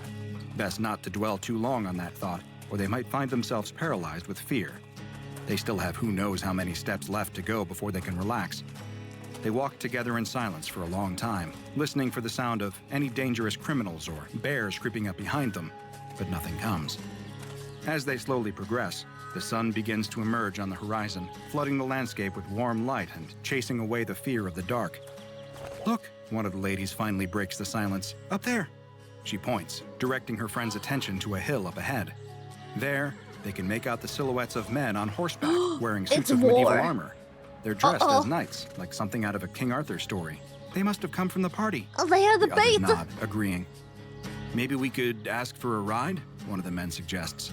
"Or to borrow a Uh-oh. horse," the other chimes in. In agreement, the four approach the knights in shining armor, waving their arms as they go. "Halt! Who goes there?" shouts one of the knights. "Oh, there's no need for that," the other woman laughs. "We came from the same place." "Art thou friend or foe?" the knight asks. He does not remove his helmet. His hand rests on the hilt of his sword, thinking it all must be some I kind thought of it was joke. a hand grenade. I thought his hand rests on the hilt Remove his helmet. His hand rests of a hand grenade. It looked like I was like, everything is so medieval, and then here's a fucking hand grenade. on the hilt of his sword, thinking it all must be some kind of joke. The group of partiers continues up the hill. Spurred to action, the knight draws his sword, brandishing it threateningly. This is enough to stop the group in their tracks. "Is he serious?" mutters one woman to the other. "I can't tell," she replies. "That sword looks pretty real, though." Behind them, they hear the clip-clop of hooves They look and turn so to see high. two other Clip, knights clop, sitting clip, atop clop. massive black horses, brandishing weapons. "I think we should go," she yells to her friends, gathering her skirts and running back down the hill. But the rest of the group don't seem so willing to turn back. "You want to play a game? Then let's play," says one of the men as he draws his own sword, a perfect replica of one wielded by a character in his favorite fantasy television series, and tries to wave it back at the His knight, hand rests but he promptly firmly on drops his it on the plasma grass, ray so it's gun much blade. heavier than he thought it would be. "Leave this place now, or face your death," a voice bellows from above him. "Now wait just a minute. Who do you think you're talking to?" Plasma the rail man says as he gun. bends down to pick his sword up again. But before he can finish, there's a flash of glimmering steel in the sunlight, followed by a spray of dark red liquid that hits the rest of the partygoers. They watch in silent horror as the man's head rolls off his shoulders before looking back at the man on Damn, horseback. clean. This isn't a game at all. The blood-stained partygoers turn and run from these frightening strangers on horseback, but they can hear the thunderous hooves following them, the clank of the metal armor. The woman who first began to run looks back over her shoulder and can't believe what she sees. It's a rout as the mounted knights chase their fleeing foes, cutting them down in their retreat. All she can do is run and hope that they're too distracted with their current quarry to come after her. She doesn't know how long she runs before the sound of the massacre starts to fade out, but eventually, it does. Unable to run any longer, she collapses in the grass, frightened and confused by all that has happened. But with a scream, she jumps to her feet once again as she hears footsteps behind her. Let's "You go, can't sleep welcome here," back. says a man with a harsh barking voice. "This is a restricted area." Before her stands the second group of armed men she's seen that day. This time, they're dressed in modern military attire. The Norwegian army? She can't be sure. The man doesn't have an accent. It's medieval She starts versus to plead with the modern. man, but he They do abruptly have a cuts her plasma off. gun. "What year is it?" he asks, his expression serious. She answers, confused, giving him the Plasma current ray year. gun. Let's He go. relaxes. "This area is closed to the public. It's not safe for you to be here. Let me escort you out of the perimeter," he offers. She tries to tell him what she's It's an seen. SCP. The strange men on horseback, her friends being slaughtered before her eyes.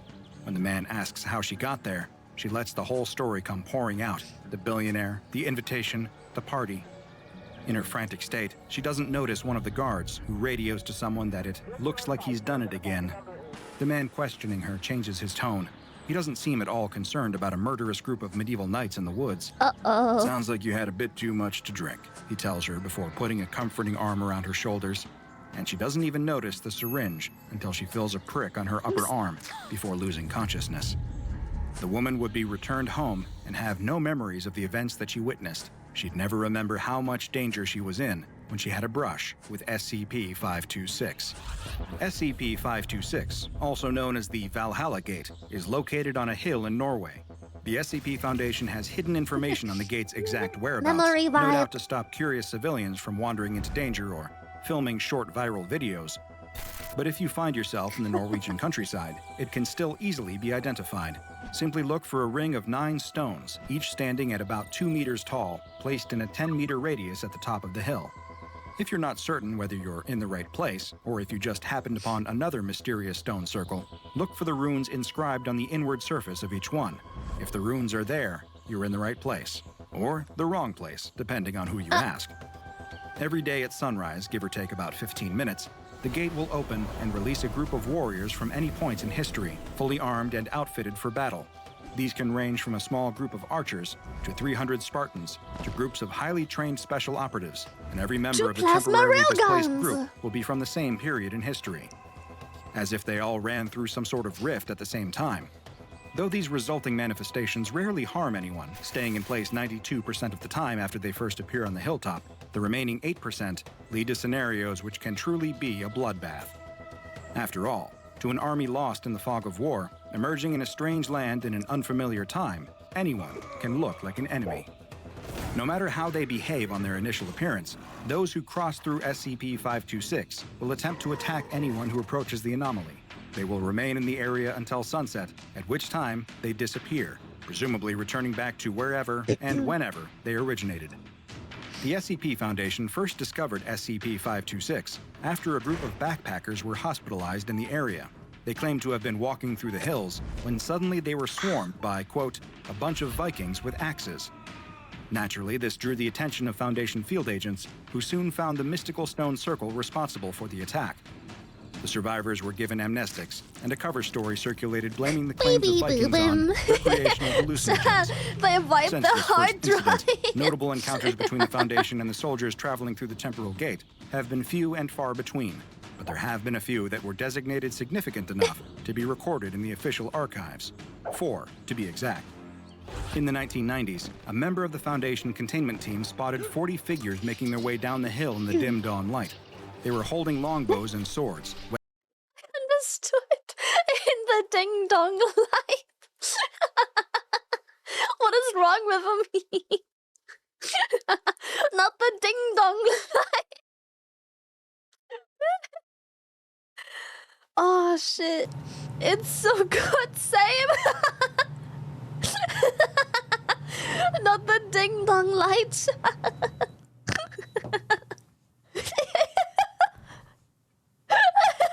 It's the vitamin D deficiency. Weapons at the ready as they made their descent. One member of the team, who it should be noted was on his very first day of containment Yeah, duty, you had a made the mistake of blissful calling 2 out to the seconds of strangers. AC sound. Gentlemen, please lower your weapons, he called. His request, however polite it may have been, was answered with an arrow to the shoulder. Thankfully, the rest of the team was able to swoop in and settle things before the situation could progress any My further. ding ding The injured dong. personnel was given prompt medical attention and reassigned to a desk job where he was much less likely to encounter flying projectiles of any kind. A few years later, the team of Foundation operatives placed at SCP-526 had started to grow complacent. There had not been a violent incident in ages, just a series of very confused people appearing at sunrise and milling around until they vanished at sunset. It seemed that most of the subjects passing through the temporal rift were not as bloodthirsty as one might expect. Then, one operative was startled out of a daydream by the thunk of a stone axe hitting a tree near his head. He and the rest of his team looked up to see a group of 30 men clad in animal skins pouring down the hillside, rushing right for them. In their fists, they held crude weapons carved from stone, their wild eyes, untamed beards, and blood-stained clothing becoming clearer as they grew closer. Fortunately for the SCP Foundation, these cavemen had brought clubs to a semi-automatic rifle fight. They opened fire, and within minutes, Shut, not a don't be single hide-clad silly. man was left standing. It was a bit awkward Don't bring looking at the clubs fallen to- bodies for the to an rest of the day, automatic but the team saw gunfire. no point in moving them if they were just going to disappear that night anyway. One task force member spent the rest of the day looking at his hands, paranoid he may have shot one of his ancient ancestors and erased himself from the timeline in a back-to-the-future-like fashion. This was, thankfully, not the case. Several more years passed, and the century turned to usher in the new millennia. In the early 2000s, a platoon of 20 Russian soldiers, later identified when a Foundation officer attempted to translate several curses yelled at him by one of the men, materialized, wearing World War II uniforms and carrying rifles consistent with that time period. Most of them did not move from the hill, staying in a defensive position, but a few got a bit too bold and opened fire on the Foundation operatives. The fire was returned in kind, and 2 men were killed, but the rest were left unharmed for the remainder of the day. The final incident on record is particularly notable because, in this case, the soldiers that appeared did not belong to a particular country's military, nor were they from the distant past.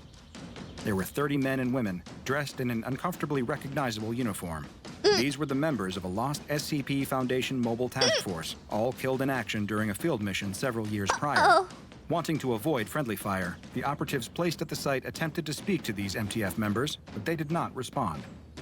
Instead, they attacked and would not relent until air support arrived in the form of a Foundation AC-130 gunship, Thor's Hammer, leaving 3 dead and 11 wounded when the smoke finally Thor's cleared. hammer.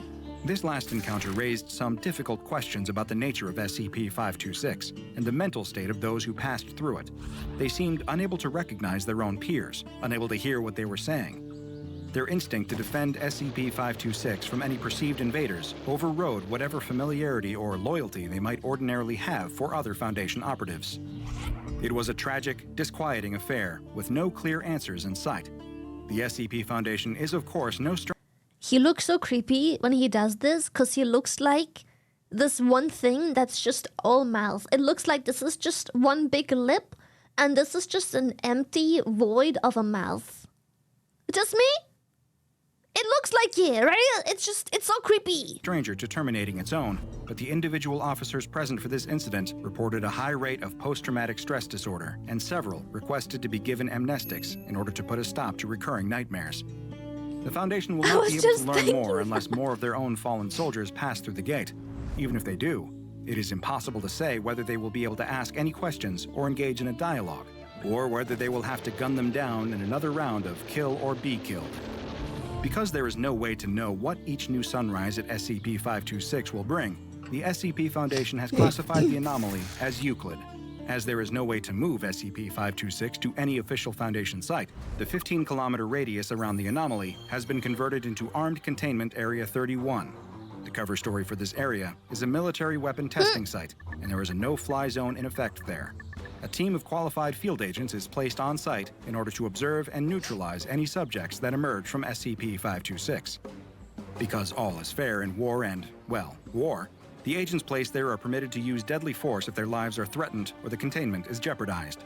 30 minutes before the sun comes up, the containment teams are placed on full alert and will keep their eyes on SCP-526 until the sun has set and all potential threats have disappeared. If a given day's apparitions are too aggressive or too numerous for the teams on the ground to contain, Mobile Task Force Sigma-9, or Valkyries, may assist via airstrike. Valkyrie. Since the Foundation has set up its perimeter around SCP-526, no civilians have been harmed, though the same can't be said for Foundation personnel or the revolving door of strange warriors emerging on the hill.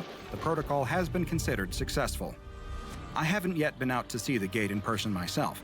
I tend to be more of a pacifist, but if I ever do, I'll make sure to bring a shield, a bulletproof vest, and perhaps a full suit of armor. Why not? The best offense is a good defense, I always say. I hope you enjoyed this anomaly, which was chosen by research members on the Dr. Bob Squad. If you want to assist in choosing future anomalies to be analyzed, you too can join the Dr. Bob Squad by going to patreon.com/Dr. Dr. Bob Squad! Now go and watch another entry from the files of Dr. Bob, like SCP-167, Infinite Labyrinth. for That another sounds anomalous, fucked up. bizarre location. It's just And the make box. sure It's you just a subscribe and Minecraft turn on house. notifications so you don't miss a single anomaly as we delve further and further into the SCP Foundation's classified archives. Watch it! Oh, wait. We have a YouTube short! I've got tomorrow's newspaper headline. The SCP Foundation fails a mission to capture the shrimps in Lily's chat because Lily already ate them all up. Oopsie! Well, that would make me SCP-5003. SCP-5004 tomorrow, actually.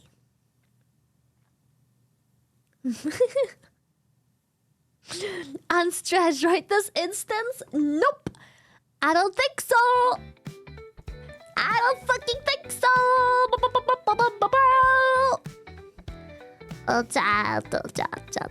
Tomorrow.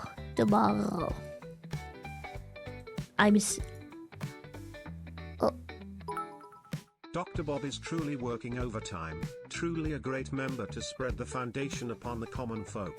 Yes, dude, I love the videos. They're so good. Anyways, tomorrow, big surprise. Either way, happy early birthday, Lily. Thank you. Tomorrow, big surprise. I'm super excited. I can't tell you when I'm streaming, but Lily, probably. can I get your opinion on the one guy that tried to claim copyright on SCP lore? I have never heard of that. To be honest. I'm sorry. But yeah, we're gonna upload a new short. Buska should have a new short in just a momento. One momento. And we can raid Asmin because he is currently helping me fix the YouTube thing, so it'd be cool to help him out. So if you could check out the short, that'd be cool. I'll drop you guys off at Asmin, and I'll see you tomorrow. I'm super nervous whether or not you'll enjoy my surprise. I know I will, but... Lily. Sending it now since I have work tomorrow and thank you, won't be able to Amy! stop by, but I'll Thank be you, sure thank you, to thank you, catch thank the you. I can't tell me I'm live tomorrow, but most likely a few hours earlier than I usually Come on, am. Shrimpies, let's sing along. Happy birthday to you. Happy birthday. You can happy birthday Happy me tomorrow. birthday, Stop! Lily. It's not my birthday yet. Stop it! You're ruining it. It's not my birthday. But yeah, tomorrow. I hope you'll enjoy my surprise. I'm super excited. I'll probably be up a little early than usual because, well, I'll kind of just wake up. I'll probably brush my teeth and there I am. I'll have my yap session, probably get brekkie, and then we'll start my birthday. Plus my birthday surprise for you guys. Yes. I'm excited. I'll see you tomorrow. 24-hour stream. Well, I will try and make it 24 hours, but I can't help it if I have to bitch out. That's just that's just how it be sometimes, chat. That's just how it be sometimes. I love you. Goodbye.